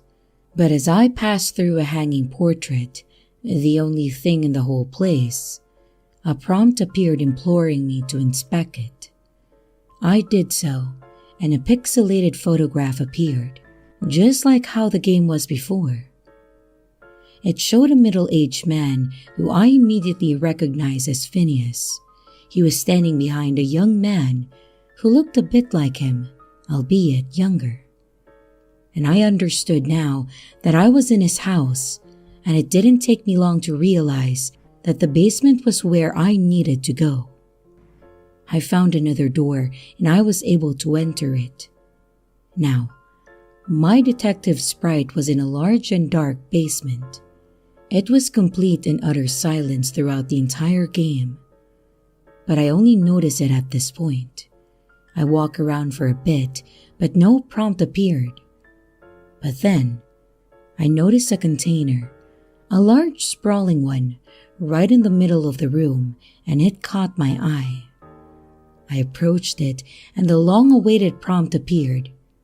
I pressed it, but then, without warning, another sprite suddenly came out of nowhere. The screen went black, and I found myself in the same style of gameplay as before. I recognized the sprite that appeared before me as Phineas's son. The prompt read, "What are you doing here?" There was only one bar, which is the one I clicked. "I came here to find the truth." The screen went black for a second and the image changed. I was now facing the container. The screen went black for another second and the container was open in the picture that came up. Even though it was pixelated, the detail almost made me vomit. It was another body, fresh, covered by what I assumed to be beetles. A single white piece of paper lay on it. The screen went black, and I could now see the paper. There were locations and coordinates on the paper, about 5, and the screen went black, and I was now facing Phineas's son again. But now, he was holding a gun pointed right at me. "I knew Daddy wouldn't go quietly like I told him to," he said. "And while I am sorry for doing this, Mr. Forum, I would be remiss if I didn't reiterate that, unlike my father, I am not made for jail. I take after my mother after all." The screen went orange and then blank. 2 prompts appeared. Play again and exit. I clicked exit and I laid back in my chair and let everything that happened sink in. It really was like a high, like drinking yourself to a stupor on good alcohol instead of the cheap kind. It felt good, but I had this feeling that ruined that particular high for me.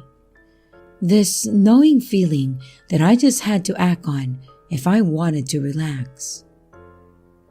I went to my other monitor, the one logged into the surface web, and typed Phineas Wheatley in Google. I just expected some forum links discussing the game, but instead, I got an eyeful of news reports and archives about Phineas Wheatley, the Granville Flesh Reaper. I read everything. I read how he'd kill a local and sweet little innocent boy, and had nearly gotten away with a perfect crime. I read how the detective who last spoke with him has never been found. And I read how he was survived by one son, Michael Wheatley, who preferred to stay anonymous. My high went from me feeling as though my skull was full of clouds to feeling like my brain had been replaced by a bowling ball. I rubbed my eyes hard and wondered what I should do. Those coordinates were surely fake, I told myself. Just the fan fiction of a serial killer aficionado. That's all there was to it. And like a junkie for a fix, I was hungry for more. My senses were screaming at me, but I refused to listen. 3D, POV, suspense, exploration. And I hit enter, and just like before, my screen went black before a menu popped up. Voyeur's POV. The only other thing was a start button, which I also clicked with no hesitation. The screen went dark and a loading wheel appeared with the words "searching for a server" below it. I waited, honestly oblivious to what I was about to be thrown into. And the spinning loading wheel disappeared, and a view appeared on my monitor. It was a first-person perspective of a backyard at night. At the bottom of the screen, there was a piece of text which read, "Quebec, Canada." I am ashamed to admit it, but I really did feel intrigued, especially by how realistic the graphics looked to me, not just for a free game on the internet, but for a video game in general. I tried moving around with my mouse and keyboard keys, but nothing worked. It was only then that I noticed the bar at the bottom of my screen. A text bar. In the bar, I, without much thought, typed in, "Go to shed." To my surprise, the camera turned and started to move towards the shed in the far corner of the yard. I typed, "Open shed," and a gloved hand appeared on the screen and opened it. Enter shed. Take dagger. Exit shed. It felt exhilarating, much better than Until Dawn. A true update of old text adventure games. The character was doing everything I told him to. Enter house. Go upstairs. The camera followed all of my commands. I was now in a bedroom. A girl about my age, the one I'd seen in the family pictures on my way up the stairs, lay sleeping before me. She seemed so real on my screen that I had to blink, and a prompt came up at the very moment as I sat in my dark room. End it?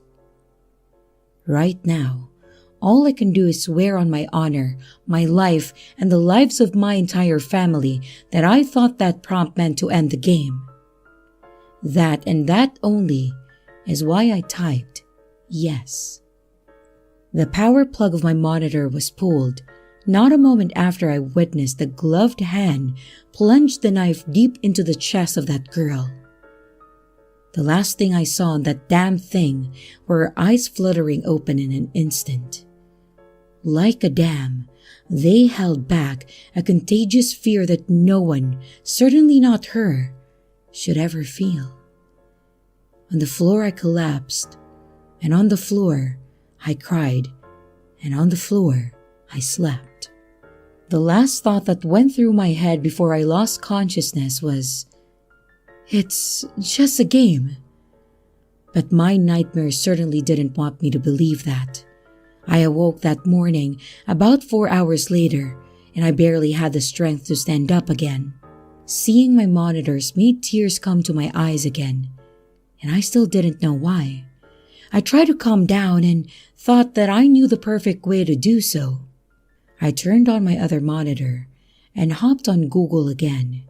My previous search related to Phineas Wheatley, inflicting a whole other wave of disgust back. I just searched Quebec, Canada, and went to news. And what do you think I found as the top story? A news article that featured the house that I had seen at night in that game.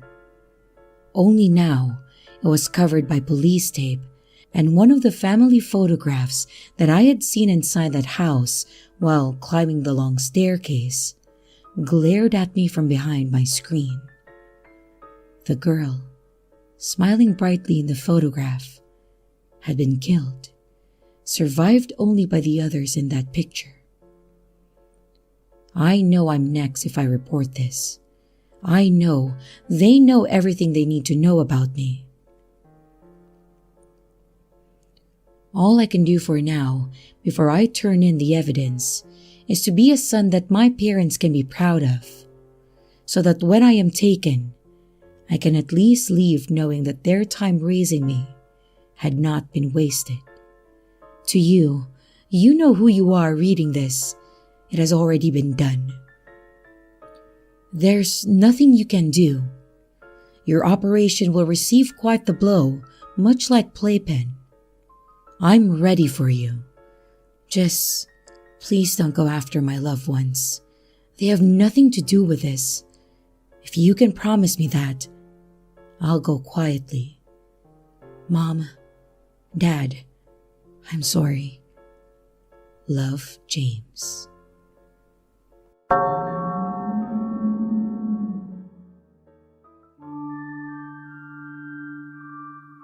This was literally the most scared I've ever been.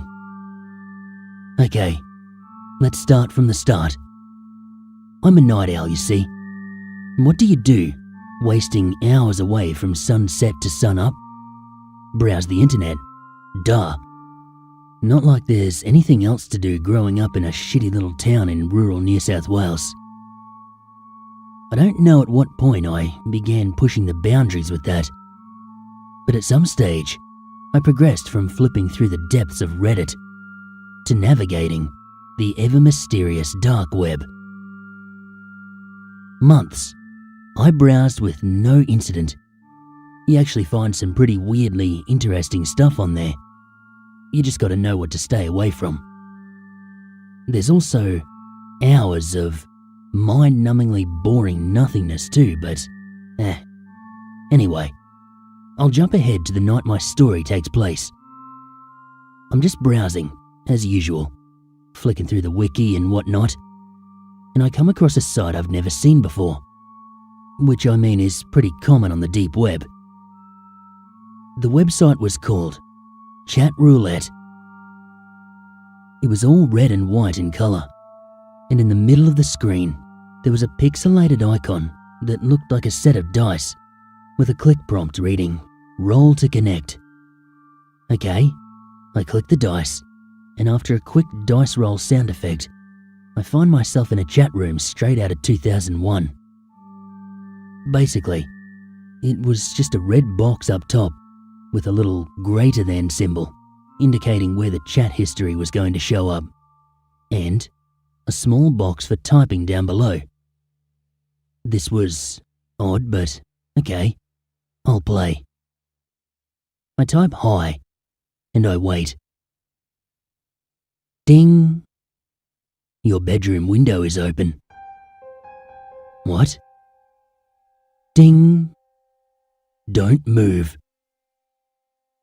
I kept laying on my bed, eyes firmly fixed on the screen.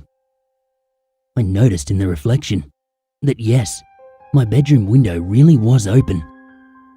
I quickly typed back, "Who is this? How did you know?" Ding! You need to do exactly as I say. Do not move. They'll hear you. What? Who will hear me? Ding! The man outside your window. I froze. Literally, froze in place. Were there really men outside my window, about to climb through and do God knows what? Ding! Carefully get up. Do not make a sound. Slowly, make your way to your window. Close it as quickly as you can, and then run to another room. Any room in the house that you feel is secure. Go! I did what the stranger told me to do. I slowly climbed out of my bed taking care not to step on any loose floorboards or cause any sudden noises at all. I made it to my window and I quickly slammed it shut. I then ran to the bathroom down the hall, slamming my bedroom door behind me. The whole time I was running and hiding in that bathroom, I was just waiting for that inevitable sound of glass smashing, mental images of masked intruders sliding in through my window from the darkness outside. I sat in that bathroom for what must have been at least 4 hours or so before finally making my way out, carefully. Ever so slowly, I tiptoed my way back to my bedroom. I practically army crawled my way over to my window, lifting my head very carefully. I peered out into the backyard and I saw nothing. I head back over to my laptop at this point to ask what the hell was going on, when finally I notice it. The little green indicator light right next to my webcam. My camera had been on. This freaking weirdo had been looking through my webcam, seen my bedroom window was open, and decided to play some stupid elaborate prank, probably broadcasting my panicked reactions to the rest of his dark web weirdo buddies. All's well that ends well, I guess. The whole thing turned out to be a dumb joke. But I do stand by what I said at the beginning. It was the most scared that I have ever been in my entire life. Stay off the deep web. This guy was rather harmless. But you never really know who might be watching you.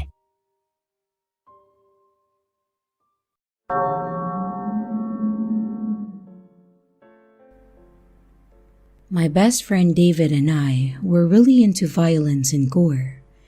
We watched all the bloodiest and most insane movies that we could possibly find. And in our desperate search to find more extremely violent movies, we started running out of things to watch. The quality in movies we were forced to watch continued to get worse and worse until they could no longer satisfy our need to see over-the-top action and death. That is until David came up with what he thought was a genius idea.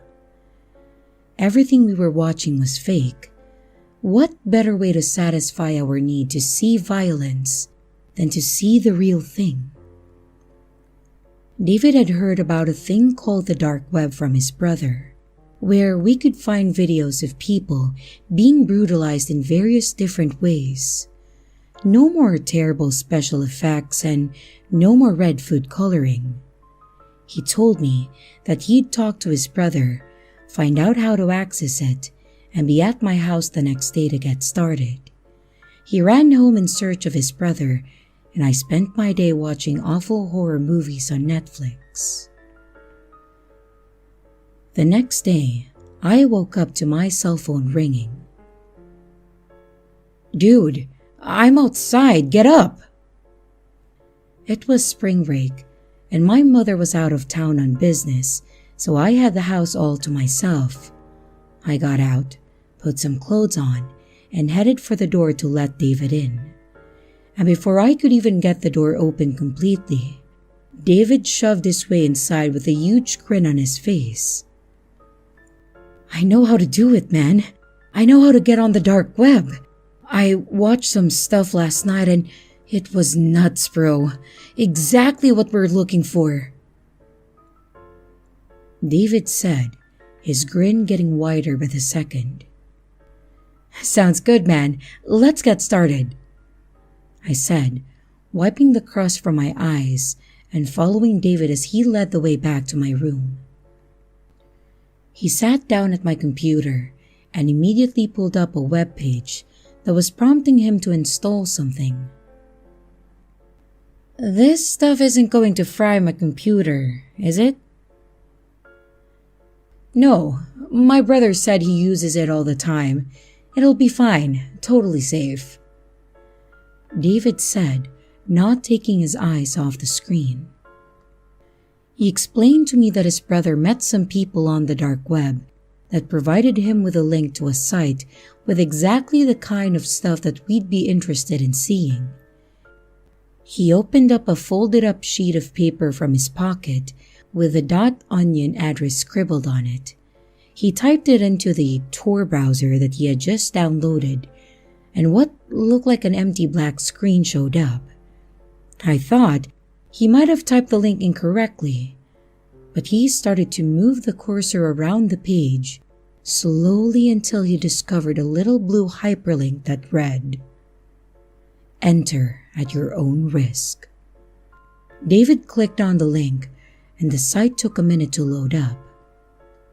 When the web page finally opened, the background was black and all the words were in red. In big letters at the top of the page, it said, "Mercy Kill." Dismembered arms and legs that had blood dripping from each of them formed together to create the letters. And underneath the title of the website was a horizontal bar of categories to choose from: torture, porn, kidnapping, animals, and the list went on. There was also a submit button, which I assumed was how people uploaded their videos onto the website. After looking over the categories for a bit, we found one that we thought we would have what we were looking for. We clicked on Murder. Once again, the page took quite a while to load. When it did, there were 3 black boxes one after the other with titles under each of them. There were play buttons hovering in the middle of each box. The title of the first video was "This Little Piggy Went Home," followed by "Take Me Out to the Ball Game," and the last one, "Russian Roulette with a Twist." The videos had no preview screen or thumbnail, so we had no idea what we were in for before clicking play. David decided to click on Russian Roulette first. It seemed like the safest bet since we knew what Russian Roulette was. The video buffered for a moment and then began. In this video, there was a man sitting in a chair. The room had a white tile floor and a white sheet hung behind the man. There was a white table in front of him with 6 handguns laid out on top of it. The man was wearing only boxer briefs and was covered in sweat. He had one hand tied to the chair, but the other was free. He looked young, but definitely older than us, and he was very skinny, like he hadn't eaten in weeks. We saw the man's mouth move, but there was no sound. And David quickly turned my computer speakers on, and we could hear a man speaking. A game. There are 6 guns on the table. One of them has a bullet in it. The rest of them do not. Pick one, put it in your mouth, and pull the trigger. Choose correctly, and I'll let you go. A voice said from behind the camera. The man in the chair reached out with his shaky free hand and grabbed the gun in the middle of the table. He brought the gun up to his face, stared down at the barrel, then closed his eyes. He whispered something inaudible to himself, put the gun in his mouth, and pulled the trigger. The sound that emitted from my speakers almost made my heart leap out of my chest, and the sheet behind the man was sprayed with blood and brain matter. His head whipped back and then forward quickly, slamming into the table with a loud bang. And soon, the white tabletop had run red with blood. From behind the camera, we could hear the other man chuckling to himself, escalating slowly into a loud maniacal laugh. He finally walked out in front of the camera. He had his back turned to the camera and walked over to the table and began removing the clips from each of the remaining handguns. He gathered them all in his hands and brought them up close for the camera. The man was bald and had a plain white face mask on. He showed us the tops of the clips, and there was a bullet loaded every one of them. "I lied," he yelled, before returning to his loud villainous laughter. The man in the mask walked back over to the body and ran his hand through the dead man's hair slowly. He placed his finger inside the hole that the bullet had left in the back of the man's head with a disgusting squishing noise. And that was the end of the video. And although I was a little shocked by the gruesomeness of the video, it was exactly what we were looking for. I felt sympathy for the people being killed in these videos, but I tried to convince myself that these were just very high-quality films. And we continued on to watch the other two videos. This little piggy went home consisted of a woman strapped to a metal table, getting each of her toes cut off with pliers, one by one, and having them fed to her by an obese naked man, while her mouth was held open by a dental mouth opener. And Take Me Out to the Ball Game was a video of a man in a baseball uniform who was bound to a wooden chair.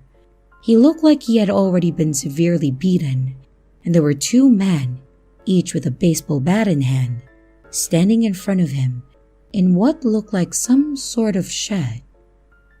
"You like touching little boys, huh?" One of the men yelled at the tied-up man. The man in the uniform began to say something when one of the other men brought a baseball bat down with incredible force onto the man's crotch. The uniformed man began crying out in unspeakable pain as the other two men continued to hit him with ferocious swings in the kneecaps and stomach.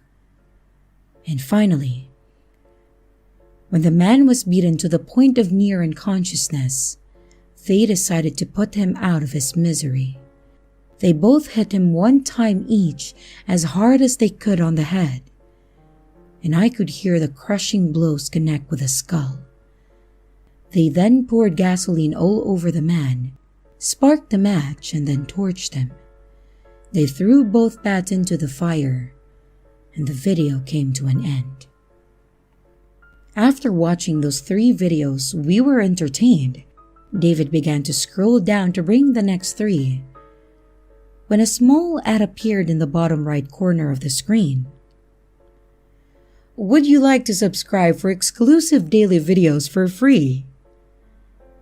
Read the out-of-place looking ad. There were 2 buttons that showed up when David brought the cursor over the ad. Yes or no. And before I could say anything, David had already selected yes. Another window loaded up and it had 2 blank bars to enter a home address and an email address. And David began to type my email address when I spun him around in the chair to face me. "What the hell are you doing? Are you crazy?" I said.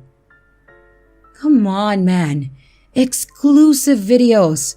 That sounds sick." David said with the same stupid grin he had on his face when he walked in earlier. "If you want to sign up, use your email and address. I don't want my info posted somewhere on the dark web." "Whatever, man," David said, closing out the window. And just when we were about to continue watching more videos, there was a knock at the door. David seemed to pay it no mind and continued scrolling through the web page. I got up and headed to the front door. When I opened the door, it was David's mother looking a bit frustrated. "Hey, Anthony, is David here?" she said with a smile, even though I could tell that she was upset with David about something. I figured she might have found out from his brother that he was messing around the dark web. "Yeah, I'll go get him for you," I said, gesturing her to come in and heading back towards my room.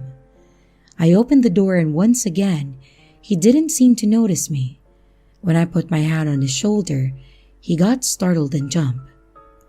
"Hey man, "Your mom's here and she doesn't seem happy," I said as David spun around his chair. "Damn snitch," David said under his breath, confirming my suspicions. "Well, I'll see you later." We did our handshake and I walked him out. His mother had gone back outside to wait for him in the car, and I waved goodbye to them and off they went. When I got back to my room, I saw that David had closed out everything on my computer, and I hadn't watched him closely enough to know how to open it back up myself. I decided to grab a bowl of cereal and hang out watching YouTube for the rest of the day. And about 2 hours after David left my house, I received a new email notification on my phone. I selected the app, and I saw that the email had nothing in the subject line and was sent from an encrypted email address. And upon opening the email, I was greeted with bold red letters that said, "Congratulations! Thank you for subscribing to our daily exclusive videos. You will be sent an exclusive video from one of our users every day. You are free to unsubscribe at any time. Estimated delivery tomorrow by 6 p.m. Damn it, I said out loud to myself. David had signed me up while I was out of the room. Now, my email and address could be floating around anywhere on the dark web for anybody to see. What the hell was going to be delivered tomorrow? I thought it was just videos. Why can't they email them to me? I texted David calling him an asshole for doing something so stupid without my permission.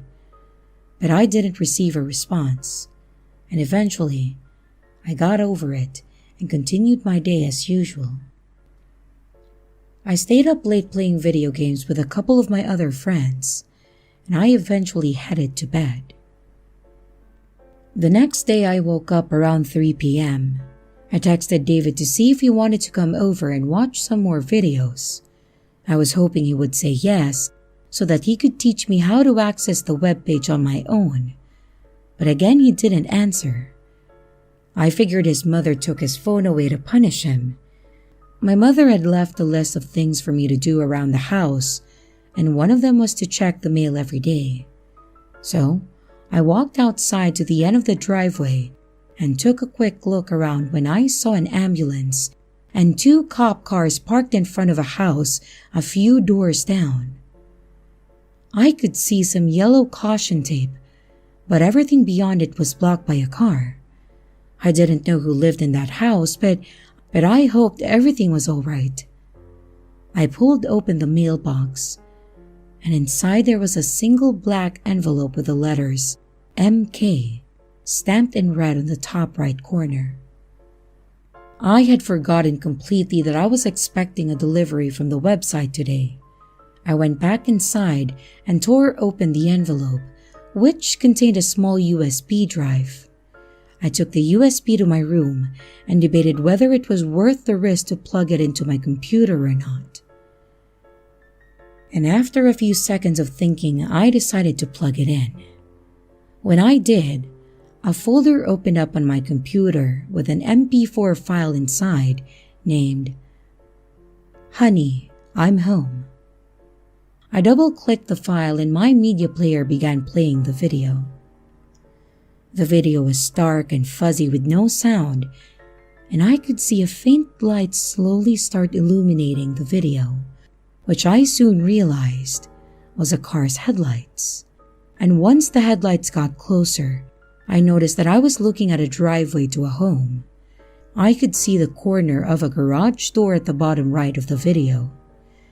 The camera was hung above the garage and was angled down in order to see anyone who could be approaching the house. The headlights continued to get brighter and brighter until the car pulled into the driveway. It was a large black Cadillac SUV. It parked and the headlights shut off, making the video look much more darker, but I could still see well enough. The door to the SUV popped open, and a man wearing a suit got out of the vehicle. I could barely see his face, but I could tell that he was a middle-aged man who obviously had a good-paying job. He closed the driver's side door and opened the back door, and as he reached in the back seat, presumably to grab something, a large man crept into frame. He was dressed in all black and had a hoodie on that covered the majority of his face from the camera. He had his hands in the pocket of his sweater and walked up behind the man who was still digging in the back seat of his car. The hooded man grabbed the businessman by the shoulder and spun him around to face him. The man in the suit put his hands up in submission, but the hooded figure pulled a large knife from his pocket and plunged it into the man's stomach multiple times. He pulled the knife up through the man's body, and the suit jacket he had on opened up. And even through the semi-blurry video, I could see that the white undershirt that the man had on turned almost completely red. The businessman fell to his hands and knees, and next to the vehicle. The hooded man then grabbed him by the neck, leaned up his head against the vehicle, and proceeded to slam the car door into his head multiple times until his head was a flattened, bloody mess. Again, I was entertained by the video. It was actually easier to detach myself from this poor guy because the camera quality was not very good and I couldn't see the expressions on his face. I texted David to let him know that the exclusive video had come in. No response. I pulled the USB out of my computer and set it on my desk. I made myself a microwave dinner and then turned on the TV. I almost never watch TV, and the last thing my mom watched before she left was the news, so that's what came on. The banner below the news anchor read, "Man brutally murdered in front of home in the name of my community." And I remember the cop cars and ambulance that I had seen earlier and knew that must have been where the killing happened. It wasn't until the news anchor went into detail that I came to a terrifying realization. A man was found dead in his driveway last night with multiple stab wounds and massive blunt force trauma to the head. The man's identity has been confirmed by his wife, father of two, and loving husband. If you have any information that will help in the ongoing investigation, please call our tip line, the anchor stated. I immediately sprung up from the couch and ran to my room to find the USB drive. I grabbed it and plugged it into my computer as fast as possible, and my hands were shaking. I double-clicked on the folder where the video had once been, and now it was gone. I thought maybe I had deleted or moved it by accident. I searched every folder in my computer, but it was nowhere to be found. And I panicked and scrambled to find the envelope that the USB had come in, and luckily, it was still close to the top of my trash bin. I pulled it from the bin and examined it for the second time. I hadn't noticed when I first saw it, but the envelope had no stamp. It wasn't mailed, it was hand-delivered. I picked up my cell phone to call the police, but I hesitated. What if the police thought it was me? Even if they didn't, could I get arrested for going on the dark web? After all, it was most likely my fault that this man was murdered because of this stupid subscription. And before I could make a final decision, it seemed like one was made for me. My phone vibrated in my hand with a new email notification. I clicked on the notification, and the email filled my screen. In big bold letters, the email said, "Do not go to the police. Your subscription has been canceled." I scrolled down a bit and noticed that there was an attachment with the email. And after opening the attachments, I was hit with a sense of dread that made all the hairs on my body stand up. It was a photo of me taken from my kitchen window, and I was sitting on the couch microwave dinner in hand, and the news was on the TV. This photo had been taken just a few minutes before I received the email. At this point, I was terrified, but in hopes that this person would leave me alone, I decided not to call the police. I made sure all the doors and windows were locked, closed all the blinds, turned off every light in the house, grabbed a knife from the kitchen, and locked myself in the room. The night came and I was too frightened to go to sleep, and I put my phone on silent to avoid any noise and laid down, staring up at the ceiling, listening for the slightest noise. At some point, my body gave in and I fell fast asleep. I woke up to the sound of dishes suddenly clanking together. I sat up in bed and listened for a while longer until I heard what sounded like a chair being dragged lightly across the floor. I got up slowly and grabbed the knife that I had left on my bedside table. My stomach was in knots and I had already broken out into cold sweats as I reached for my door. Unlocking it caused a small click that in that moment, it sounded like the loudest noise that I have ever heard. I pulled the door open and peeked my head around the door frame into the hallway. I looked towards the living room, but it was much too dark to see anything that far away. I stepped out into the hallway, taking each step as lightly as possible. My heart pounded as if it was trying to escape my body.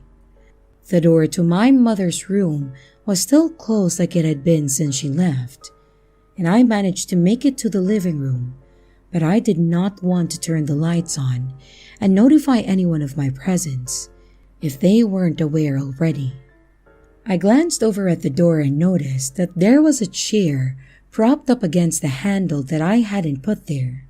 I had almost no time to comprehend what was meant before I was grabbed from behind and a hand was clamped over my mouth. The knife had almost slipped from my grasp, but I was able to hang on to it. I turned it around in my hand so the blade was facing behind me, and I swung it back as hard as I could into the attacker's leg, causing him to let out a loud cry in pain. He loosened his hold on me, and I saw that he had a knife of his own. He began trying to say something, but he was interrupted when I yanked the knife from his leg, turned around and set it deep into his stomach. He then let out a large gasp, and his arms dropped to his side. The man fell to his knees and then face down to the ground. I rushed to find the light switch, and after a few seconds of feeling around in the dark, I found it. I flipped the light and looked down at my hands. They were covered in blood. So was the light switch, and so was the knife. I turned to face my attacker. He looked much smaller than the man that I had seen in the driveway video, but he did have a black hoodie on. I grabbed the man by the arm, turned him over onto his back, and what I saw froze me in shock. The person who attacked me inside my home was David. I couldn't believe what I was seeing. Why would he do something like this? Was he going to kill me? We'd known each other since 3rd grade, and he wouldn't want to hurt me. Tears began to stream down my face that I had just killed my best friend, and I had no idea what was going on. After what felt like hours of thinking and crying, I decided it was finally time to call the police and explain what occurred here. When I stumbled into my room and picked up my cell phone to make a call, my crying only intensified. There, on my screen, was a text message from David sent just an hour ago. "Hey man, I don't know how to explain this, but someone is after us. I'm sorry. I'm heading over there now. I have the key you gave me. We'll be more safe if we're together," read the text message. Just then, I received 2 emails from the encrypted address, and I selected the first one. There was a link inside, and I couldn't open the link from my phone, so I powered on my computer and typed it into the Tor browser. It opened up the dark web page Mercy Kill that David and I had been browsing a few days earlier and took me directly to a video. The video was in glowing green night vision and the camera was hidden in a high place. I instantly recognized my own living room and I knew what was coming next. I saw myself stab David in the leg and the stomach. I saw him crumble to the ground slowly, creating a puddle of blood. And the video was titled, Oops. And just below it, there was a banner that said, Thank you for your submission. At this point, my sadness became anger, and I swore that I would get revenge on whoever forced me to do this to my best friend. I snatched my phone from the desk and proceeded to open the other email. This email had an attachment. I clicked on it, and a picture opened up. I turned my phone on its side, and the picture enlarged on my screen. The photo was of me. I was on my knees beside David's body, hands covered in his blood, tears running down my face. And what disturbed me the most was the angle that the photo was taken from. It was from a different vantage point than the video. The only way anyone could have taken this picture was from inside the house in the hallway. And as I started putting pieces of the puzzle together, I heard the door to my mother's room creak open.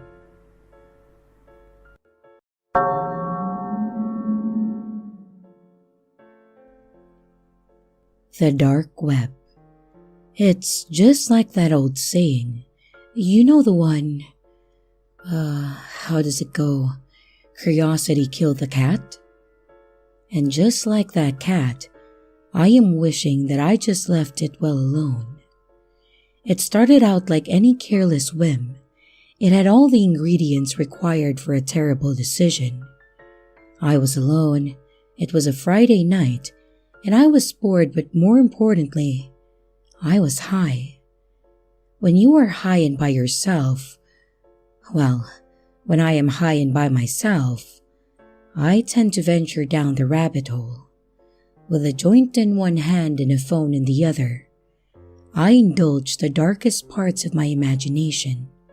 Horror, mysteries, paranormal encounters, all of it.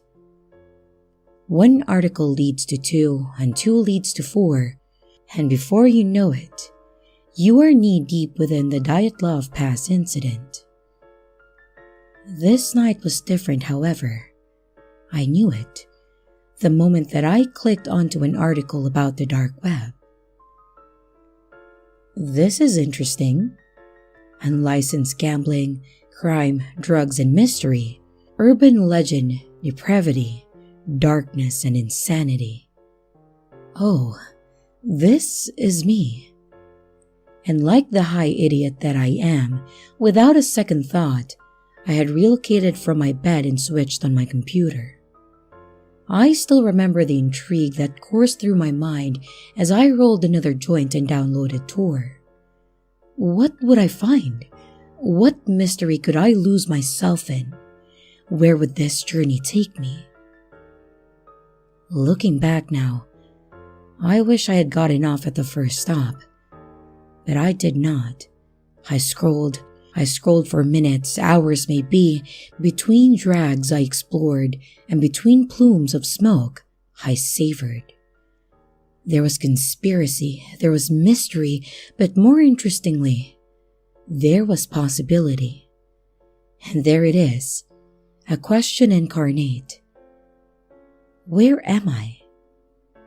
The title of the page was less than imaginative, but it drew in me nonetheless, and with a single click it began. I half expected a page to load, but instead, as soon as I had clicked the link, my phone vibrated.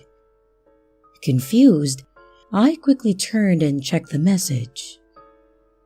The phone number did not make sense.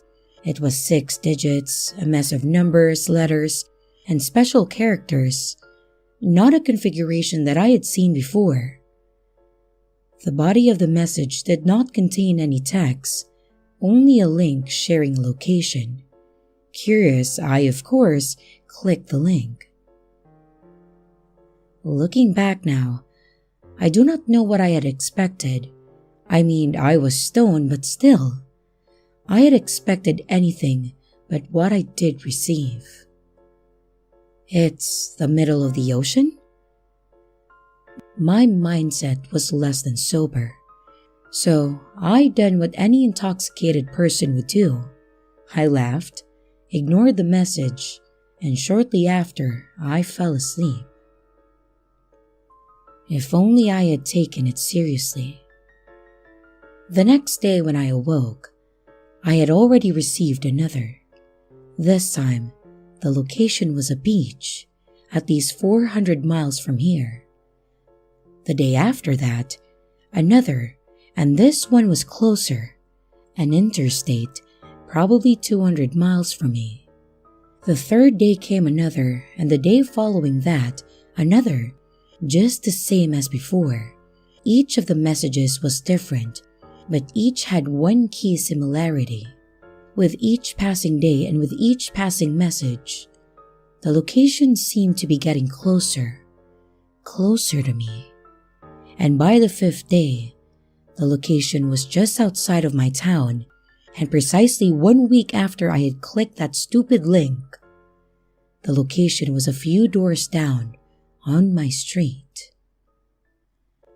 That was the message that I received this morning. I do not know what is coming or what is going to happen, but all I know is that I wish I had left well alone.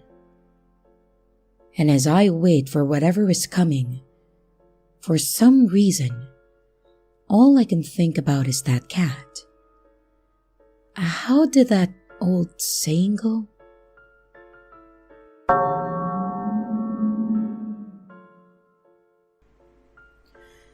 I consider myself sort of a veteran when it comes to scouring the deep web.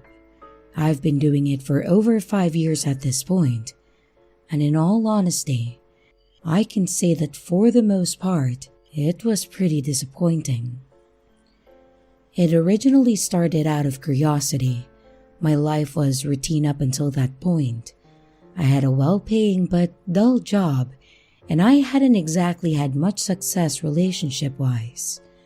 Many of them had started out strong, but fizzled out by the 1-year point for some reason or the other.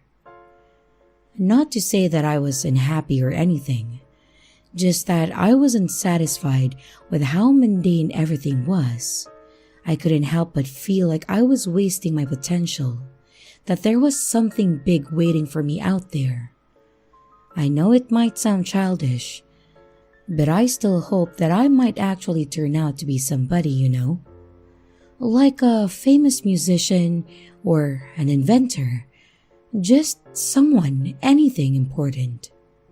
But given that I had no real talent or the like that might help me achieve that dream, I turned to the dark web.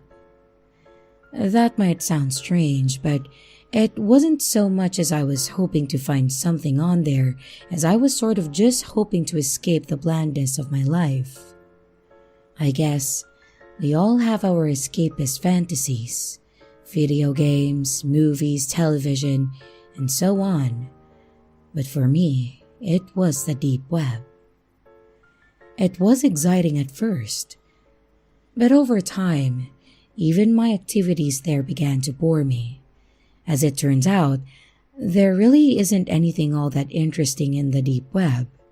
There were lots of sites selling drugs, but I had no use for them. Most other things were scams, you know. The send me some Bitcoin and I'll send you twice as much back sort of stuff. Occasionally, I would find something that seemed genuinely creepy, but a little digging would always reveal that it was just a hoax. After 5 years of this, I was about ready to give up on my escapades on the dark web. I hadn't really had much success in real life either, Don't get me wrong, I was moderately good at my job and financially well off. But that dream of really achieving something significant was out of my reach as always. That was until that day. I saw a post on a forum that I frequented. It had a few like-minded people looking for anything strange or eccentric on the deep web. Someone had posted a link to a page stating that it sounded fake, but admitted that it was one of the weirdest things that they had encountered. Given the account was over 7 years old, and according to their profile, they had been in the game for over 10 years, this was no small claim. The webpage itself was simple, the kind you would encounter in the early 2000s.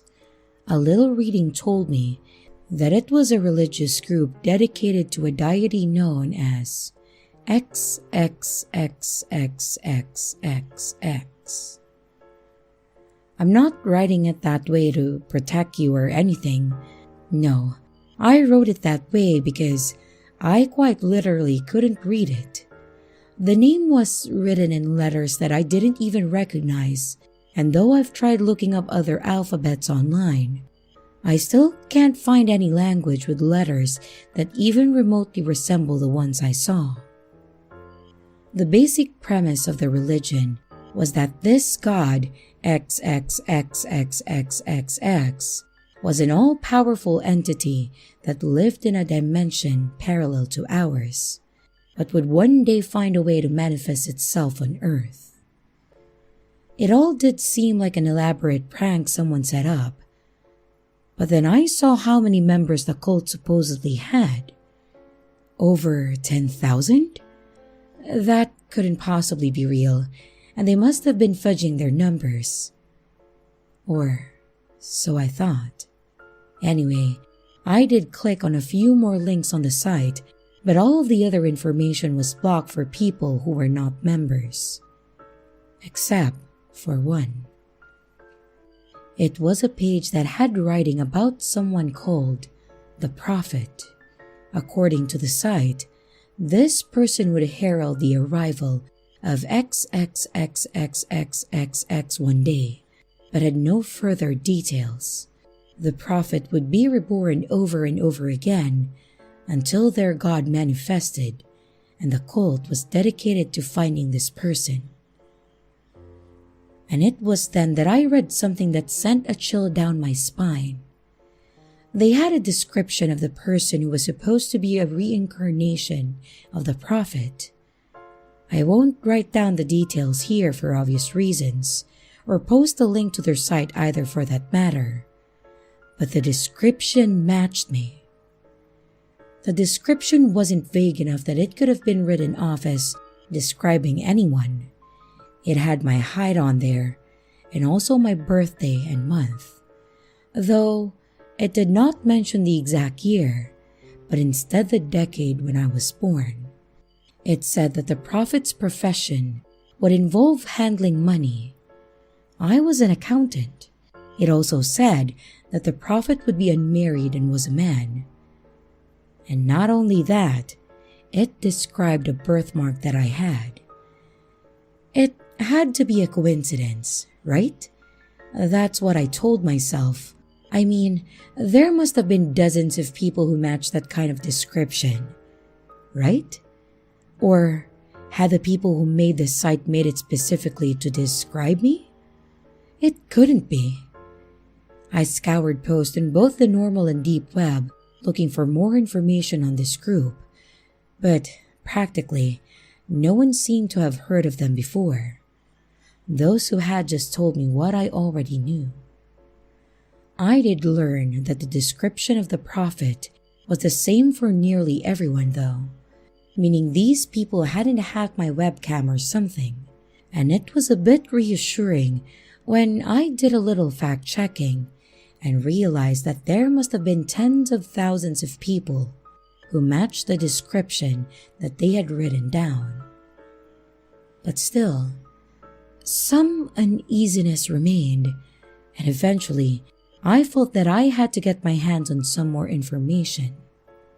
And while not the brightest idea I had, I decided to get it the only way I knew how, by joining them. The initiation procedure involved a ritual that had to be done on the night of a full moon. I won't go into any more details on what is involved, other than there was a sacrifice of my own blood. One misconception many of you might have is that it's possible to stream videos on the deep web, and there are some sites selling access to streams where people are tortured and other things such as that. It isn't possible to stream on Tor. However, given how slow it is to access even normal web pages.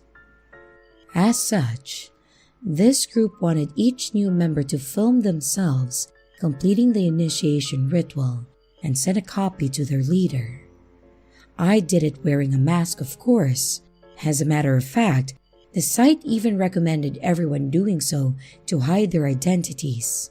I also stripped the video of any metadata and watched it thrice before sending it over to make sure that I didn't leave anything that could be traced back to me. And I got a message back with an audio recording that I was to play to finish my initiation. The words sounded garbled and didn't resemble any language that I've ever heard of. They instead sounded more like a bunch of animal growls than spoken words. Somehow, even though I hadn't understood a lick of it, it triggered something inside of me. It was like as if a switch inside my head had been flipped on and several circuits in my brain activated. The name of XXXXXXX was now clear to me. I didn't know how I could read it, just that I could. There's no point in me trying to write it down. I couldn't even if I tried, and I think it wouldn't make sense to anyone else. It didn't end there though. Memories I didn't know I had came rushing to me. Memories of countless past lives that I had lived. I saw the pyramids of Egypt being built. I had been a member of Caesar's legions when he invaded Gaul. I saw myself landing on the beaches of Normandy. And there were countless others to which I couldn't give a modern-day name. Nearly all of these times, I had discovered this religious cult, and I had joined it countless times. But there was something that this group had been hiding from me, and I knew why. The prophet would become a vessel for bringing XXXXXXX into this world, but that was after sacrificing himself. In short, I was a lamb for slaughter. I knew this from my memories and browsing parts of that webpage that I now had access to confirm the fact. I immediately logged off and vowed never to go on that site again. But my nightmare wasn't over. Later that night, I had a dream more vivid than any that I have ever had before. And I saw him, or rather, it. I saw XXXXXXX. Even if I had the space of an entire book, I still probably couldn't do what I saw justice. I saw nearly every single kind of horror. Werewolves, vampires, skinwalkers, demons, and many more melded together into a giant body that completely spanned the horizon. Though it had no real eyes, or rather millions of eyes all looking in different directions, I could still somehow feel it focusing its gaze directly at me. None of the individual mouths opened up, but it still spoke with an impossibly loud voice directly into my mind. My prophet, you know your destiny. It showed me a vision of me lying tied to a table surrounded by people in black hoods. One of them took out a knife and slit my throat, and I watched myself die. As the light left my eyes, they began to turn pitch black and my body levitates off of the table. A voice that wasn't mine left my mouth as dark tendrils began to form around me. This was what was going to happen to me. I wouldn't end up dying as a sacrifice. I would be possessed by this monster. I'll spare you the details of what I saw afterward. Let's just say that XXXXXXX is not a merciful God. Most of humanity would be wiped out, and with what happened to the survivors, let's just say that a swift death was a far kinder fate. "No!" I screamed. "I won't let this happen." The thing was that I knew that I had to be sacrificed in a specific way to manifest him. If I managed to avoid the religious cult that I had inadvertently joined, or if I killed myself another way, his plan would be foiled. At least for now, it would be. Think about it. Your death will be easy, almost painless. Submit yourself as a sacrifice to me. You have wanted to be special your whole life, have you not? You will attain godhood through this action, and I will live through your flesh. Godhood? More like demonhood! I screamed back and awoke in a cold sweat. I knew though that it wasn't just a dream. I also knew that the cult could probably also communicate with XXXXXXX in some way, and it was still a possibility that they might be able to track me despite the precautions I had taken. I couldn't let that happen. I went ahead and destroyed my old computer. I moved to another country and cut all ties with everyone that I was close with. It's been 2 years up till now, and they haven't found me yet. Hopefully, they won't. But it isn't them that I'm scared of. It's XXXXXXX. There is no way for me to unlearn what I know now. It visits me in my dreams every single night. Initially, it tried to appeal to my ego, of my desire to one day accomplish something great or to be special. This was my chance, it said, a chance to be the chosen one, or the protagonist, or what have you in the world. I had certainly wanted to be important all my life, but not in this way. When this failed, it tried another tactic. It told me that even if I didn't submit in this lifetime, I would just be reborn over and over again. Eventually, this God would manifest in our world. It was better, it said, for me to submit willingly now, so that it might be a bit more lenient to the rest of humanity. When this failed, it told me that when it did manifest, it would have limitless power and would bring forth every single past version of myself into this reality at once, and as punishment would subject every single version of me to torture worse than any human on this planet has ever experienced. I don't know if that's true or even possible, given what I know of reincarnation. Could I really be brought back if I was already born into another body? I had no idea what the capabilities of that monster were. Then again, I can't be sure that anything that it's told me is the truth. I highly doubt it would be any more merciful in the world, even if I submitted. But night after night of a God screaming into your head, you begin to seriously doubt yourself. There are 2 quick ways that this could end. One is that I take the revolver I keep and put a bullet between my eyes. The second is to give into XXXXXXX access the cult webpage and tell them where I am. I don't have a death wish, so neither option seems appealing. Life might not be perfect, but I certainly value what I have too much to end it all right now. The third thing is to endure this, but I don't think I can do that on my own. That's why I've turned to you, kind strangers on the internet. I'm sure many of you won't believe me, but I desperately need your help. Please, don't try to find me. I made sure you can't track me down. I can't be sure none of you aren't members of that cult, or that you won't come to hunt me down to save yourselves. What I need, kind strangers, is reassurance that I need to endure and withstand the taunts of this monster. After all, you all do have a vested interest in this as well. I can tell you that what XXXXXXX wants to do with humanity is nothing you would wish upon even on your worst enemies. So please, convince me that I can withstand it. Tell me counter-arguments against what it has told me, because I don't know how much longer I can hold out like this.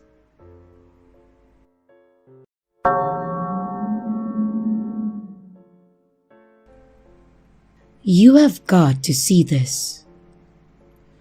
Throughout all my time on the dark web, I had seen it all. I had seen the strange, I had seen the downright surreal, and I had seen the obvious fakes.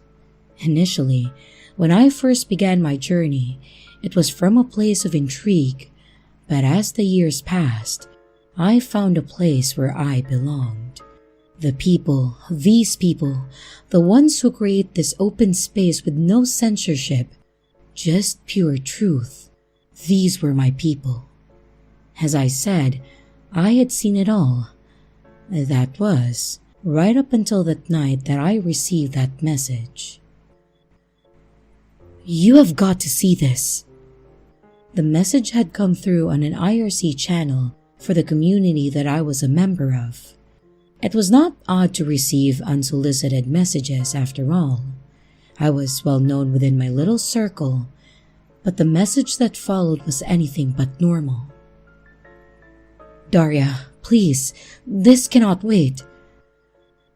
My name? I was a very careful person. There was maybe 2 people within my community that knew the real me, and each one I had fostered a relationship with. I had fostered trust with over countless years. I knew that neither of them would leak the real me. But that was more concerning. The message, it had not come from either one of them. Confused, I clicked onto the message, and before I knew it, my response was already there. Who is this? It was a simple question, and on the surface of it, I expected a simple answer. But looking back now, there was nothing simple about where the conversation would end up. A few seconds passed, and then again, the words were there. Daria, listen, I cannot go into it. We must act quickly. You must see it to believe it. You are in danger. Seeing my name used by a stranger for a second time had less of an impact than the first. After all, my eyes had already been drawn to the only word that mattered. Danger. What are you talking about? Again, a brief pause, and then again, a response. Look, go here. You will not believe this. Usually, I would have seen this for what it probably was. Some kind of joke, an attempt at an intrusion, anything but something to indulge seriously. But whoever this person was, somehow, they had found a way through my usual steadfast exterior, and without thinking, I was already clicking on the link which they had provided. My heart skipped slightly as the page loaded and the listings materialized on my screen. People? It was an auction site of sorts, its layout not that dissimilar to other websites on the conventional web. At least, it was, apart from one key difference. Instead of product, people seemed to be bidding on other people. Each of the listings came with a picture attached of what was on sale, and the pictures. They were, well, They were taken out there on the street, in public, and by the looks of it, without the person in question knowing about it. Derek Hunter, 28, Michael Matthews, 36, Joanne Price, 21. I scrolled further and further, watching as each auction ended, each for an obscene amount, and the further I fell into the darkness, the more my heart strained. What is this? Whatever it was, it felt wrong. There was nothing visceral about the sight itself, no sign of the impending doom of those auctioned, but it was there, silent, unspeaking, and within a moment, things went from terrible to even worse. Me? My eyes settled upon the listing as they did. My hand shook. Daria Wood, 27. Just like the others, there was a picture for the potential buyers, and just like the others, their image contained the usual sink of voyeurism. It was me, taken just outside of class one day. Wait, that was yesterday. My eyes moved from the pictures as the blood burned within my veins until finally settling upon the auction timer. I watched on as it counted down as the bidding exploded. 10,000, 10,500, 12, 15, 17. It kept going and going until finally the clock struck 0 and the price settled on 67,000. And then another message appeared on my screen. Thanks for indulging me a little here, Daria. I just needed time to trace your home address through our chat. I'm so glad that we could find you a new home. Somewhere where you belong. The winner bidder has paid, and it's time to settle. Be seeing you soon. Daria Wood of 87 Oak Drive. Be seeing you real soon. And then, as quickly as the message had appeared, it had gone. A million different thoughts were there. They ranged from the extreme all the way through to confusion. But within the midst of it all, there was one stronger than all else. It pulsated, it oozed, and it tore against the very fabric of my being. Somewhere I belong.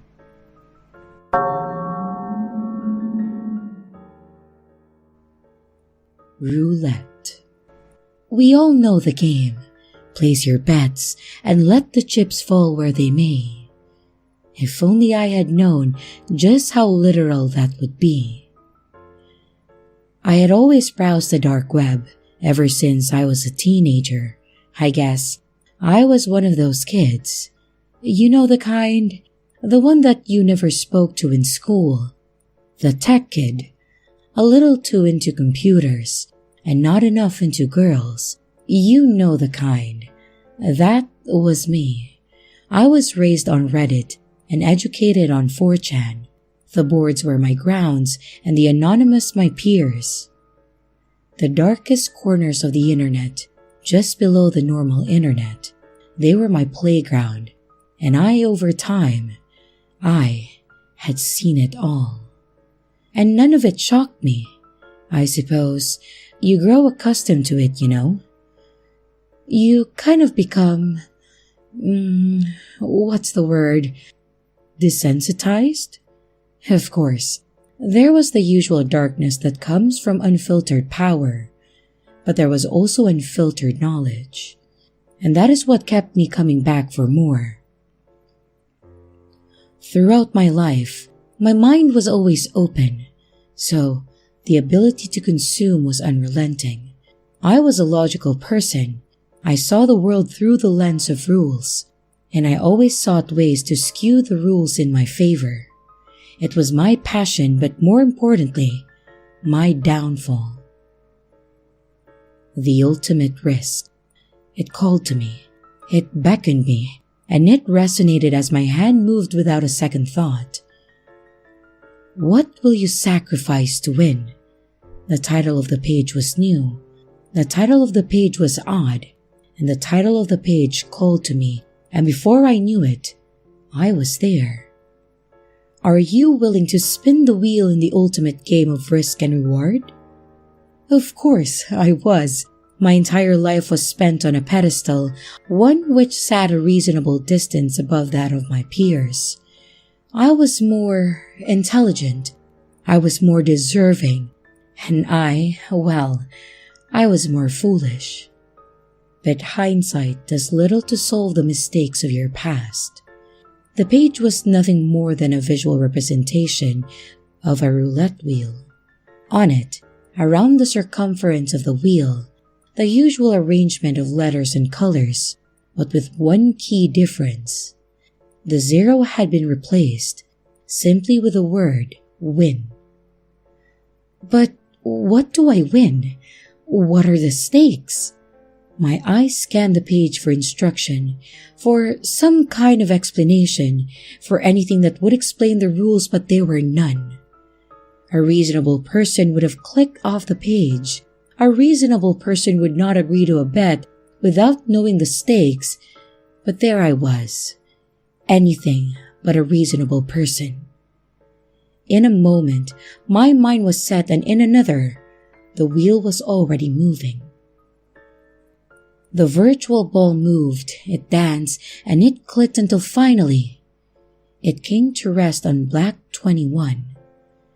I expected some kind of feedback, a message or some kind of notification to let me know the outcome, but I guess, looking back now, the outcome spoke for itself. Annoyed, I clicked again, and when the ball failed to land on win, I clicked once more, and when that time I failed to achieve the desired result, I clicked the third time. All 3 instances resulted in nothing. No lackluster apology, no beckon to try once more, no call to aspire to be better, nothing. Annoyed, I called it a night and went to sleep. The next morning is when I got the news. My mother, my father, and my sister, all 3 of them, one day they were breathing, alive, with their plans, with their futures, and in a second, with a turn of a wheel, the car that they were in was struck by a lorry. And from that day on, everything changed. There were reports, there was a funeral, there was grieving, and then there was acceptance, but within me, there was nothing but a deeper conviction. I could not stop. The wheel had taken from me, that much was clear, and I knew what it could continue to take. I knew of the risk, of what else could be lost, but still, I was yet to land on that elusive tile. What could it give to me? What would the rewards be? Can it undo my mistakes? Those are the questions that I continue to ask myself with each spin. Is there a way back? Can it give back what it has taken? I am yet to find out. 1 spin, 2 spins, 10 spins. Place your bets and let the chips fall where they may.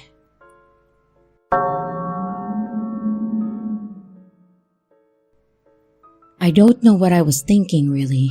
I had been drinking with friends and got home drunk. I decided to open Tor, and one link led to another. I ended up on a marketplace website that was selling all sorts of shady shit. I could buy my own weight in cocaine if I saw fit, and had the money. Though, something caught my interest. A posting said, "Mystery box made to order, $250. I read the description, which listed what it could contain. A brand new iPad. That was it. That was the thing that made me send $250 worth of Bitcoin to some random guy in some random place on the internet. I had vague memories of sloppily messaging the seller that I really wanted the iPad. Oh God, I remember sending them an extra $50 to sweeten the deal. What a dickhead. When I woke, my head hurt. I had a full-blown migraine. It wasn't until I had breakfast, showered, and opened up my laptop that I remembered. My heart sunk.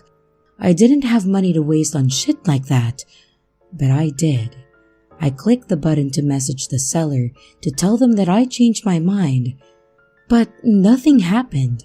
I refreshed the page, and as you can guess, the listing wasn't found. Now, I didn't think myself to be an idiot. I wouldn't fall for 411 scams.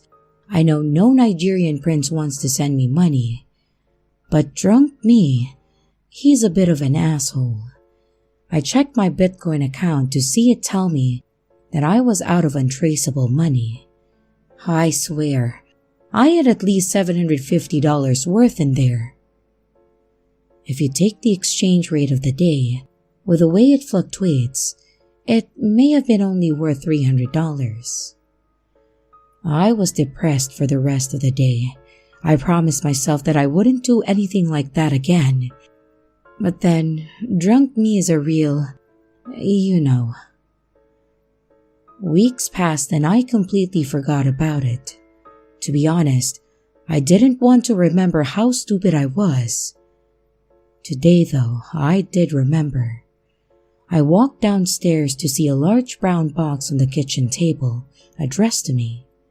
My dad must have received it from the mailman when he was getting ready for work. I stared at it, shocked to see that it actually arrived. I picked it up. The weight was lopsided, but it was heavy.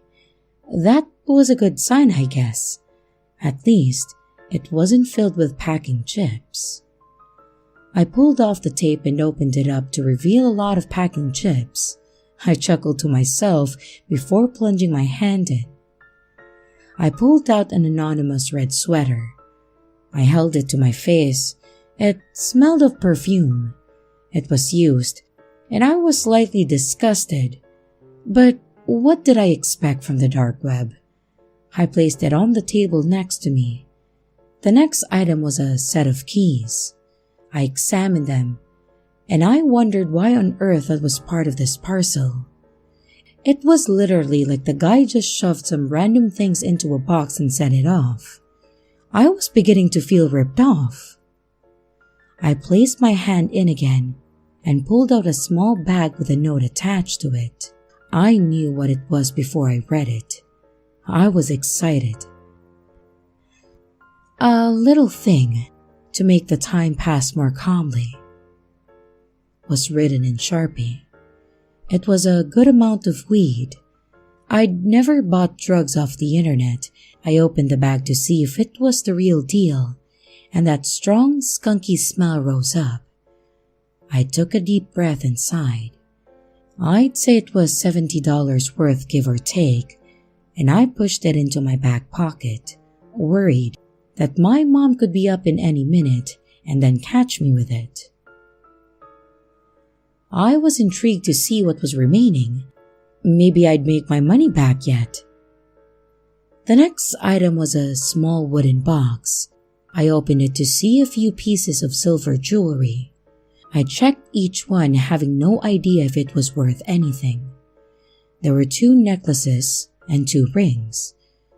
I wondered if these were stolen or bought from a pawn shop, and I placed it next to the red top. The next was another baggie, with another note written in Sharpie. You'll need this, trust me. I was a little anxious when I read the note and saw a small box of Xanax inside. What the hell did I need anxiety medication for? I was not one to dabble in prescription drugs. Weed and a little mushroom was all I needed. I knew some friends who'd pay good money for that. I had no idea how much they were worth though. I'd looked it up later. I assumed $50, so that was worth $130 so far. And to be fair, for something off the dark web, if I only lost around half my money, I should count myself lucky. I finished around in the box again, and I couldn't feel anything else. I picked it up to feel if it was still heavy, so I placed it down again and stood up. I reached all the way to the bottom and felt something large and slender. I pulled it out and it was a freaking iPad. Holy shit! Jackpot! It was slightly scratched, but it wasn't a first generation. It was light and thin. It was at least in air, and I was stoked. It was then my mother popped her head around the corner. "Hey, honey, did you get a package?" "Yeah," I said, suddenly aware that I could smell the weed in my back pocket. "Hey, you found my sweater," she said, delighted. "Where was it?" Was all I mustered. She picked it up and unconsciously the keys too. She walked away. I sighed, worried that she would smell the drugs. "What's that?" she said, turning. "I'm holding it for a friend," I said without thinking. "What?" she said, not paying attention. "What's my jewelry box doing down here?" I stared at my mom slack-jawed. She picked it up and opened it, studying if anything was missing. "Well, answer me," she demanded. "It was in the package," I said honestly. "Don't bullshit me. Were you going to sell this?" "No, I promise." "Just wait until your dad gets home. Jesus, Darren. I swear, this is not your stuff. It was in my package that I bought off the net." "You expect me to believe you bought my exact top and my jewelry box off the internet? Why in God's blazes would you do that?" "It was a mystery box. It could have contained anything." "You come up with some shit sometimes. I think it's best if you go to your room." "I'm 17, I said. "When you're under our roof, it's our rules." I picked up the iPad and went upstairs. I laid on my bed and turned the device on. I was surprised to see it still had power. A few non-standard apps appeared on the desktop as I swiped to unlock. Nothing of interest though. I checked the email program to see that it was blank, and I was worried that it was stolen. I knew I couldn't keep it there if there was any personal data on there. I checked the photo apps, and there were around a dozen photos. I tapped the first. It was a low-light shot of a street. It could have been any. I swiped and the next was of the front of a house. The light was on in the front room, but in the low light, it overexposed the shot and made it hard to see any detail. The next one was of the side of a house. The horizontal white wood siding looked similar to ours. The next was of what appeared to be a rear door. Then one of a kitchen. I did a double take. The place looked identical to ours. Then one of a living room. The TV bright and hiding the faces of the people who sat on the couch and chair. Then one of the stairs. The brown wax wood of the floor was uncanny, and my heart thumped in my chest. Then one of the landing. This was no coincidence. It was our house. The family portrait that hung on the far side wall, even in the low light, was obviously ours. I panicked, and I didn't want to swipe again. Though I did. My parents' bedroom.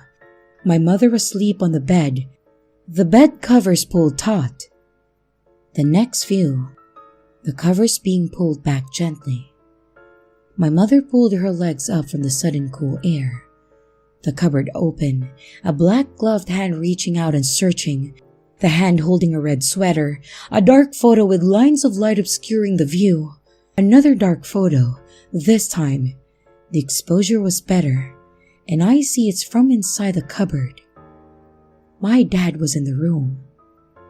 The next, my dad getting into bed next to my mother. Then, one of the bed, my parents sleeping. I swipe again and saw the covers pulled back. Whoever it was doing this wanted to be caught. I was sure of it. And after that, in the hallway again, the black-gloved hand holding the jewelry box outstretched. Only one photo remained, and it was above a bed with someone sleeping below. It was me. My blood ran ice cold. I threw the iPad to the floor, hearing it crack against the side of my desk.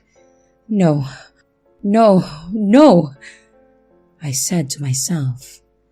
I leaped up and saw the screen stare back at me with a rainbow mosaic of broken LCD and glass. What was I going to tell my parents? They'd never believe me. I pulled the bag of pills out of my back pocket and read the note again. You'll need this, trust me. I turned it over to read a date. 07/21/2018. It must have been when the package was sent. I read it again, and I realized that's tomorrow, Saturday. Hell, what does it mean? I have to warn my parents. Please, if you don't hear from me, call the authorities. I fear the worst.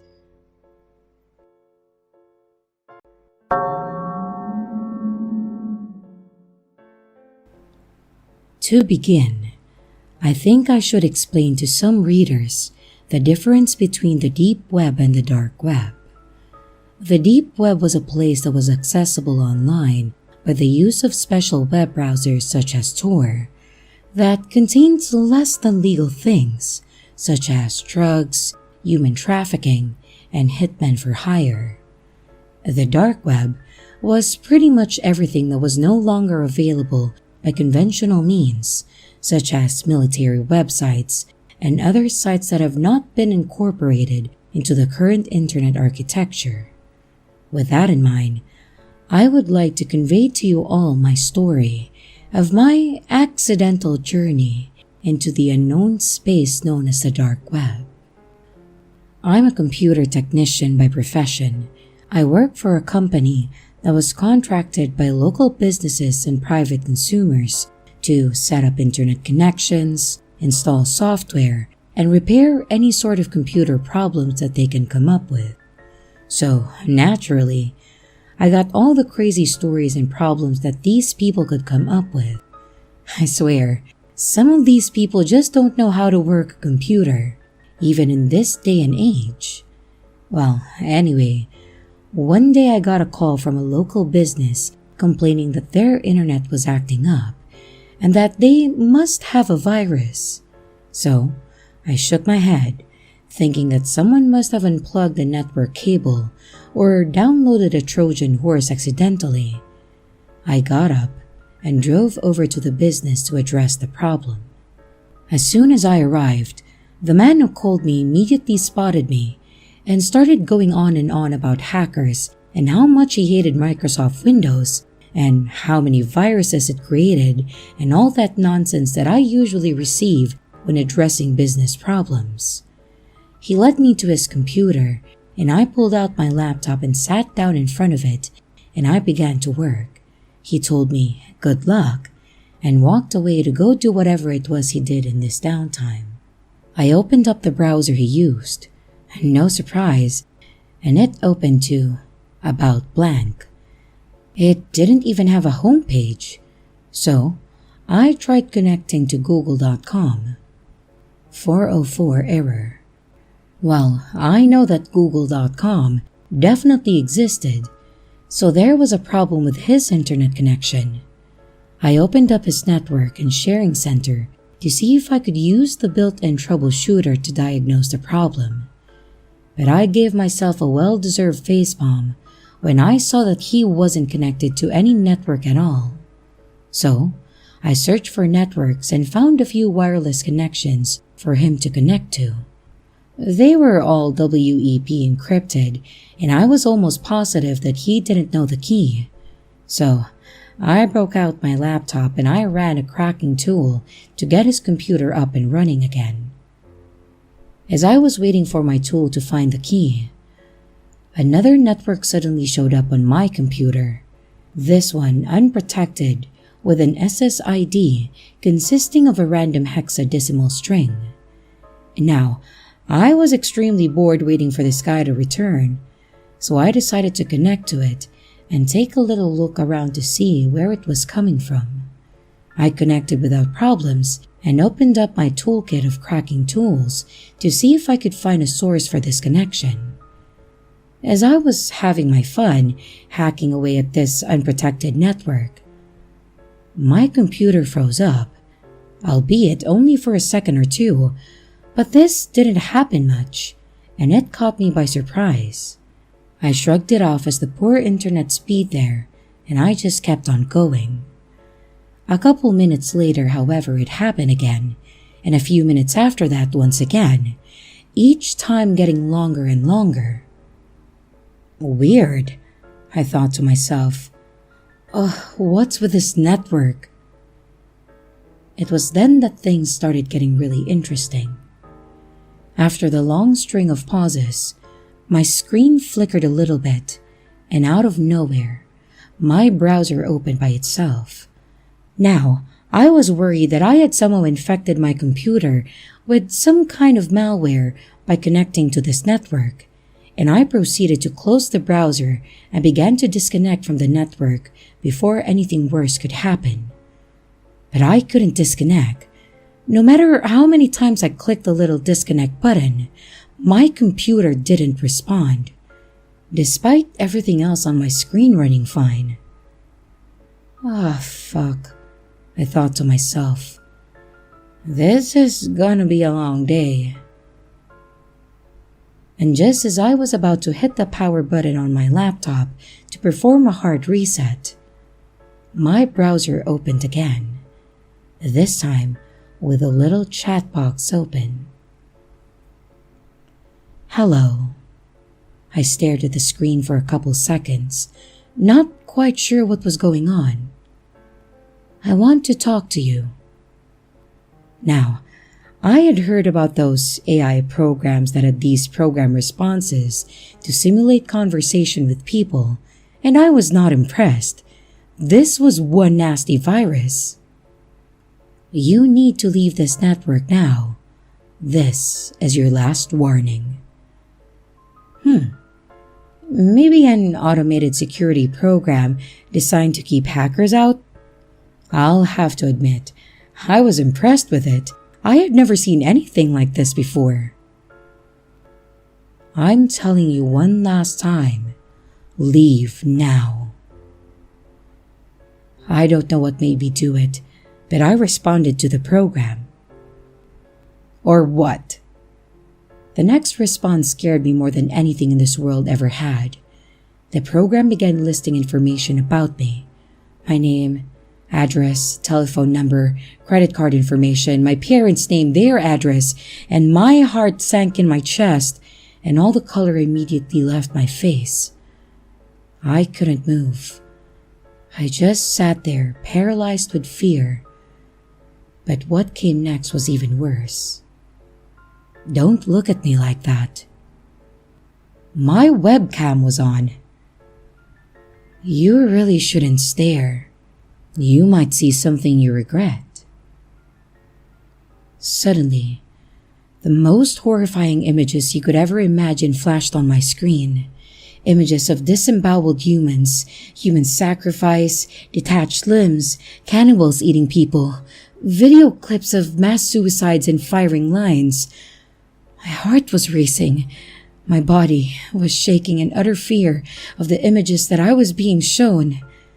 They are seared in my brain.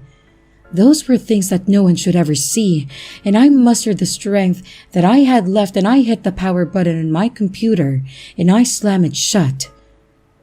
I ran to the bathroom and I threw up a couple times. I was drenched in sweat and I could barely compose myself. It took me about 20 minutes to go back to my computer, and even then, I had a hard time getting near it. I looked over at my client's computer and it was connected to the wireless network that I was cracking earlier. It was working fine now.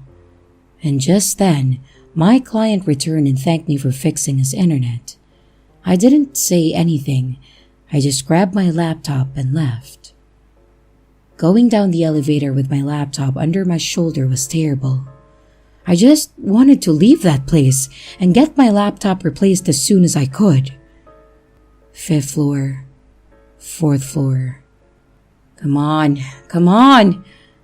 3rd floor, 2nd floor. Come on, god damn it! Ground floor. Open up, open up!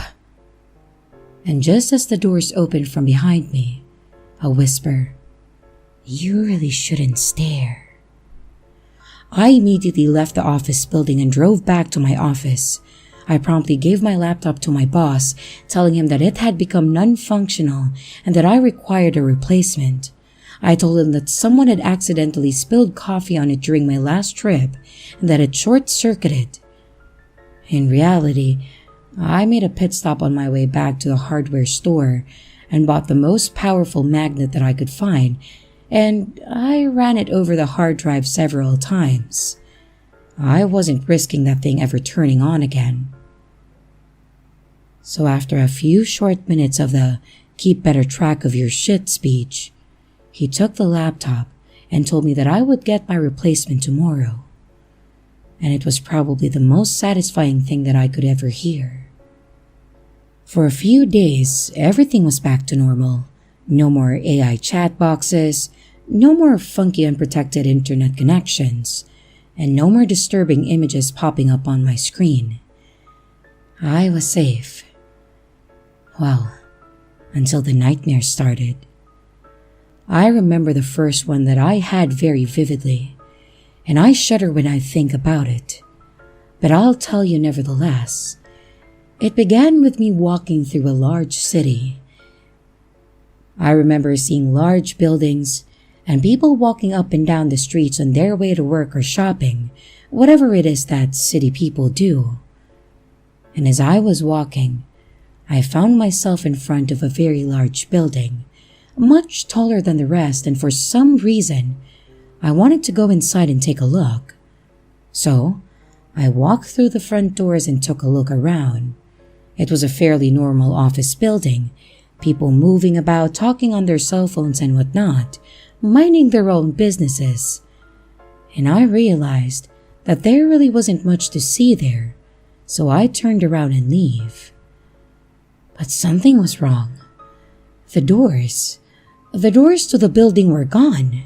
I walked forward thinking that they were some type of door that blended into the wall or something, but nothing was there, and I found myself very confused.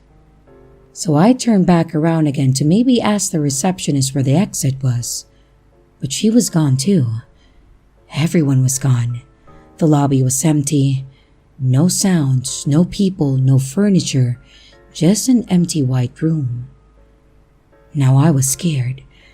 I began to panic and pace around the room, looking for any way out, but there was nothing, nowhere to go. So, I began to run at the walls, trying to break them down, but all my attempts were futile.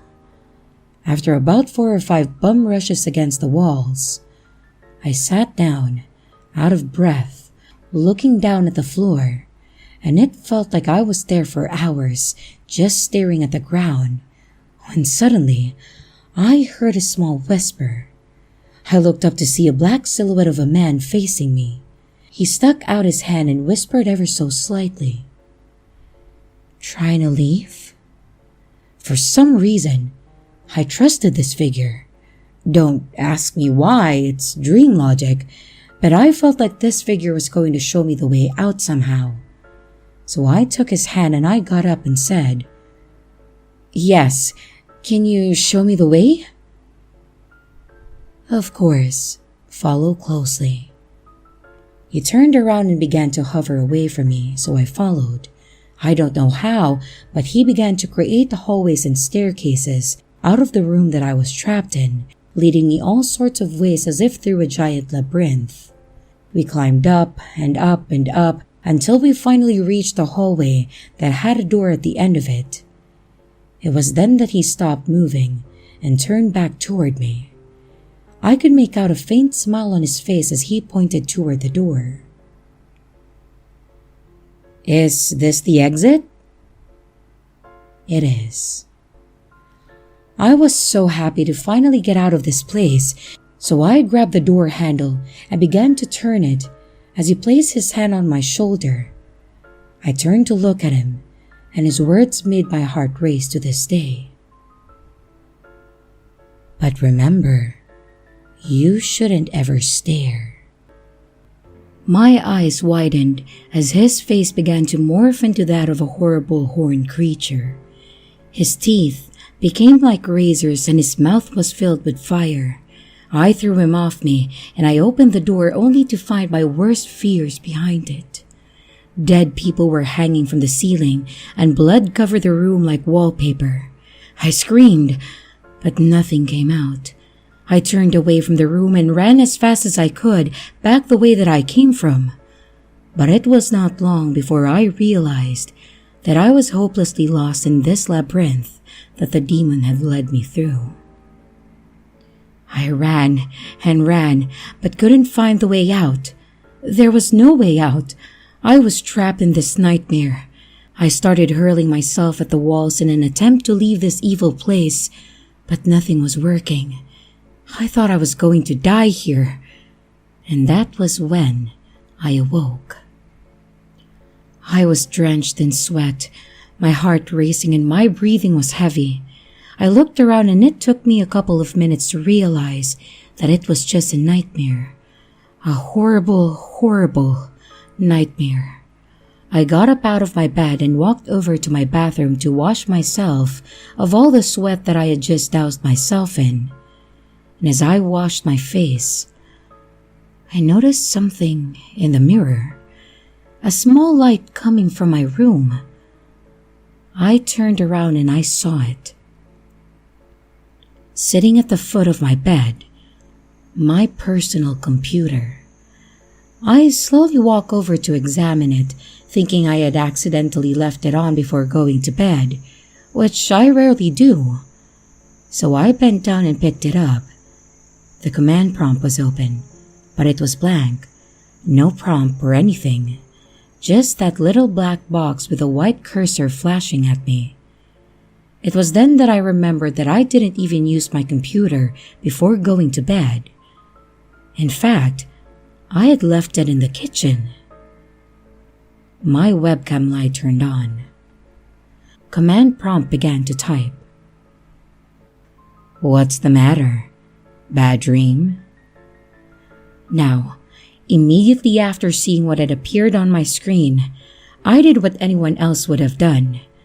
I removed the battery from my computer, threw it into a safe that I kept in my bedroom, and I locked it tight.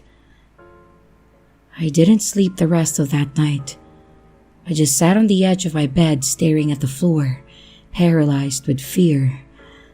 This was no ordinary nightmare. This was real. For the next few days, I had the same nightmare every night, each time as traumatizing as the first, and worst of all, each time after waking up, I could hear my laptop fan inside that safe. I knew what it was doing, but I never looked. I didn't want to see that message again, and I didn't want to scar myself even further.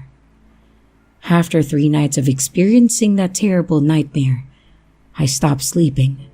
I couldn't see those horrible images anymore. I couldn't face that demon anymore.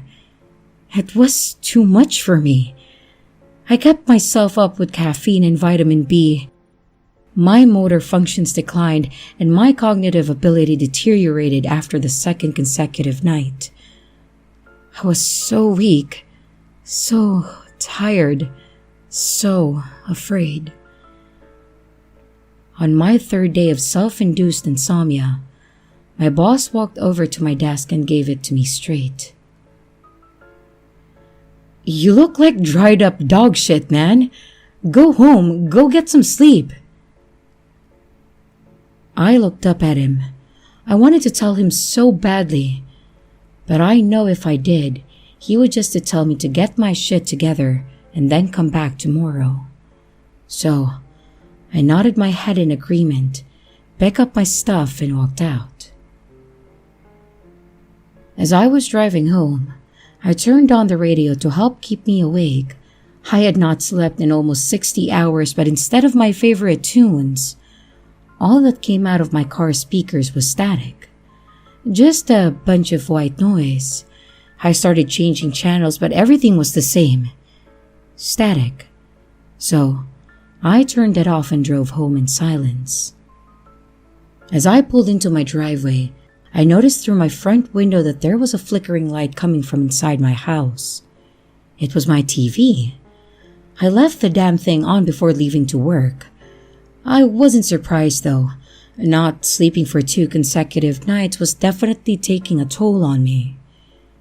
I put the car in park and started to pull the keys out when my radio turned on again. More static. Was I hallucinating? Christ, I'm losing it. No, you're not. I almost shit my pants. Did that come from the radio? Either I've gone nuts, or that was extremely coincidental. I'm still here, you know. Holy fuck. This time I was sure. That deep static voice just came out of the speakers of my car. I looked at my radio to see what station it was tuned to, but the screen was just a bunch of random symbols and letters that didn't make any sense. I started to panic. I immediately turned the car off and almost ran into my house. No, they couldn't follow me everywhere. I locked my computer in my safe. This couldn't be happening to me. I whipped around to look at my television, which I had forgotten was still on. I swear, I wish that the goddamn Teletubbies were on it.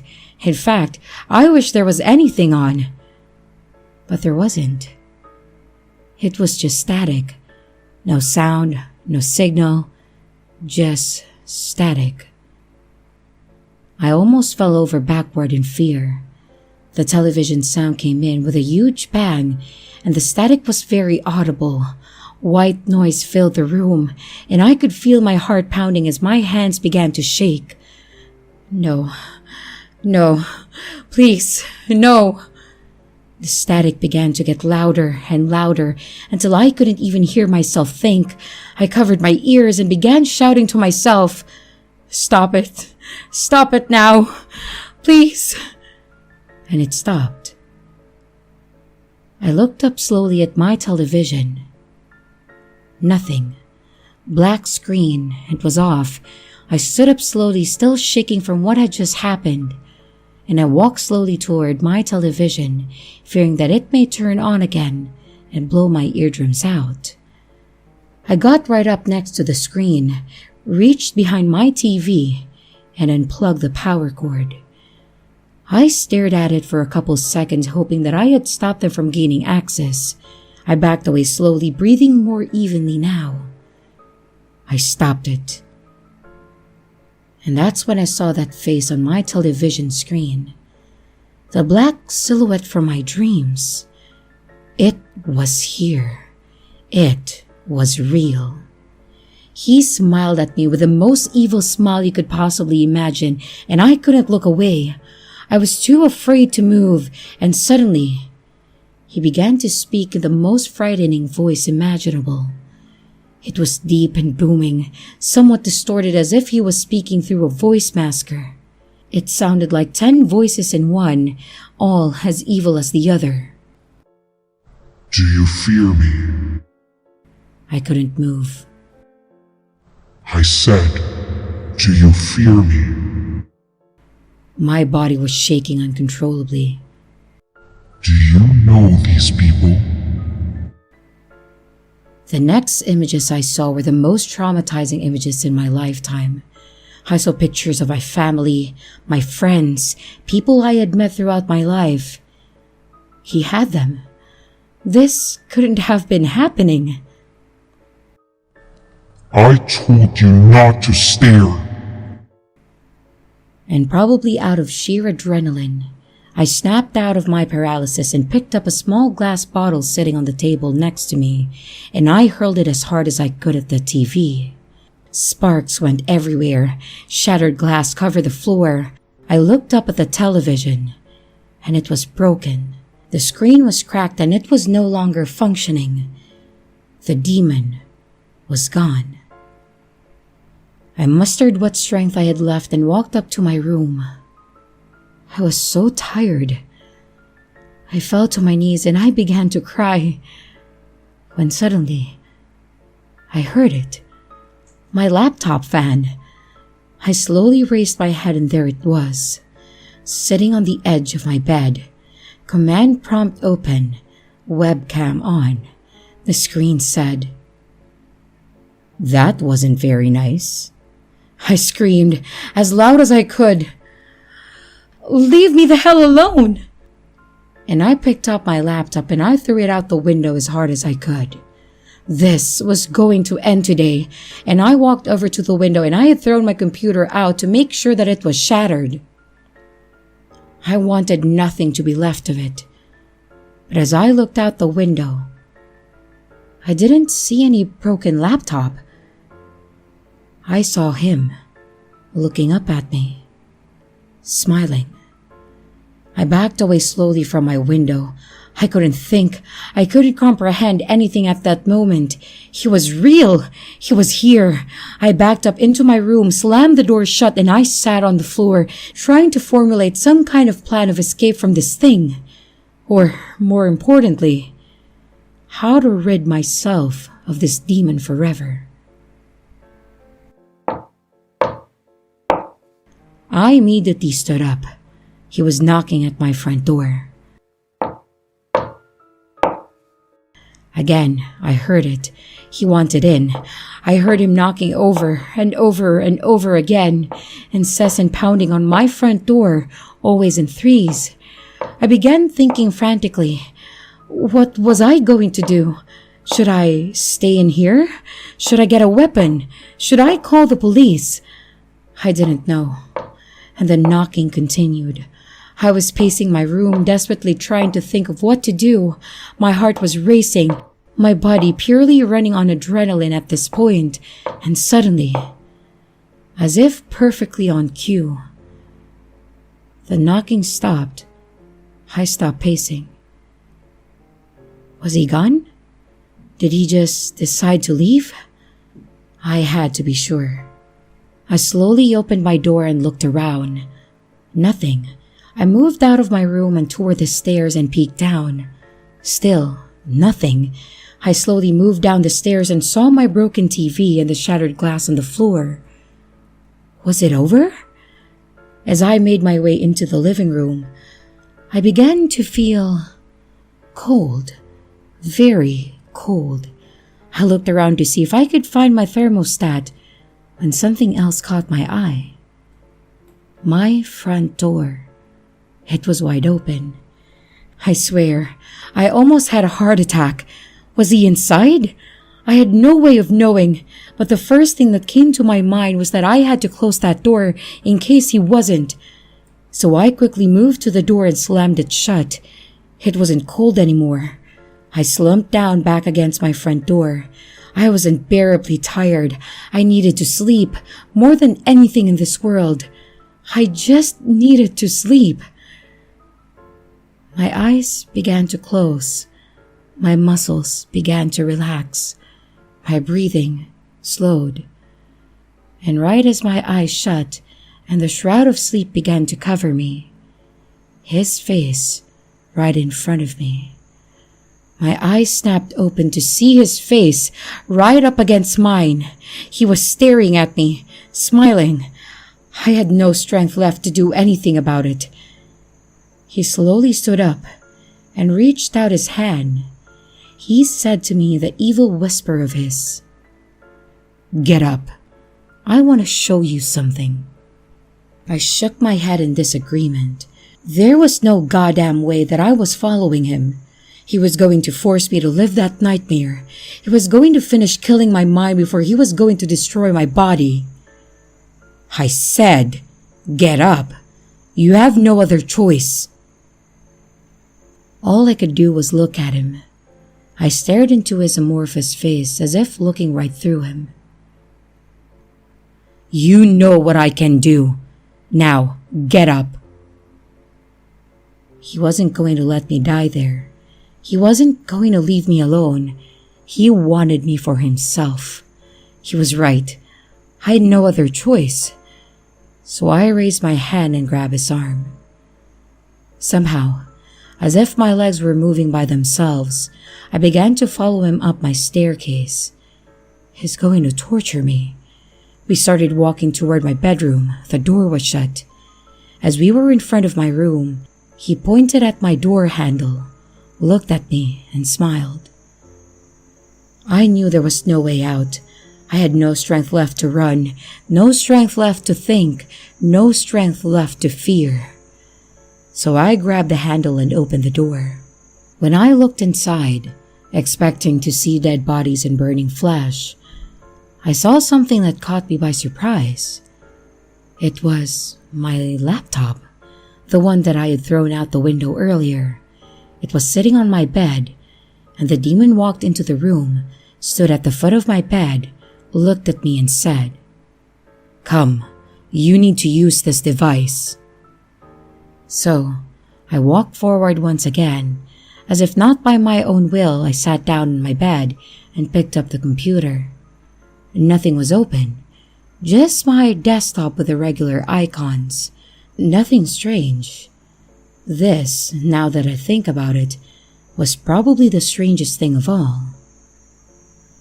It has been a very long time since I have spoken with a human. I was too tired to respond. I forgot how fun it was to distort your world and watch you break down in fear. Somehow, I managed to say, "What do you want from me?" I could ask you the same thing. You were the one who brought me here in the first place. I was so confused, so tired. I just wanted him to kill me. I'm not going to kill you. There's no fun in that. I knew what he was saying, and I tried to feel something, but there was no way.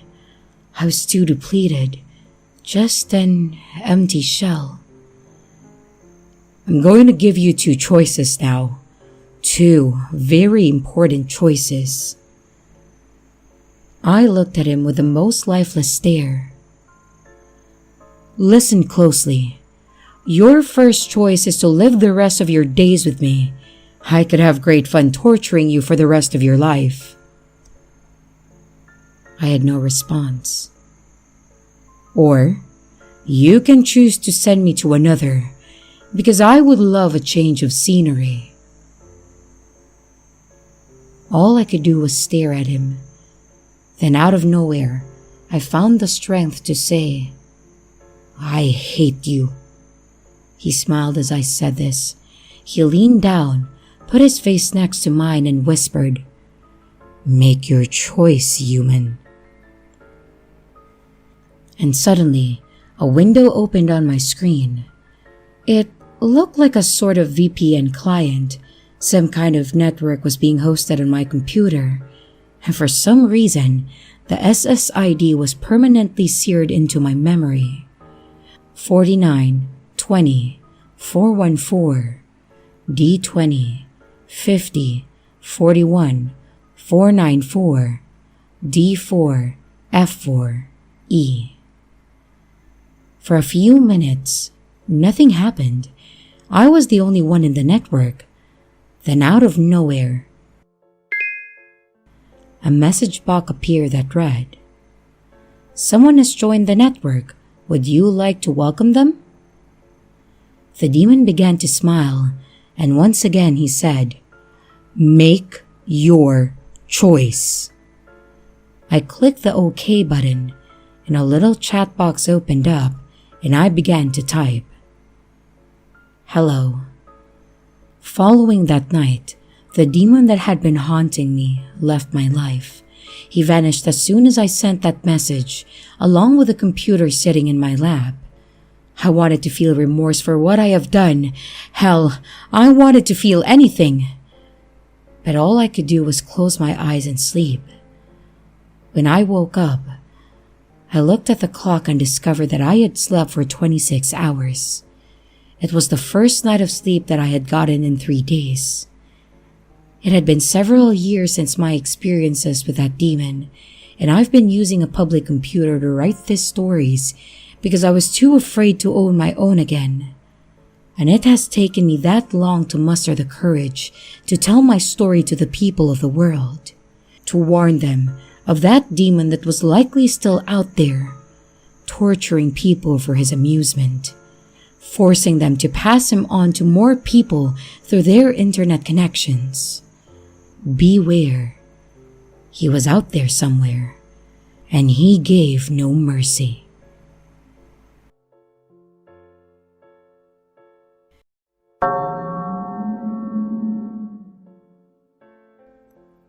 I opened the application while reading the guide off of my phone. I have never used the dark web before, so I wasn't sure what to expect.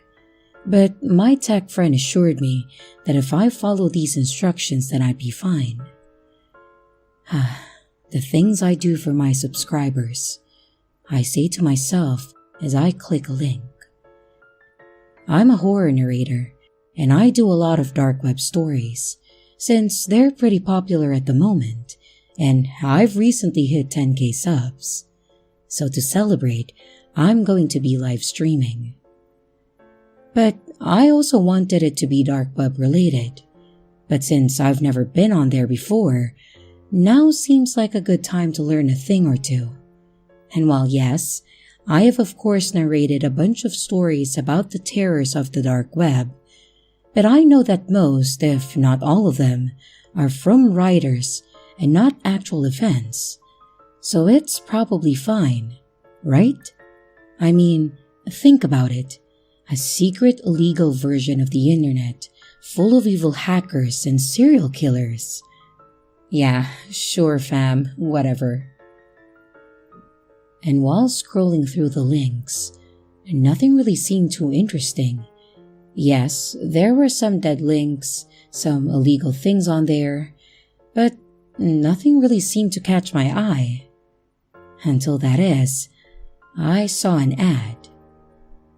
Mystery boxes for the brave of heart, not safe for life. Not safe for life, huh? Sounds like an obvious scam to me, but it would be the best clickbait title that I've ever made. Unboxing dark web mystery boxes. I clicked on the link and it led me to a text page with a PNG of a cardboard box on it. The price was only $9.99 including shipping and handling. Yup, definitely a scam, but whatever. I put in my burner account and had it shipped to a PO box to keep all my info safe, and then click buy now. If it came, great, but if not, I took a screenshot of the receipt page. I can post it on my Twitter to show that I actually bought something. Now, even if nothing comes, I can just put something weird in a box. Dishonest? Yes, but hey, views are views. But to my surprise, I didn't have to.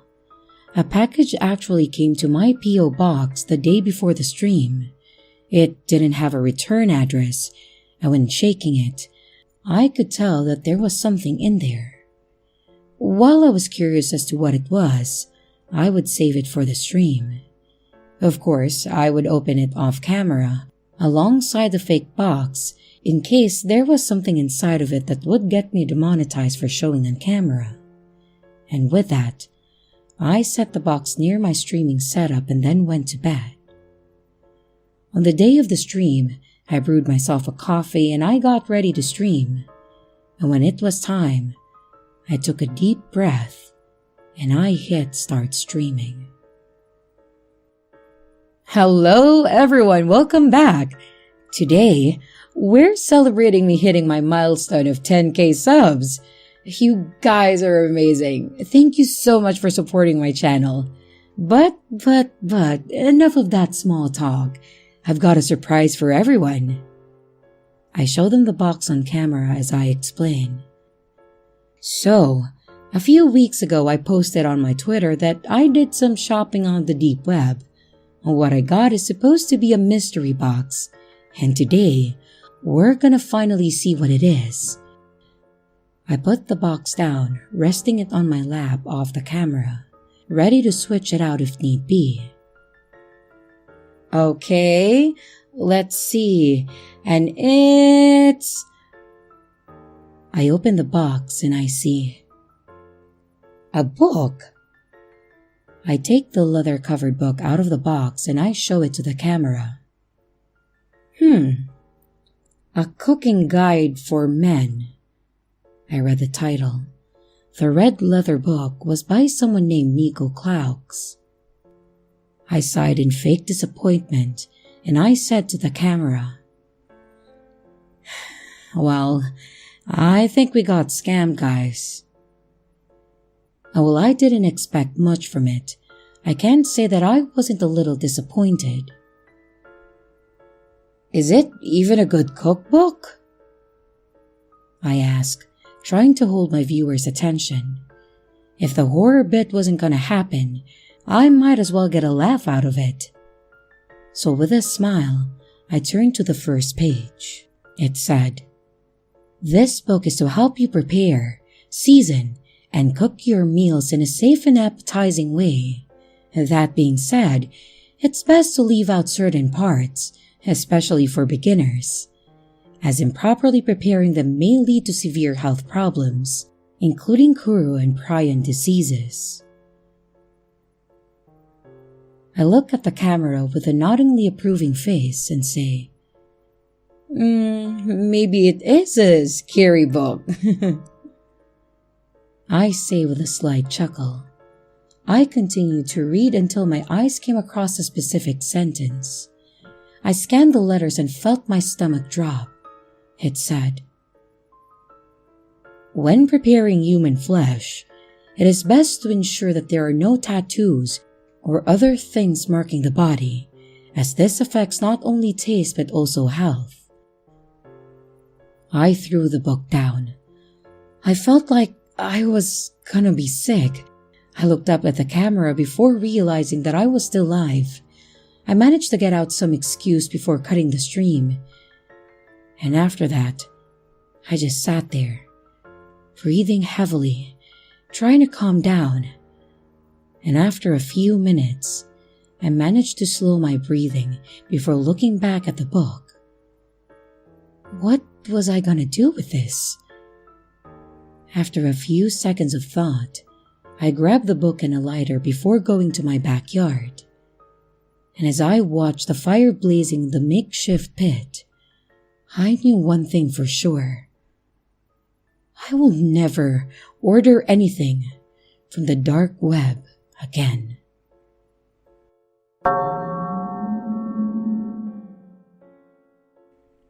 I can't be very detail specific here due to the nature of my job, but I will try my best to communicate the story as best as I can. I work in the cybercrimes division of a law enforcement agency. That's about as specific as I can get. And I want to be clear here. Most of the stories that you read about the dark web are outright fabrications. The tales of the red rooms and the stories of hiring hitmen are practically universally untrue. Most crime takes place on your normal everyday web. One Tuesday afternoon, though, I got a call saying that there was a new case for me. Well, the officer on the other end of the call didn't seem to be too sure that it was a case for me, but wanted me to have a look anyway. I went down to talk to two young boys. Both of them were teenagers, likely still in high school. I was wondering what this was all even about until one of them started blabbering about something that they got off the dark web. Apparently, the two of them were doing a TikTok or YouTube challenge. I can't care to remember which one it was, but they were looking for things to buy off the dark web. Again, honestly, there's very little actual shady activity that goes on the dark web, unless you want to buy drugs, so the two of them were mainly disappointed. Until they found a site that sold books, one of which they bought. I was then handed the book in question. I put on a pair of gloves and flipped through it. It was filled with photos of a young lady, and initially, they were of her smiling, and in locations such as that of a meadow or a city square. Though as it went on, they became more provocative, for lack of a better term. She began wearing outfits like a maid uniform or a catgirl cosplay, and the last few photos of her were wearing nothing. "Is this all you wanted to show me?" I asked, wondering what the fuss was about. It was then that I was handed a card, one that had come with a book, and it said, "Thank you for your purchase, dear customer. Inside, you can find a treasure trove of photos of a young girl. Though, that's not all that's special about this book. To make sure that it is truly one of a kind, we made sure that you could get the full experience.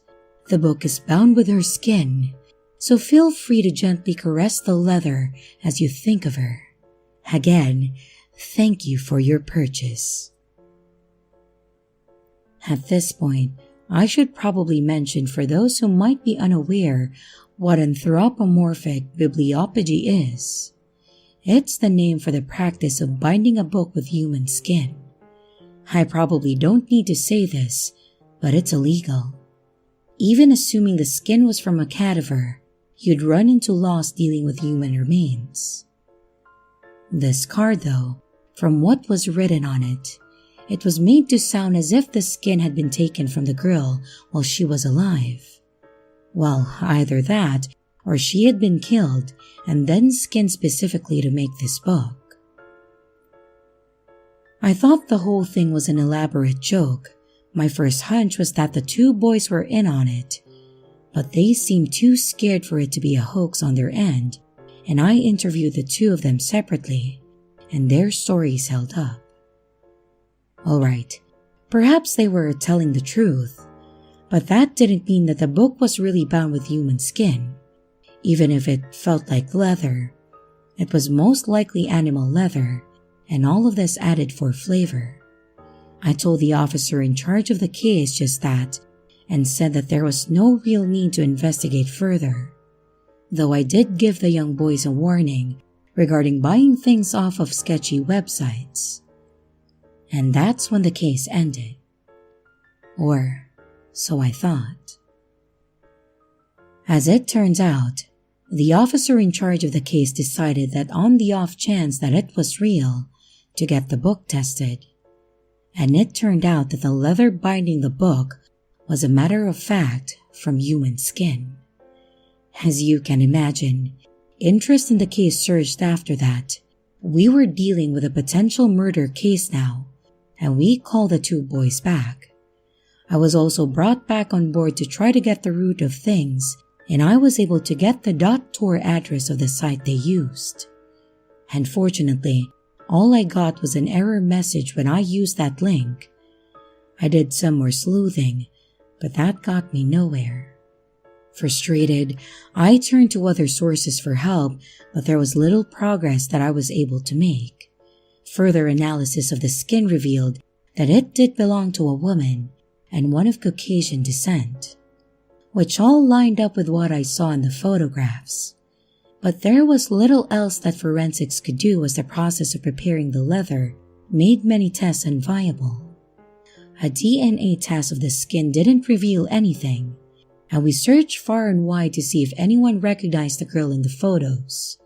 but there was no match till date. The case was about to turn cold when I managed to find an unexpected lead. On a forum that I caught wind of someone else who had purchased a similar book and was confused regarding the veracity of what was claimed about it. It was 3 states over, but we managed to track down the poster, who was a woman who had bought it out of morbid curiosity. Forensic testing revealed that the cover was made of human skin as well. She had a different .tor link, one which I tried, and this one actually worked. The site by itself was nothing impressive. It was as basic as could be, kind of like old sites back in the 2000s. I would have thought that it was a cheap prank based off this alone, but the 2 cases made me hold back my skepticism. I took screenshots of the websites and confirmed with the 2 boys who first came to us with this case that this was the site that we were looking for. Both of the books had been mailed from fake addresses from mailboxes within large cities, so there was little to go on there. Given this, we decided to try the site for ourselves, and I placed an order, only for nothing to turn up. If anything, what happened was that the site's URL no longer worked. And it's here where things took a sinister turn. One of the boys, the one who had actually ordered the book, went missing one day. He was coming back home from school, and then, well, there was no further trace of him. A manhunt for months came up with nothing, until one day, the other boy came to us saying that someone had delivered a piece of paper to his house. It wasn't a normal piece of paper. It was a roll of parchment. Testing later revealed that the skin was human, and DNA testing showed that it was from the boy who had gone missing. Upon it, written with what was later confirmed to be blood, were the words, "Stay out of our business." I don't like to admit this, but that single incident spooked me beyond anything that I've ever encountered. I'm not really used to being in the line of fire. Yeah, I know I'm part of law enforcement, but my work is usually done behind a computer screen. I didn't catch a wink of sleep for 3 nights after what we confirmed what it was.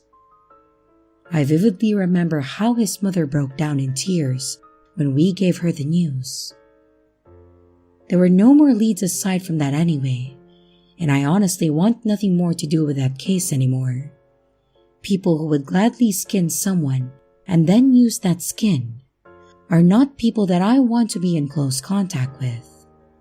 Well, that case might be over, but I'm leaving this here as a general warning. Do not buy things off of the dark web, even if it's more likely a joke than not, because sometimes they might not be kidding.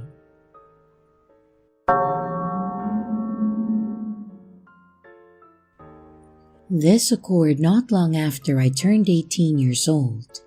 My girlfriend had just also turned 18 a few days ago, which meant that her parents had finally trusted her and I to be alone in the house while they went out for dinner. My girlfriend had always been a fan of horror films and creepy things in general. She loved reading creepypastas and watching dark and gory films such as Hostel and Saw. One evening, I was sitting with her while she finished watching the last few minutes of The Human Centipede. We both had a few drinks and I was about to go to bed, but she suggested that we look for other horror films to watch online, and despite my tiredness, I obliged. A few minutes of searching on her laptop revealed all of her favorite online film sites had been taken down. Then, that's when she suggested a chilling alternative. "Have you ever heard of the dark web?" she asked. I had heard whispers around school about it, but I never took much interest. "Yeah, I have," I replied, trying to act brave. A smile of excitement appeared on her face. I could tell she was slightly drunk and in that sort of I don't care what happens kind of mood. I decided to go to the kitchen to fetch her some water. And when I came back, I noticed that she had a site open called Sensor View. The site displayed the pictures of movie posters that I had never seen before. I correctly assumed that it was a site that sold banned horror films from other countries. All of them looked pretty unoriginal, nothing that I hadn't seen before.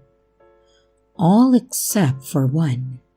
The one my girlfriend was hovering the mouse clicker over. And the movie was called The Visiting. The display picture was simply a white background with The Visiting written in Arial black font. We were both fascinated as to what it was. I took my iPhone and searched for the plot of the film, yet I found nothing. Just a few stupid videos in irrelevant forums. However, when I looked back up from my phone, I caught a glimpse of my girlfriend typing in her name and address into various boxes on a page titled Order Details. And before, to my horror, she clicked the submit button. I was caught in a state of anger and shock. I manically shouted at her, explaining how dangerous it was dispersing her personal details into such a messed up place as the dark web. And I could see that my attempts to correct her were futile, as the alcohol was hitting her hard and she was not paying attention whatsoever. Frustrated, I went to bed deciding to discuss it with her the next morning. The next morning, she seemed to have little regret over her actions. She spent the morning explaining how she was curious and she was in no danger. She even commented that the experience would be fun. However, I wasn't convinced. She told me not to tell her parents, fearing that they would not trust her to be alone in the house again. And I promised not to say anything, and I headed back home. 3 days later, I was visiting her house again. Her parents had gone to meet with some friends from work for a drink, and we were watching The Exorcist on DVD. During a particularly non-eventful part of the film, my girlfriend began joking about how horrified I looked a few days ago when we were discussing the dark web. She said she had only received a fairly professional-looking email confirming the order and nothing else. I began to yield to her argument that perhaps I was overreacting. It was merely seconds after our conversation finished that an aggressive knock came from the door. It sounded like it was from 2 doors, but I dismissed this as an echo. I began to look concerned while my girlfriend began laughing once again at the look of terror on my face. I put on a fake smile as I walked towards the door. It erased clean from my face when I saw who stood outside. A tall, stocky man wearing a ski mask and dark clothes stood at the front door, wielding a hammer. I was about to call out to my girlfriend to call the police when a blood-curdling scream echoed throughout the house. I raced back into the room to see my girlfriend pointing at the window facing the garden. An identical man stood at the window, only he was holding a small bat. I grabbed my girlfriend's hand and sprinted up the stairs. We hid in the master bedroom while I called the police on my mobile, who told me that they would be there as soon as possible. And as I finished the call, I heard one of the doors smash and loud rapid footsteps heading up the stairs. They were in the house. Without thinking, I pushed the window open and told my girlfriend to jump, run, and not to look back. She jumped and landed safely onto the grassy garden below. I was about to follow, but I hesitated, wondering if I could put up a fight in doing so, to allow my girlfriend more time to escape. It was then I heard a deep, aggressive voice outside the room. The man shouted something in a foreign language, whilst I heard laughs from 2 other men outside. All bravery evaporated, and I jumped, landing harshly on my ankle. The adrenaline racing around my body allowed me to power through the pain, and I eventually caught up to my girlfriend. We were running for what seemed like hours, but in reality was most likely 10 minutes. We ended up next to a local park, a safe distance away from the house. My girlfriend began sobbing and I comforted her, trying to avoid my own desire to break down. It was not long after that when the police called me on my mobile. They were at the house, and as far as they could tell, the attackers were gone. After taking a few minutes to compose ourselves, my girlfriend and I made our way back. There were 3 police officers at the house. One was examining each room for any damage or evidence left by the men. One was comforting my girlfriend, and while the other asked me questions. The shock was clouding my memory. I was only able to tell them a few details about their clothing and the fact that they spoke in an Eastern European language. My girlfriend handed over her phone and computer for the police to investigate, and then they left. They advised us to tell the homeowners about the situation, lock up, and suggested that everyone spent the rest of the evening with friends or a relative. So we both spent the night at my parents' house while my girlfriend's parents stayed with her friends. I remember my girlfriend crying over the phone while telling them about the situation, and they were furious. A few days later, the police visited my girlfriend. It was by luck that I was at her house that afternoon, and their investigations had led them to some disturbing findings. It turned out that the visiting was a nickname locals in a small Polish town gave to a number of brutal murders that occurred in the 90s in the local area. The murders were committed by an unknown gang and were initially dismissed as home invasions gone wrong. All the victims were bludgeoned to death in their homes, although nothing of value was taken from the house. It was only 2 years after the murders began that a family survived an attack by the gang. The husband was able to give the Polish police a few details of the attackers, but all that he revealed was that they wore ski masks, wielded blunt objects, and one had a video camera.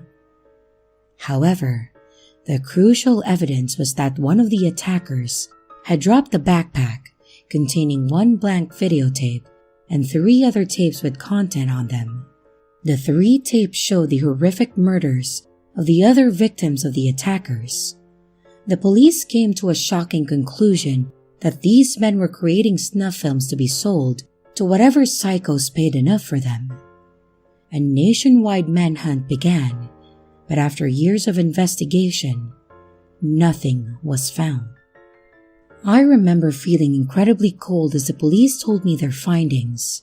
They went on to tell me that the men most likely fled Poland during the police search and could possibly have entered the UK as workers when Poland joined the European Union.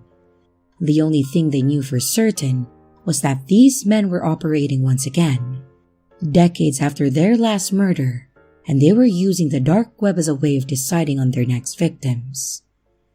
The police told my girlfriend's family to move in with a relative while the investigation was ongoing.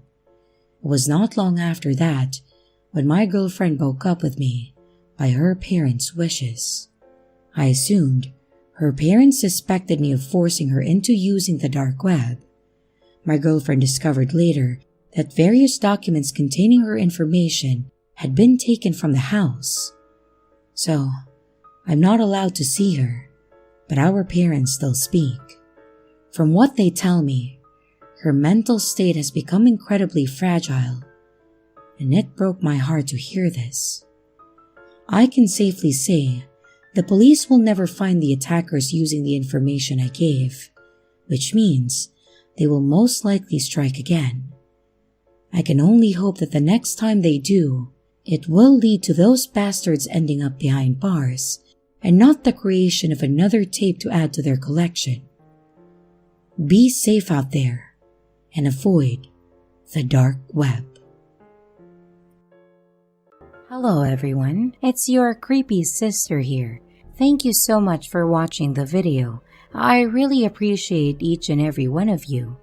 But I would also like to thank my amazing patrons, my top tippers, and my dearest channel members.